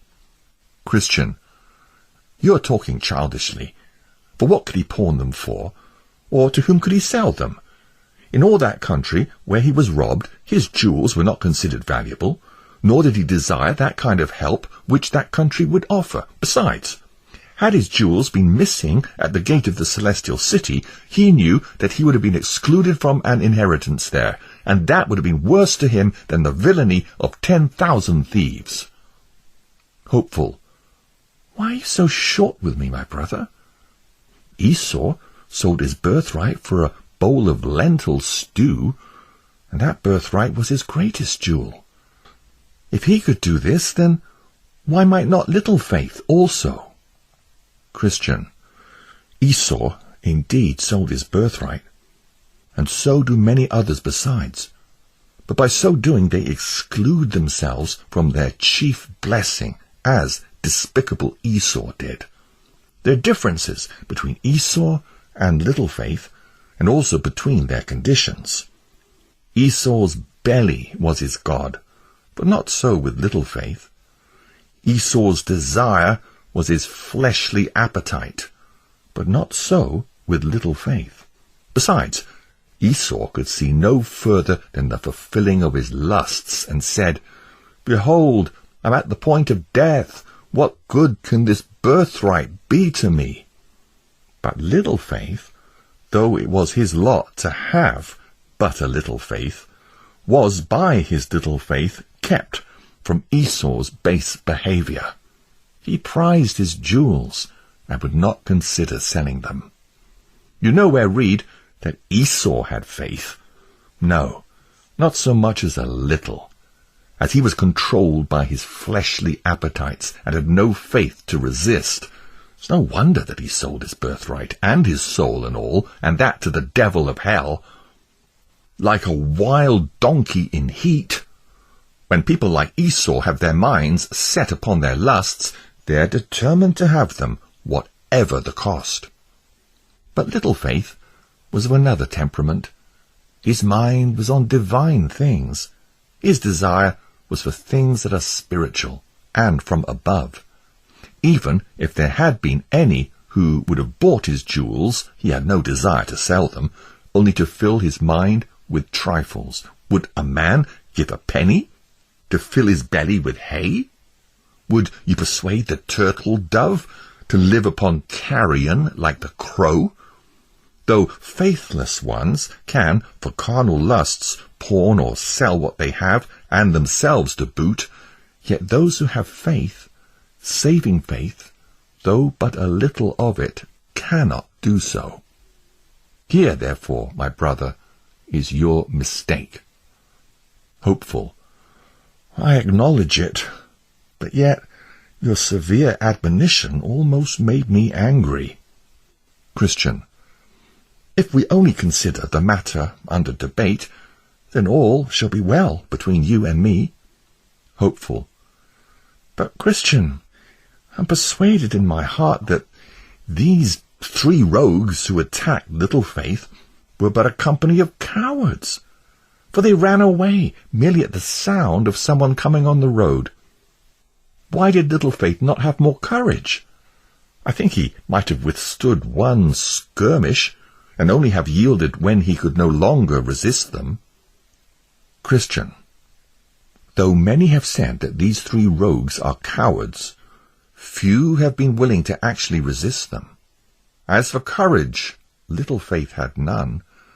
And I perceive that you, my brother, if you had been the man concerned, you think that you could have withstood a skirmish before yielding?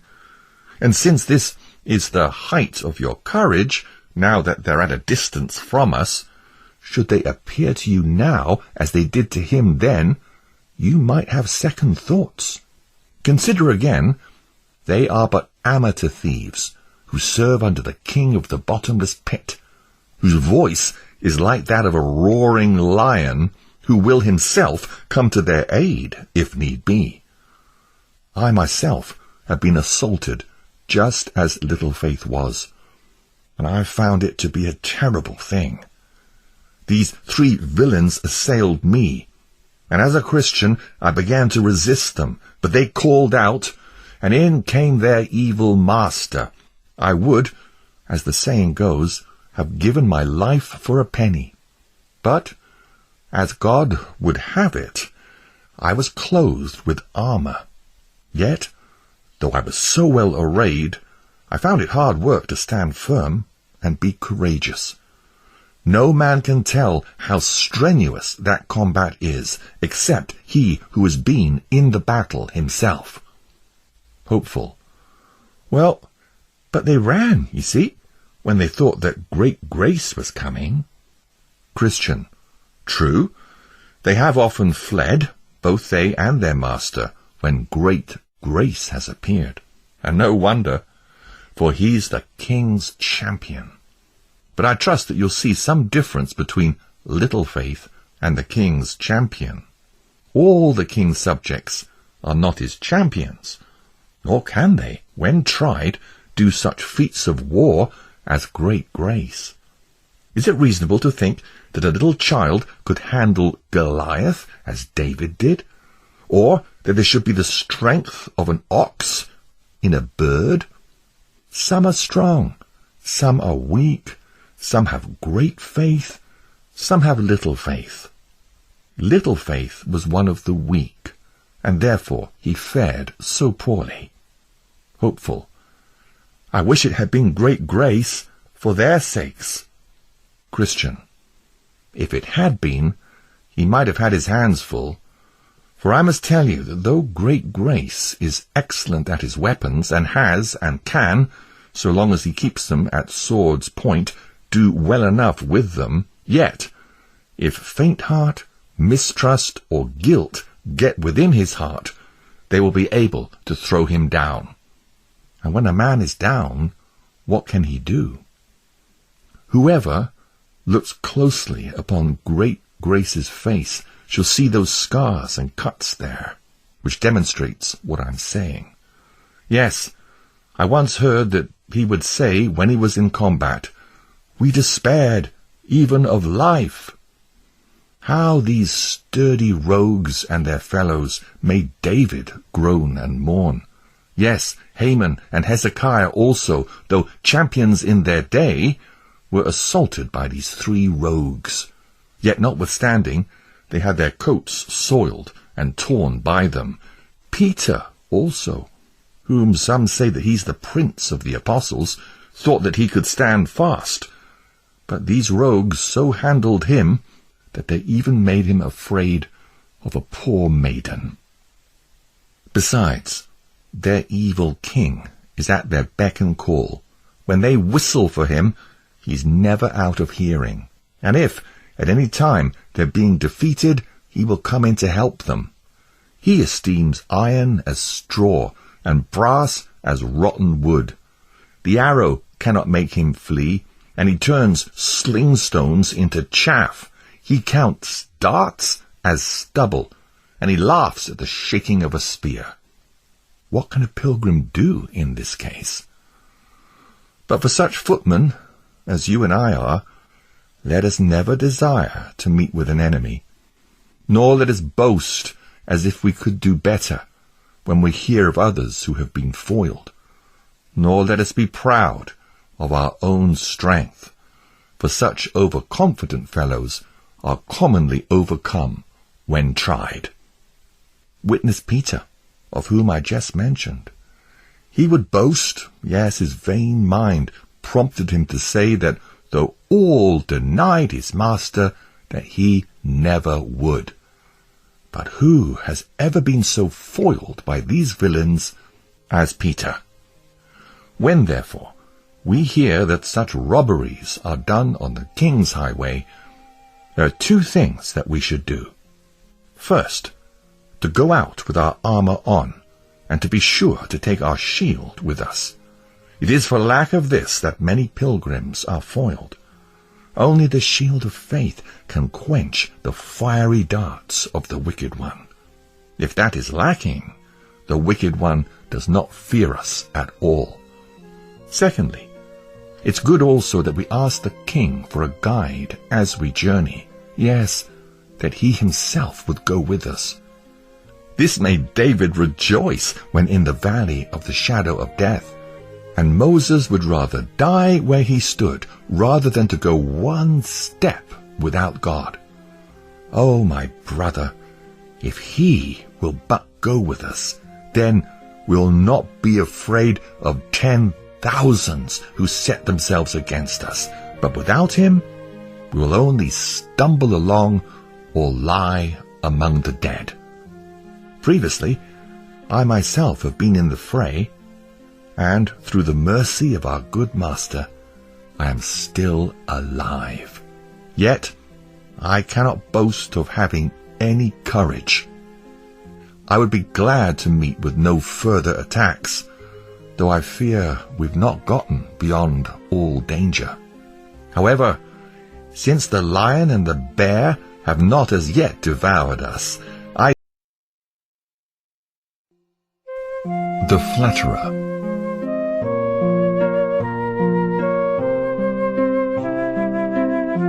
So the pilgrims went on, and ignorance followed. They came to a path which seemed to go as straight as the way which they were on, and hence they did not know which of the two to take, for both seemed straight before them. Therefore they stood still to consider. As they were thinking about the way, behold, a black man, clothed with a very light robe, came to them, and asked them why they were standing there. They answered that they were going to the celestial city, but did not know which of these ways to take. "Follow me," the man said. "I'm going there too." So they followed him into the adjoining way, which slowly by degrees turned them away from the celestial city, so that in a little time their faces were completely turned away from it. Yet they continued to follow him. By and by, before they were aware, he led them into a net, in which they were both so entangled that they did not know what to do. With that, the white robe fell off the black man's back. Then they saw where they were. There they lay crying for some time, for they could not extricate themselves from the net. Then Christian said to his fellow, "Now I see my error. Did not the shepherds bid us to beware of the flatterer? As is the saying of the wise man, so we have found it this day. Whoever flatters his neighbor is spreading a net for his feet." Hopeful. They also gave us a note with directions so that we could surely find the way, but we forgot to read it, and have wandered into the paths of the destroyer. Here David was wiser than we, for he said, "By the word of your lips I've kept myself from the paths of the destroyer." Thus they lay in the net, bewailing themselves. At last they sighted a shining one coming towards them with a whip of small cords in his hand. When he arrived at the place where they were, he asked them where they came from and what they were doing there. They told him that they were poor pilgrims going to the celestial city, but were led out of their way by a black man who was clothed in white, who bid them to follow him, for he was going there also. Then the shining one replied, "That was the flatterer. He's a false apostle who transforms himself into an angel of light." So he cut the net and freed the pilgrims. Then he said to them, "Follow me, so that I may place you in the right path again." So he led them back to the way which they had left to follow the flatterer. Then he asked them, "Where did you stay last night?" They answered, "With the shepherds upon the Delectable Mountains." He then asked if the shepherds had given them a note with directions for the way. "Yes," they responded. "Did you not read your note?" he questioned. "No," they replied. "And why not?" he asked them. They answered that they had forgotten. He asked, moreover, if the shepherds told them to beware of the flatterer.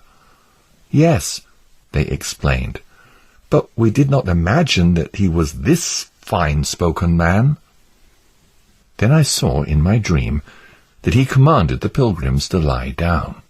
Having done this, he grievously chastised them, to teach them the good way in which they should walk. As he chastised them, he declared, "As many as I love, I rebuke and chasten. Be zealous, therefore, and repent." This done, he bid them to go on their way, and to pay close attention to the other directions which the shepherds had given them. So they thanked him for all his kindness, and went carefully along the right way, singing, "Come here, you who walk along the way. See how pilgrims fare who go astray. They are catched in an entangling net, 'cause they good counsel did forget. 'Tis true, they were rescued, but yet you see, they're scourged to boot. Let this your caution be."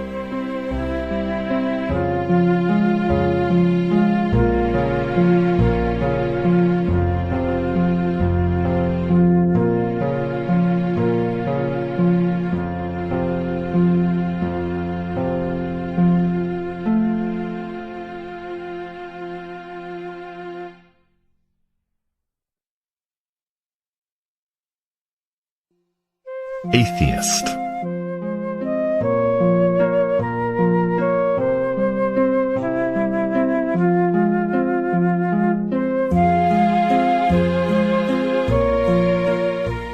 Now after a while they perceived afar off one coming softly along the highway to meet them. Then Christian said to his fellow, "Yonder is a man with his back toward the celestial city, and he's coming to meet us." Hopeful, "I see him. Let's be careful now, lest he should prove to be a flatterer also."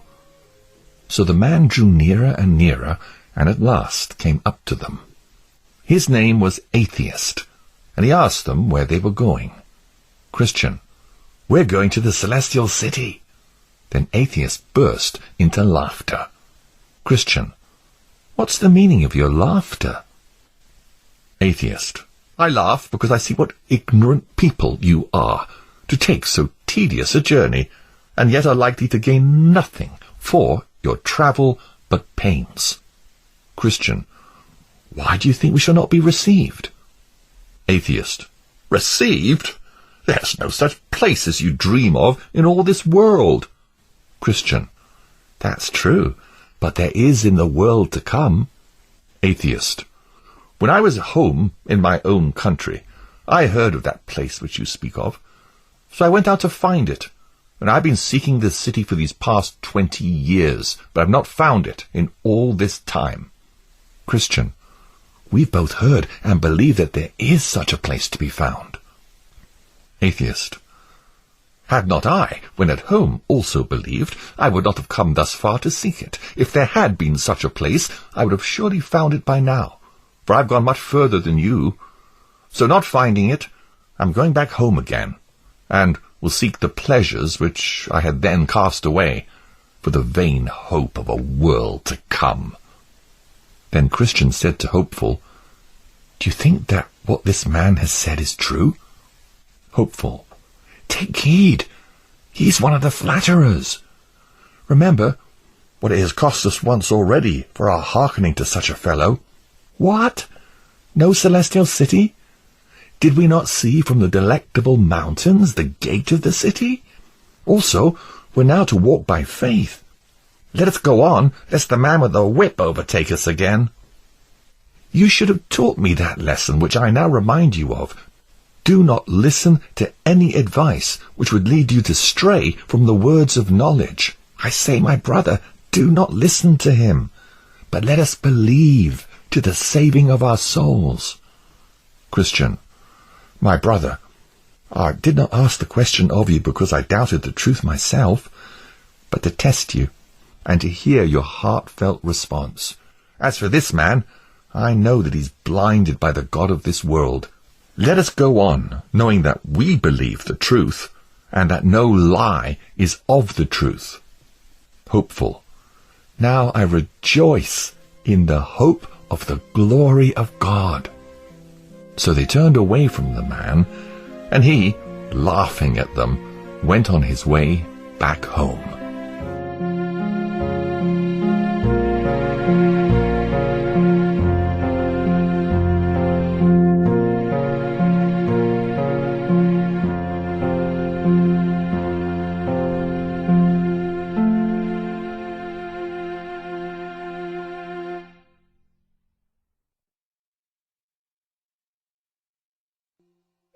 The Enchanted Ground.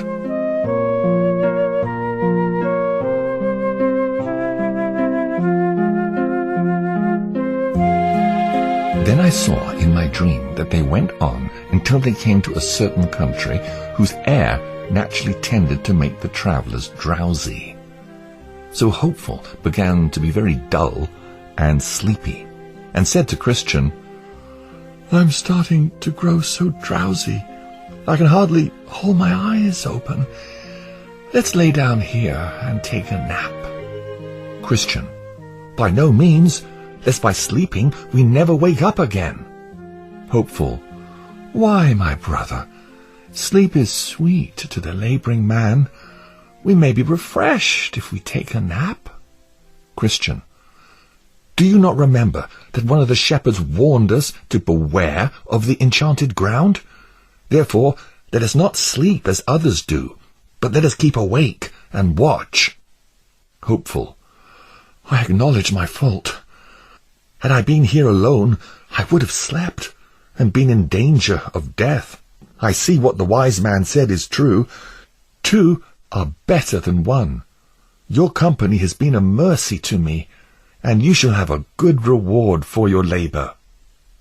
Now then, Christian said, to prevent drowsiness in this place, let us have a wholesome discussion. With all my heart, said Hopeful. Christian. Where shall we begin? Hopeful. Where God began with us. Please, start. Christian. First, I'll sing this song to you. When saints do sleepy grow, let them come hither, and hear how these 2 pilgrims talk together. Yes, let them learn of them in any wise, thus to keep open their drowsy, slumbering eyes. Saints' fellowship, if it be managed well, keeps them awake, and that in spite of hell.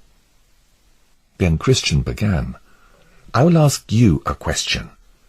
How did you come at first to think of going on this pilgrimage? Hopeful. Do you mean, how did I first come to look after the good of my soul? Christian. Yes, that's my meaning. Hopeful. I continued a great while in the delight of those vain things which were seen and sold at our fair. These things I now believe, had I continued in them still, would have drowned me in perdition and destruction. Christian. What things were they? Hopeful. All the treasures and riches of the world. I also delighted much in carousing, drinking, swearing, lying, impurity, Sabbath-breaking, and what not, all of which lead to the destruction of the soul. But I found at last, by hearing and considering divine things, which I heard from you and beloved Faithful, who was put to death for his faith and holy living in Vanity Fair, that the end of these things is death, and that for these things the wrath of God comes upon the children of disobedience. Christian. Did you immediately fall under the power of this conviction? Hopeful.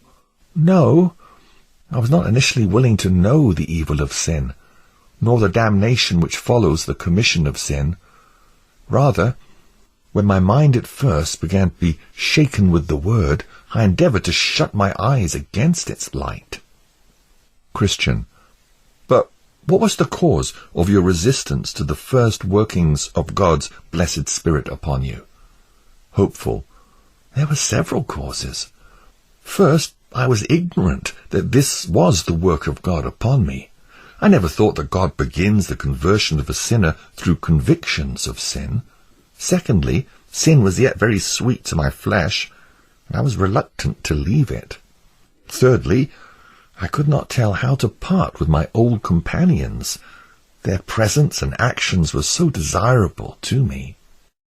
Finally, my convictions of sin were so troublesome and heart-affrighting that I could not endure the thought of them in my heart. Christian. Then, as it seems, sometimes you got rid of your convictions of sin. Hopeful. Yes, truly. But they would come into my mind again, and then I would be as bad, nay, worse than I was before. Christian. Why? What was it that brought your sins to mind again? Hopeful. Many things, such as 1. If I did but meet a godly man in the streets, or 2. If I heard anyone read in the Bible, or 3. If my head began to ache, or 4. If I was told that some of my neighbours were sick, or 5. If I heard the death bell toll for someone who had died, or 6. If I thought of dying myself, or 7, if I heard another had died by sudden death. 8, but especially when I thought of myself, that I must quickly come to judgment. Christian. And could you not easily at any time get off the guilt of sin, when by any of these ways conviction came upon you? Hopeful. No, not I, for then they got a tighter hold on my conscience. And then, If I did but think of going back to sin, though my mind was turned against it, it would be a double torment to me. Christian. And what did you do then? Hopeful. I reckoned that I must endeavour to mend my life, for I thought that otherwise I was sure to be damned. Christian. And did you ever attempt to mend your life? Hopeful. Yes, and I fled not only from my sins, but from sinful company too. I also began religious duties, such as prayer, reading, weeping for sin, speaking truth to my neighbours, and so forth. These things I did, along with many others, too many to recount. Christian. And did you think yourself well then? Hopeful. Yes, for a while. But eventually my troubling convictions came tumbling upon me again, in spite of all my reformations. Christian. How so, since you were now reformed? Hopeful. There were several things which brought these convictions upon me, especially such sayings as these: all our righteousnesses are as filthy rags. By the works of the law shall no flesh be justified. When we've done everything we should, we're unworthy servants doing but our duty, along with many more similar sayings.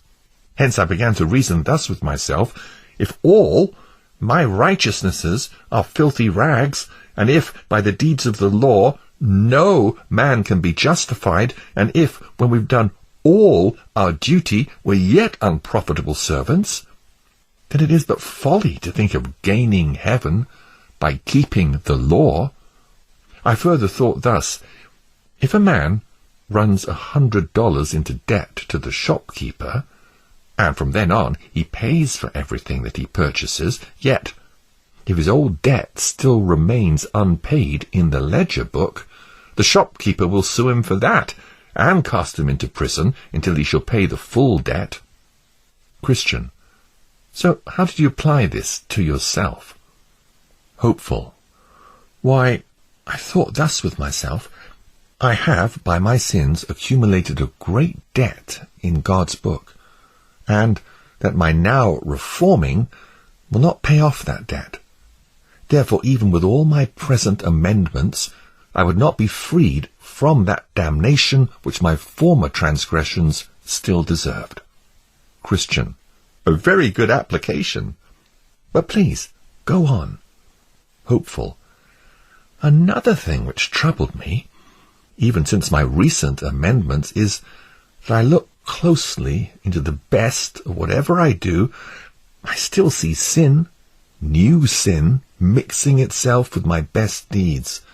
So I'm forced to conclude that notwithstanding my former good opinion of myself and my duties, I've committed enough sin in one duty to send me to hell, even if my former life had been faultless. Christian. And what did you do then? Hopeful. Do? I did not know what to do, until I shared my thoughts with Faithful, for we were well acquainted. He told me that unless I could obtain the righteousness of a man who never had sinned, that neither my own nor all the righteousness of the world could save me. Christian. And did you think he spoke the truth? Hopeful. Had he told me this while I was yet pleased and satisfied with my own amendments, I'd have called him a fool for his counsel. But now, since I see my own error and the sin which cleaves to even my best performances, I was forced to embrace his opinion. Christian. But did you think, when at first he suggested it to you, that there was such a man to be found of whom it might justly be said that he never committed any sin? Hopeful. I must confess that his words did sound strange at first, but after a little more conversation with him, I was fully convinced. Christian. And did you ask, Faithful, who this man was, and how you must be justified by him? Hopeful. Yes. And he told me it was the Lord Jesus, who dwells on the right hand of the Most High God, And thus he said that I must be justified by him, even by trusting in what he himself has done during his earthly life, and what he suffered when he hung on the tree.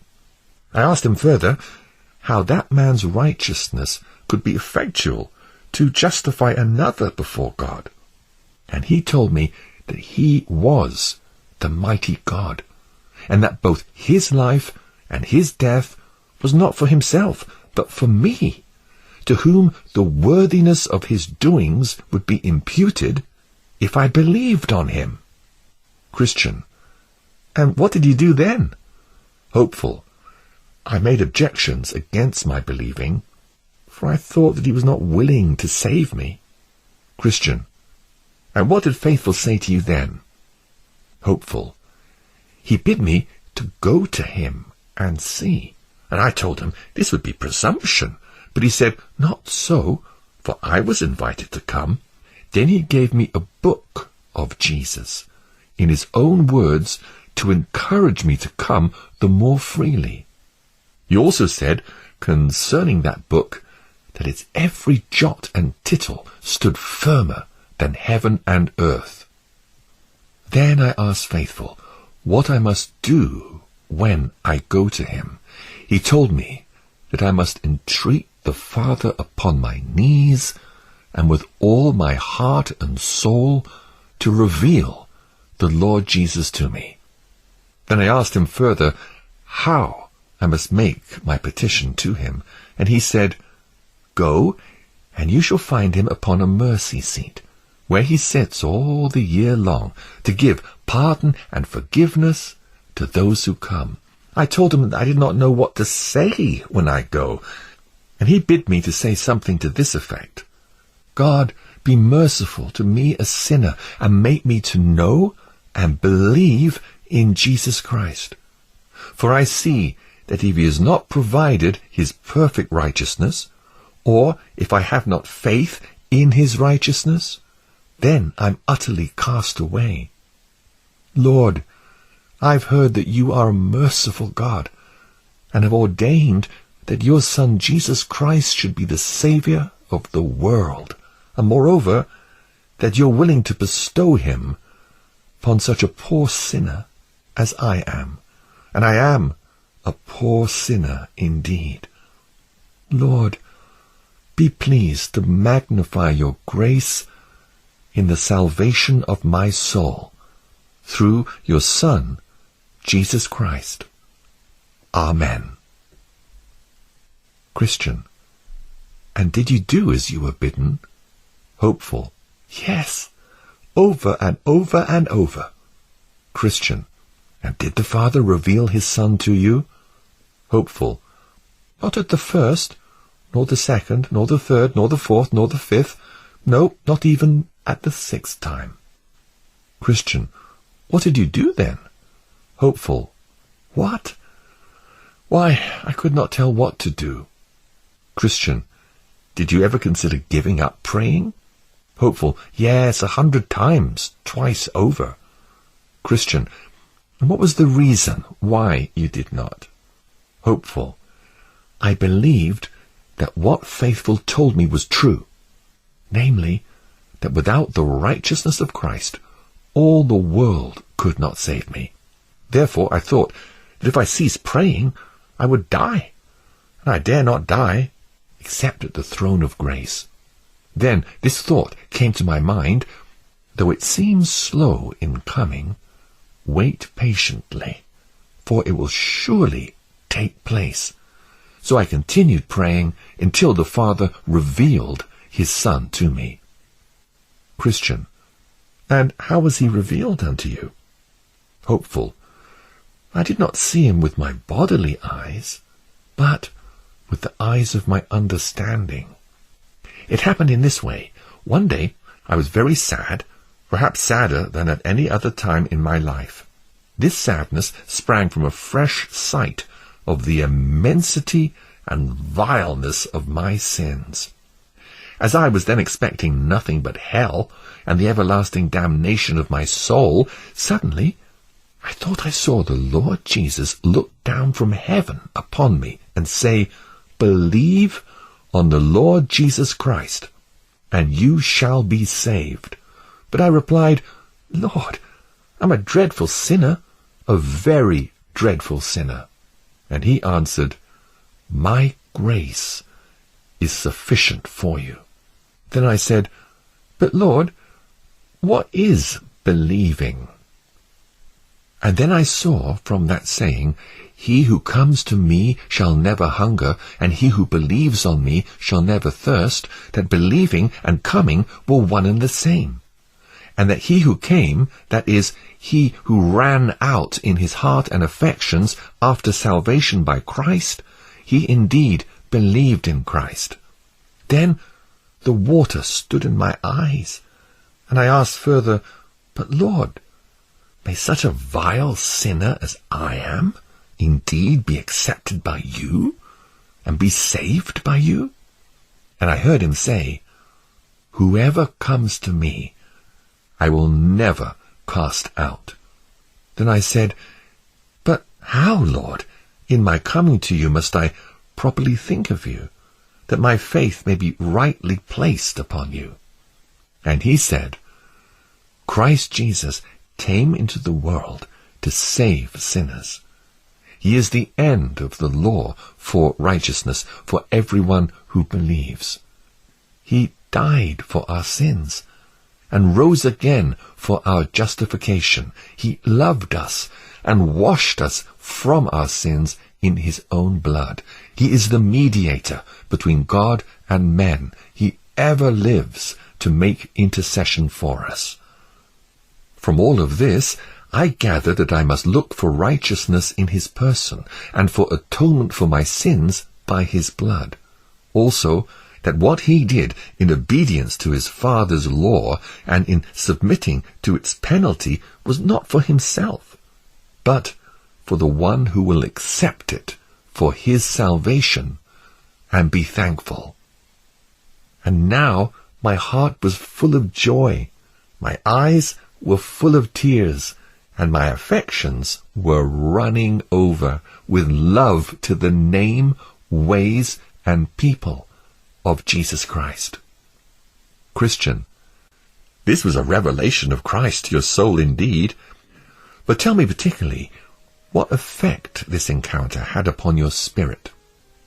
Hopeful: First, it made me see that all the world, notwithstanding all its boasted righteousness, is in a state of condemnation. Secondly, it made me see that God the Ignorance rejoins the Pilgrims.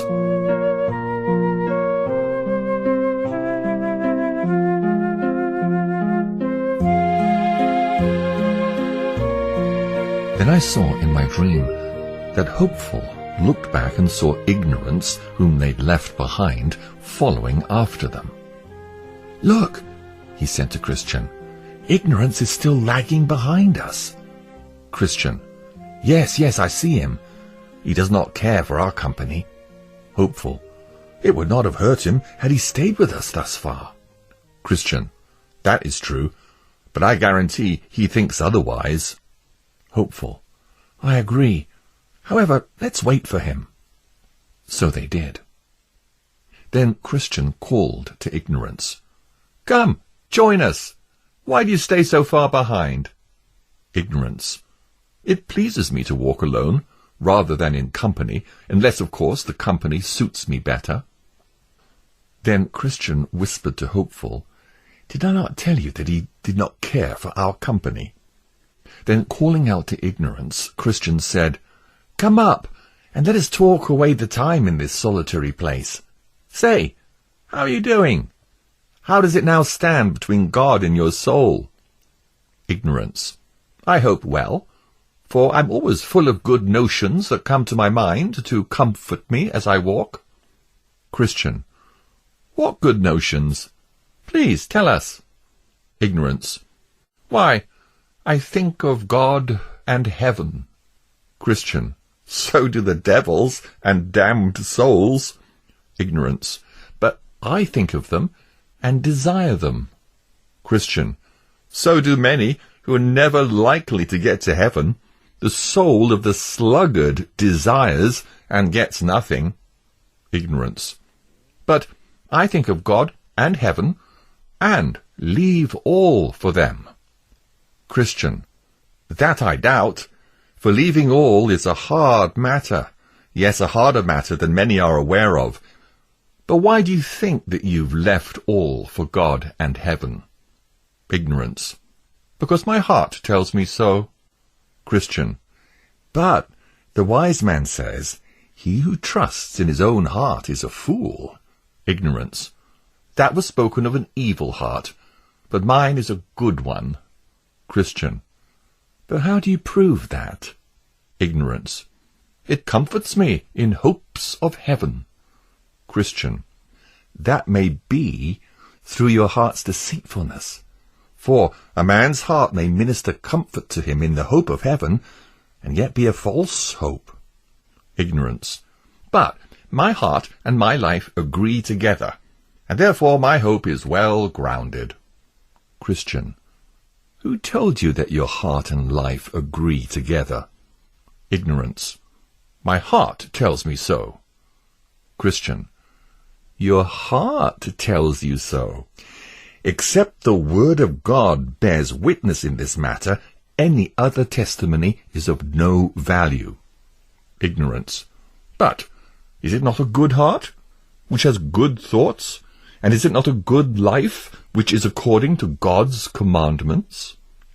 Christian. Yes, that is a good heart which has good thoughts, and that is a good life which is according to God's commandments. But it's one thing indeed to have a good heart and life, and it's another thing only to think so. Ignorance. Tell me, please, what you think are good thoughts, and a life according to God's commandments. Christian.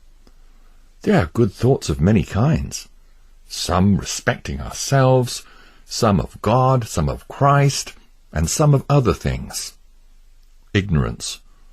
What are good thoughts respecting ourselves? Christian. Such as agree with the word of God. Ignorance. When do our thoughts of ourselves agree with the word of God? Christian. When we pass the same judgment upon ourselves which the word passes. To explain myself, the word of God says of people in their natural condition, there's none righteous, there are none who do good. It says also that every imagination of the heart of man is only evil, and that continually. And again, the imagination of a man's heart is evil from his youth. Now then, when we think thus of ourselves, then our thoughts are good ones, because they're according to the word of God. Ignorance. I will never believe that my heart is that bad. Christian. Therefore, you never had one good thought concerning yourself in all of your life.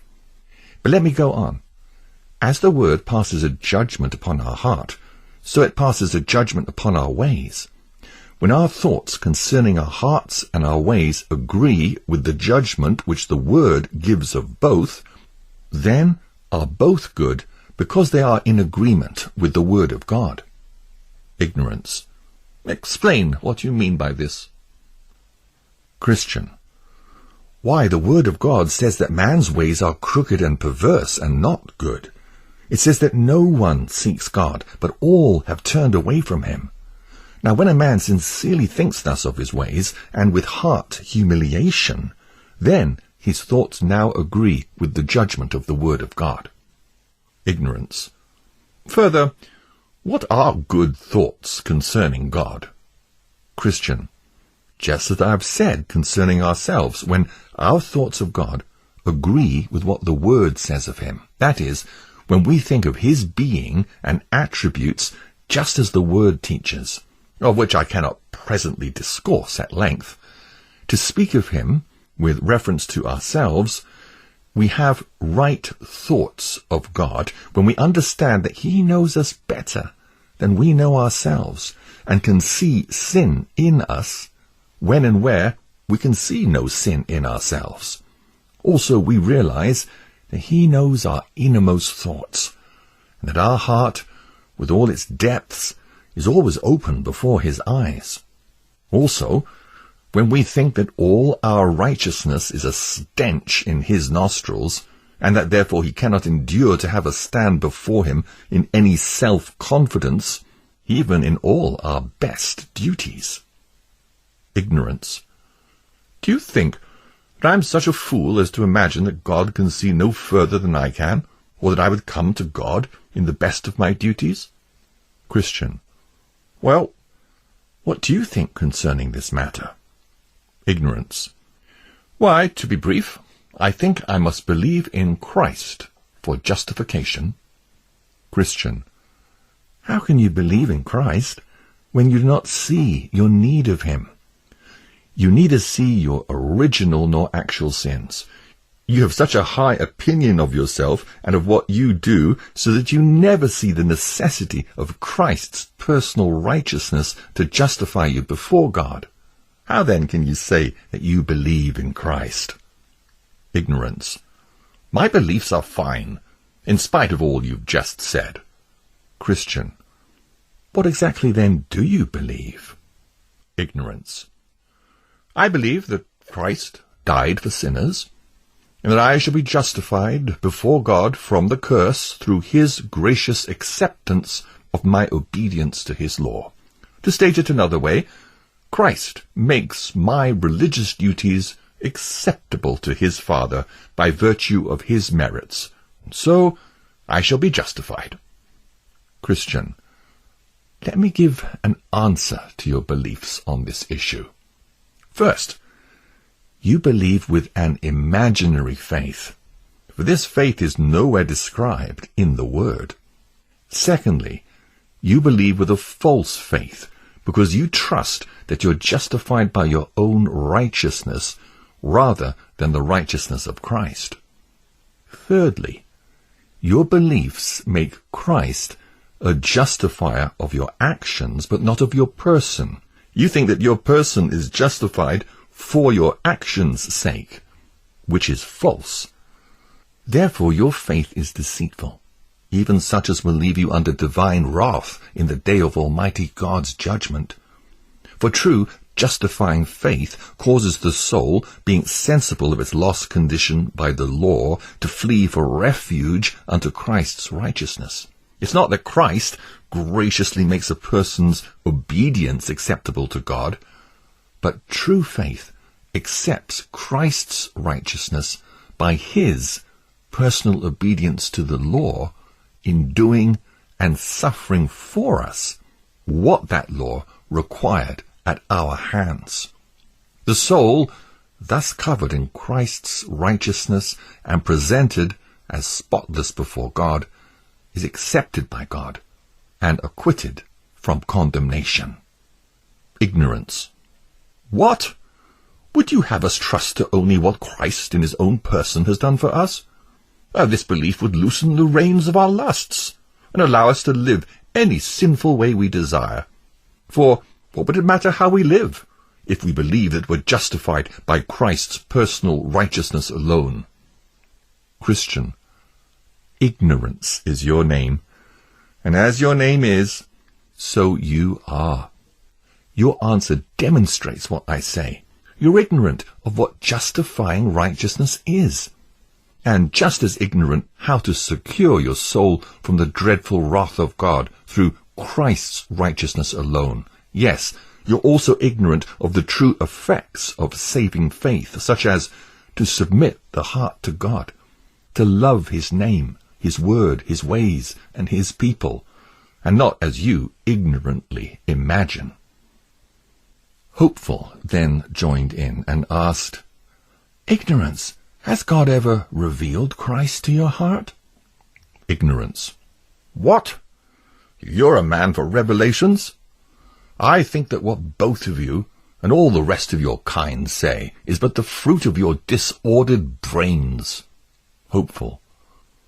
Why, sir, Christ is so hidden from the natural understanding of men that he cannot be savingly known unless God the Father reveals him to them. Ignorance. That is your belief, but not mine.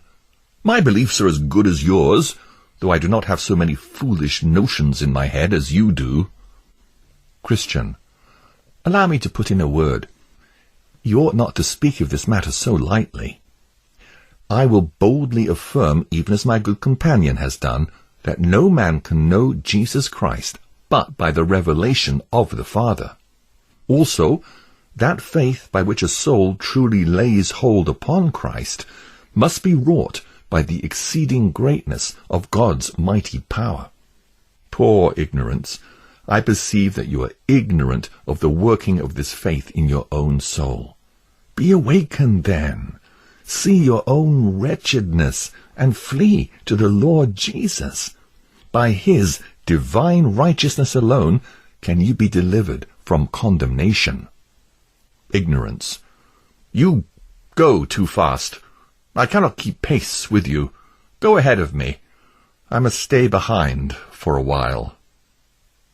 Then they said, Well, ignorance, will you yet foolish be, to slight good counsel 10 times given thee?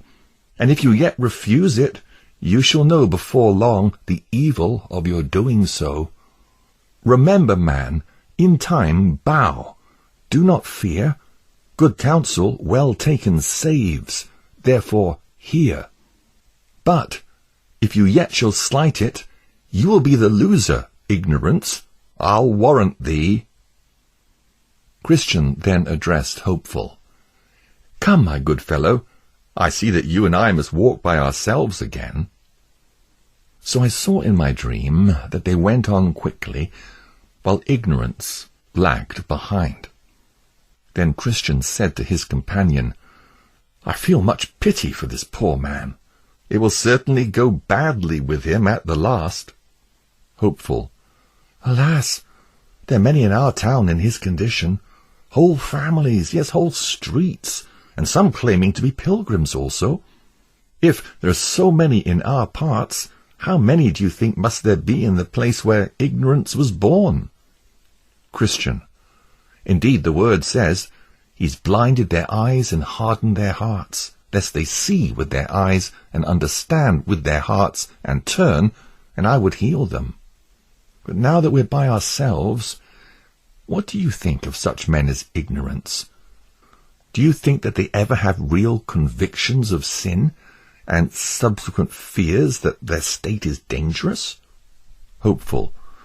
Nay, I think you should answer that question yourself, for you're older in experience. Christian. Then I think that they may sometimes have convictions of sin, but being naturally ignorant, they do not understand that such convictions tend to their good. Therefore they desperately seek to stifle them and presumptuously continue to flatter themselves in the way of their own hearts. Hopeful. I do believe, as you say, that fear tends much to men's good, to set them right at the beginning to go on pilgrimage. Christian. Without doubt it does. If it is a right fear, for so says the word, the fear of the Lord is the beginning of wisdom. Hopeful. How would you describe the right fear? Christian.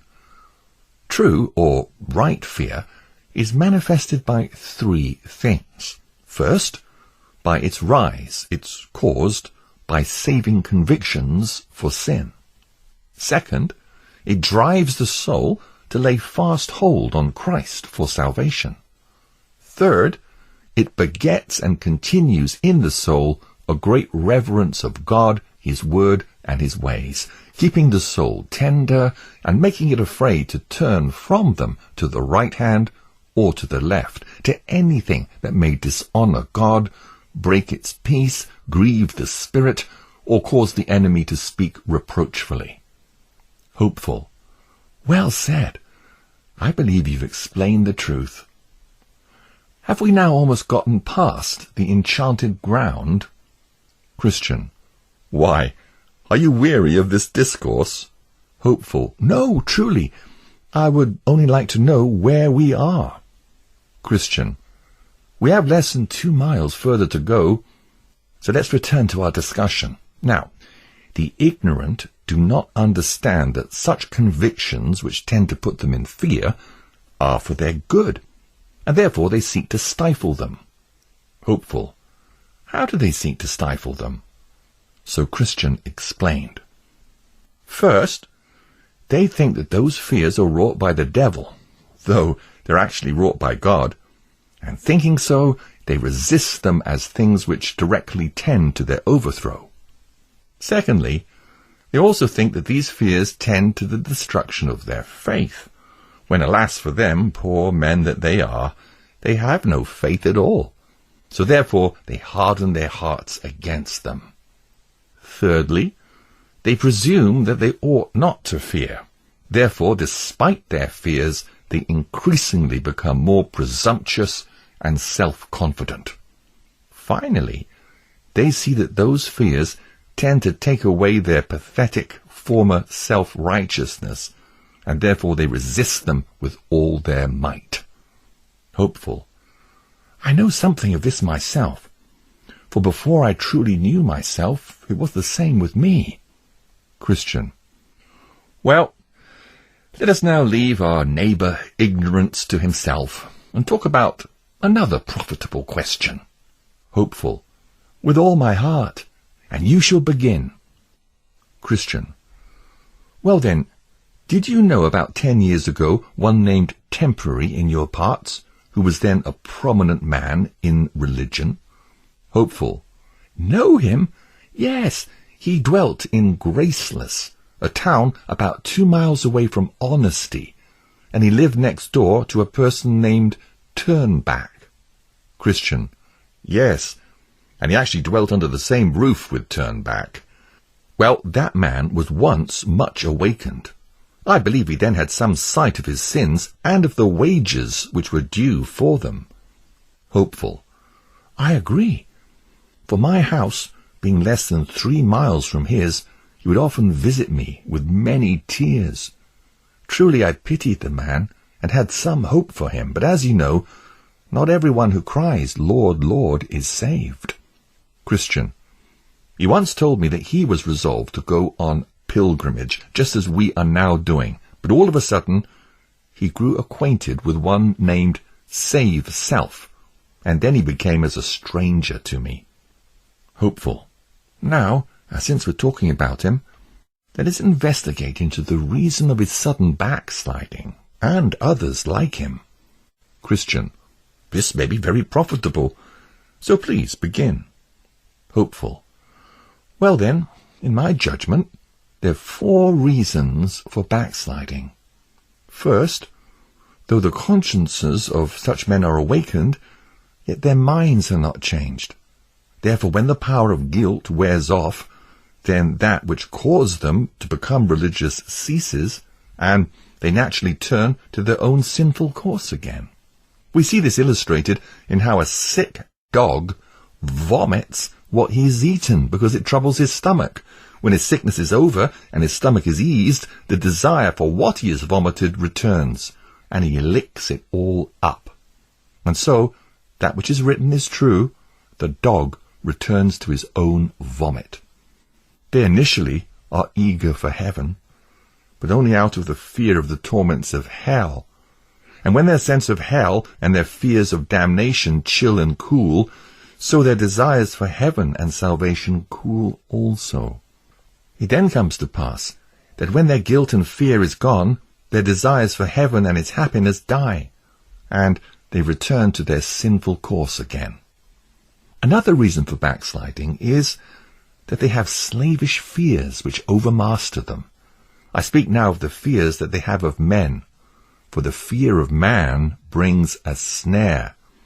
Though they seem to be eager for heaven, so long as the flames of hell are about their ears, yet when that terror diminishes, they begin to have second thoughts.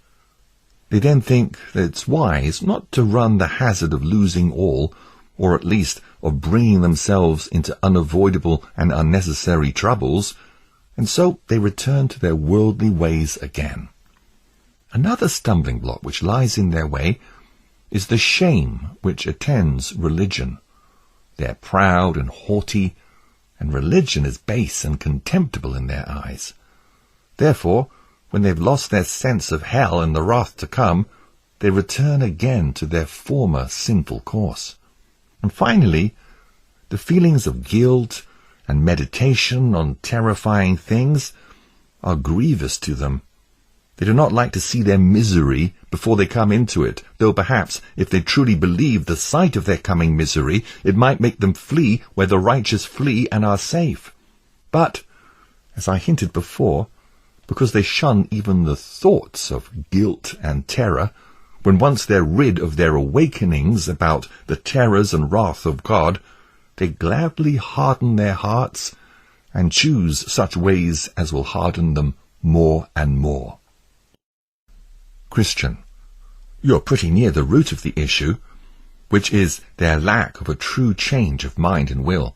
They're therefore like a felon who quakes and trembles before the judge and seems to repent most heartily, but the reason is his fear of the noose, not that he has any true remorse for his crime. This is evident because if you let this man have his liberty, he'll continue to be a thief and a rogue, whereas if his mind and heart were really changed, he would be far otherwise. Hopeful.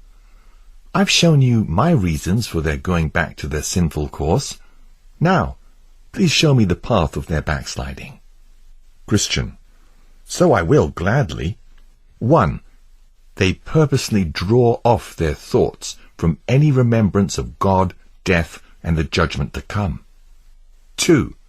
Then by degrees they cast off private religious duties, such as closet prayer, curbing their lusts, watching, sorrow for sin, and the like.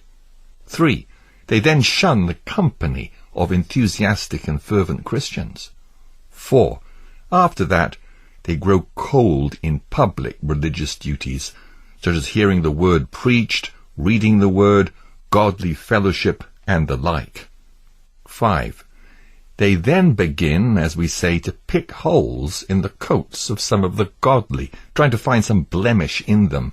They do so devilishly that they may have an excuse to throw religion behind their backs. 6.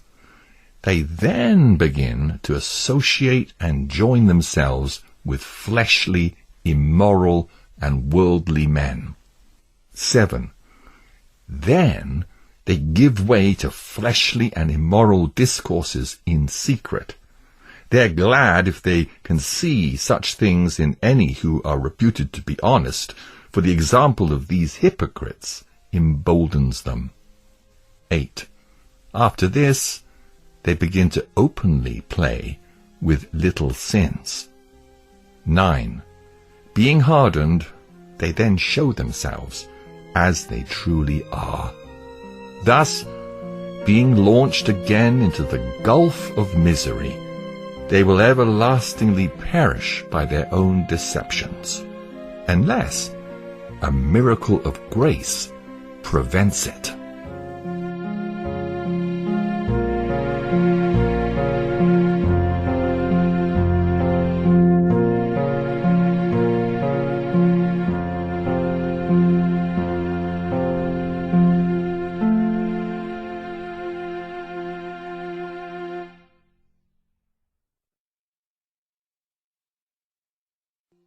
Beulah land.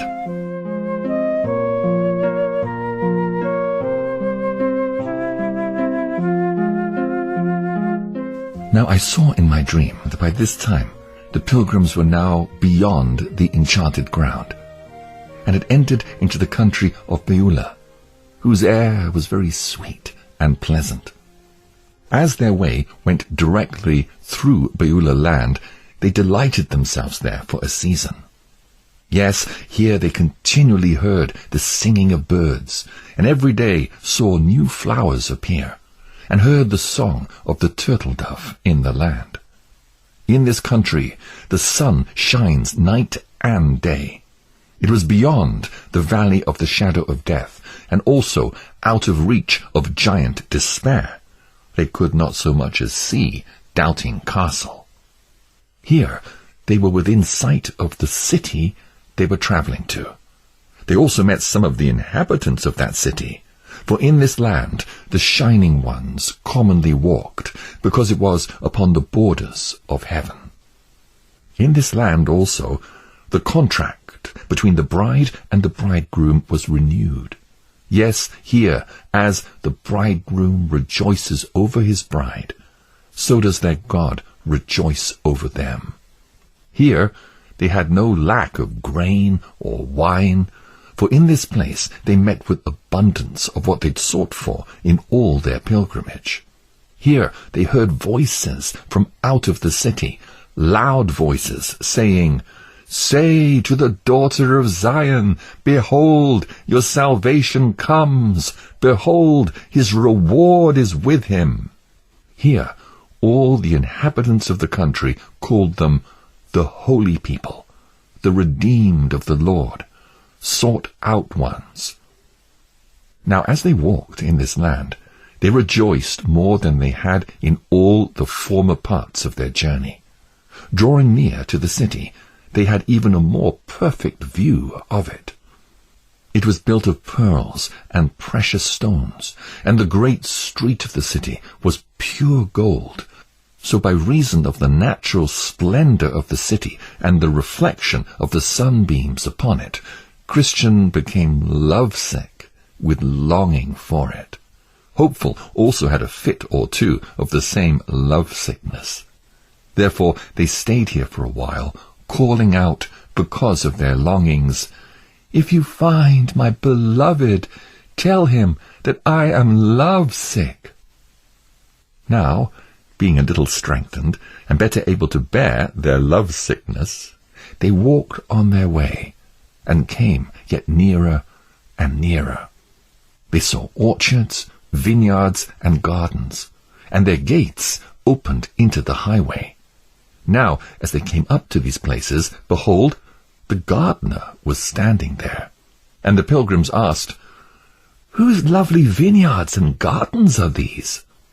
The gardener answered, "They are the king's, and are planted here for his own delight, and also for the refreshment of pilgrims." So the gardener brought them into the vineyards, and bid them to refresh themselves with the delicacies. He also showed them the king's walkways, and the arbours where he delighted to be. So here they tarried and slept. Now I beheld in my dream that they talked more in their sleep at this time than they ever did in all their journey. As I was in deep thought about this, the gardener said to me, "Why are you pondering the matter?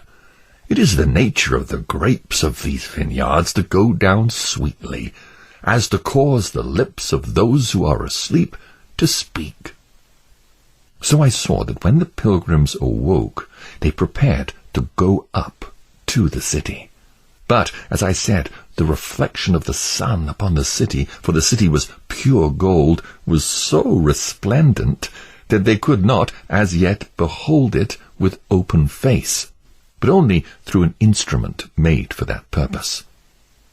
So I saw that as they went on, that two men in clothing which shone like gold met them. Their faces also shone as the light.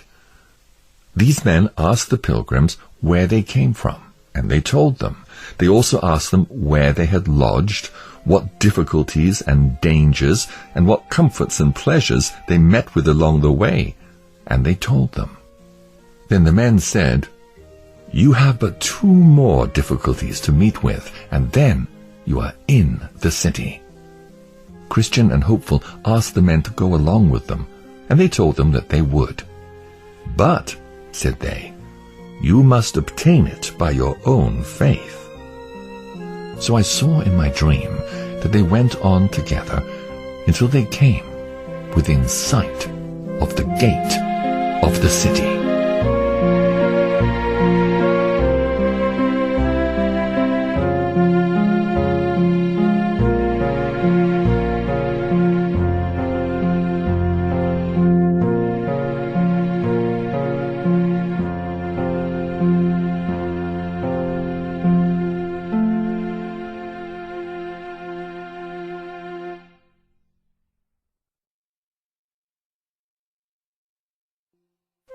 The river of death.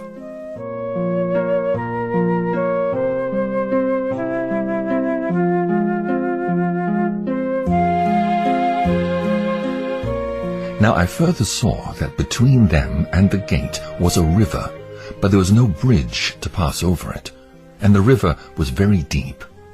At the sight of this river the pilgrims were bewildered. But the men said to them, "You must go through the river, or you cannot enter in at the gate." The pilgrims then began to inquire if there was any other way to the gate, to which the men answered, "Yes, but only two, since the foundation of the world, have been permitted to tread that path, namely Enoch and Elijah, nor shall any others go that way, until the last trumpet shall sound." The pilgrims then, especially Christian, began to lose heart. They looked this way and that, but they could find no way by which they might escape the river. Then they asked the men if the waters were all the same depth. "No," they replied, "you shall find it deeper or shallower, just as you believe in the King of the city." The pilgrims then approached the water. Upon entering it, Christian began to sink. Crying out to his good friend Hopeful, he shouted, "I'm sinking in deep waters. The billows are rolling over my head. All his waves are washing over me." Then Hopeful replied, "Take courage, my brother. I feel the bottom, and it's firm." Christian then cried out, "Ah, my friend, the sorrows of death have compassed me about. I shall not see the land which flows with milk and honey." With that a great darkness and horror fell upon Christian, so that he could not see ahead of him. He also, in great measure, lost his senses, so that he could neither remember nor talk coherently of any of those sweet refreshments which he had met with along the way of his pilgrimage. But all the words that he spoke still tended to manifest his horror of mind and heart fears, that he would die in that river and never obtain entrance at the gate. Here also, as those two men who stood by perceived, Christian was much in troublesome thoughts concerning the sins that he had committed, both before and since he began to be a pilgrim. It was also observed by his words that he was troubled with apparitions of hobgoblins and evil spirits. Hopeful, therefore, laboured hard to keep his brother's head above water. Yes, sometimes Christian almost drowned, but then, in a short time, he would surface again, half dead.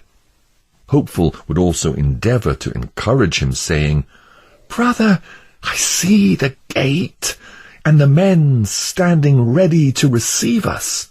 But Christian would answer, It's you they're waiting for. You've been hopeful ever since I first knew you." "And so have you," responded Hopeful. "Ah, brother," cried Christian, "surely if I were right with him, then he'd now arise to help me.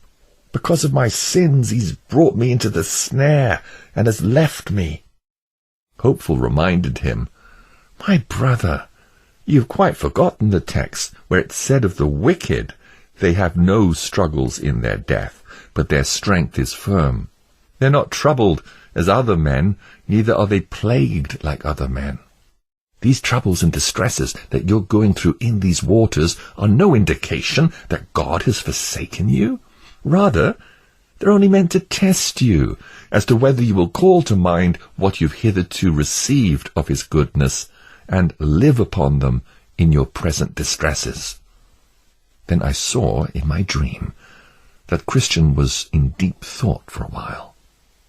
Hopeful then added this word, "Take courage. Jesus Christ makes you whole." With that, Christian cried out with a loud voice, "Oh, I see him again, and he tells me, when you pass through the waters, I will be with you. When you go through the rivers, they shall not overflow you." Then they both took courage. After that, the enemy was as still as a stone and could no longer hinder them. Christian therefore felt firm ground to stand upon, and found that the rest of the river was but shallow. Thus they both crossed over the river.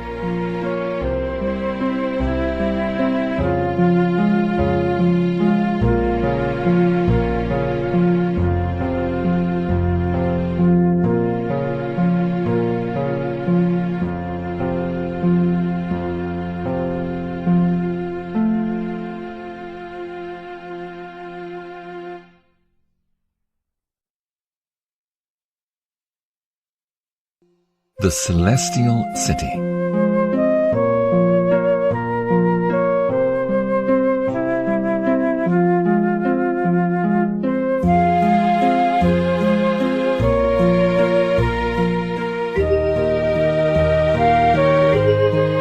Now upon the bank of the river on the other side, they saw two shining men again, who were waiting for them. Therefore, having come out of the river, the shining men greeted them, saying, "We are ministering spirits, sent forth to serve those who are heirs of salvation." Thus they went along together towards the gate. Now that city stood upon a mighty hill, but the pilgrims went up that hill with ease, because they had these two shining men to lead them up by their hands. Also, they left their mortal garments behind them in the river, for though they went in with them, they came out without them. They therefore went up towards the city with much agility and speed, though the foundation upon which the city was framed was higher than the clouds. They went up through the regions of the air, sweetly talking as they went, being comforted because they'd safely gotten over the river, and had such glorious companions to attend them. The conversation they had with the Shining Ones was about the splendor of that place. They told the pilgrims that the beauty and glory of it was inexpressible. "There," said they, "is Mount Zion, the heavenly Jerusalem, the innumerable company of angels, and the spirits of just men made perfect. You're now going to the paradise of God, where you shall see the tree of life and eat of its never-fading fruits. When you arrive there, you shall have white robes given to you, and you shall walk and talk with the King every day, even through all the days of eternity.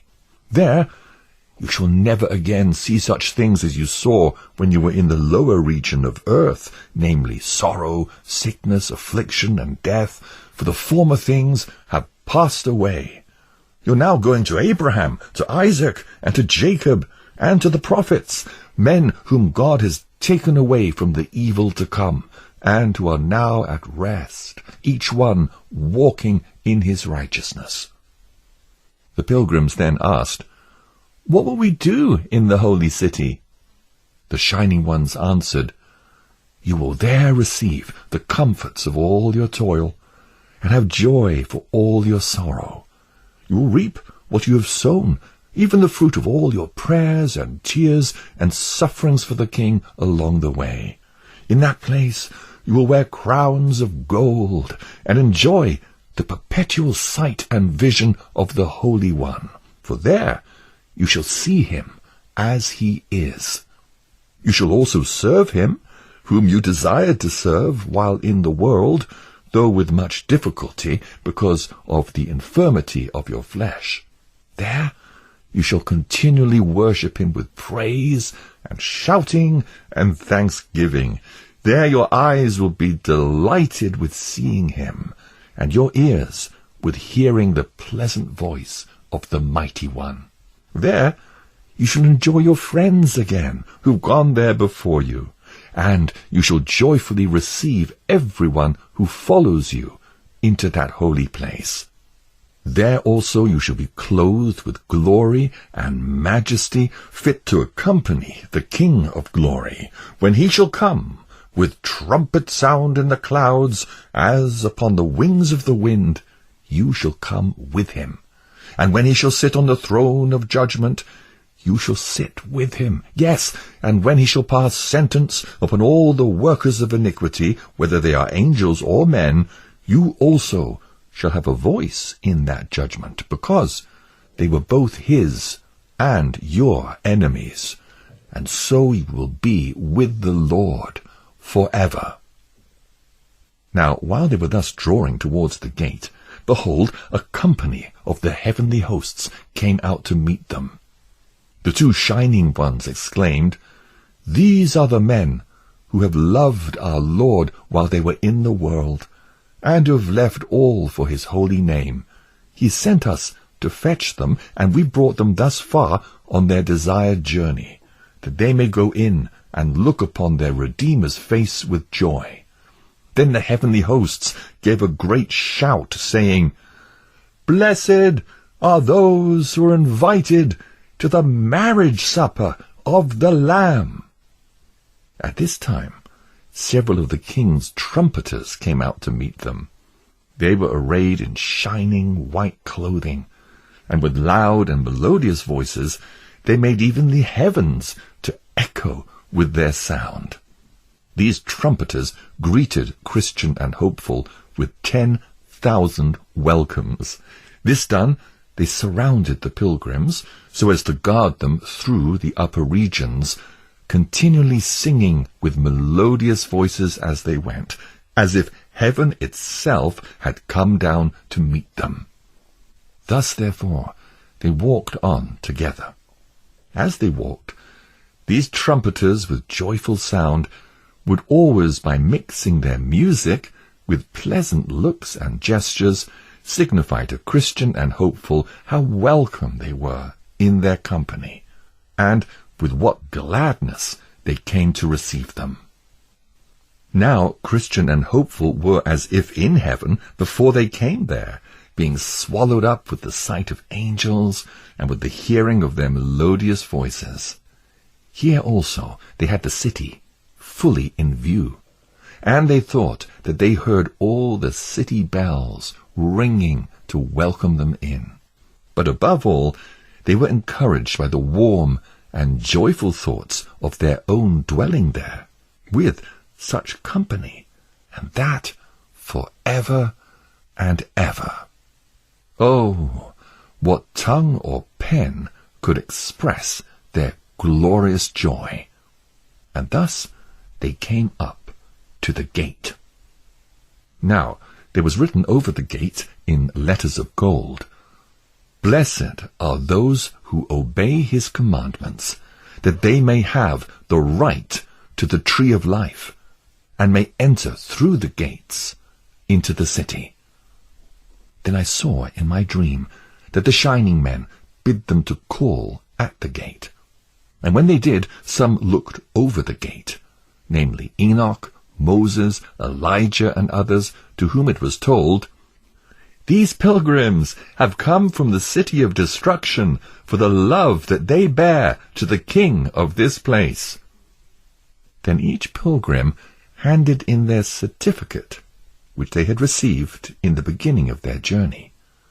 These certificates were carried to the king, who, when he had read them, said, Where are the men? To whom it was answered, They're standing outside the gate. The king then commanded, Open the gates to all who are righteous. Allow the faithful to enter in. Now I saw in my dream that these two men went in at the gate. And behold, as they entered, they were transfigured, and they were arrayed with clothing which shone like gold. Some met them with harps and crowns, which were given to the pilgrims. The harps were given for worship, and the crowns were given as a token of honor. Then I heard in my dream that all the bells in the city rang again for joy, and that it was said to the pilgrims, Enter into the joy of your Lord. I also heard Christian and Hopeful themselves singing with a loud voice, saying, Blessing and honour and glory and power be unto him who sits upon the throne and unto the Lamb for ever and ever. Now just as the gates were opened to let the men in, I looked in after them, and behold, the city shone like the sun. The streets also were paved with gold, and on them walked many men with crowns on their heads, palms in their hands, and golden harps to sing praises with. There were also some angelic beings with wings, and they sang back and forth without intermission, Holy, holy, holy is the Lord. After that, they closed up the gates. When I had seen all of this, I wished that I myself was among them.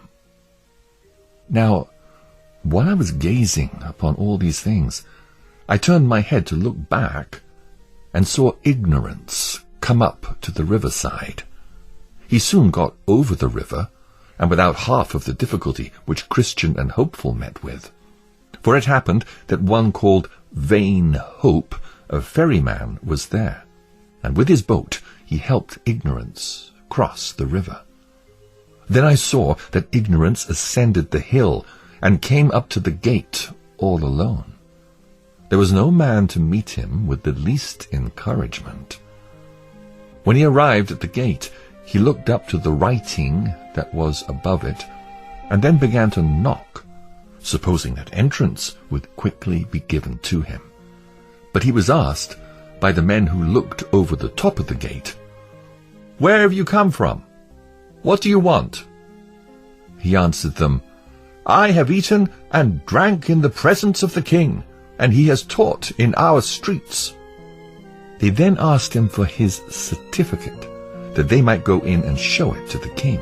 So he fumbled in his bosom for one, but found none. Then they asked, "Have you no certificate?"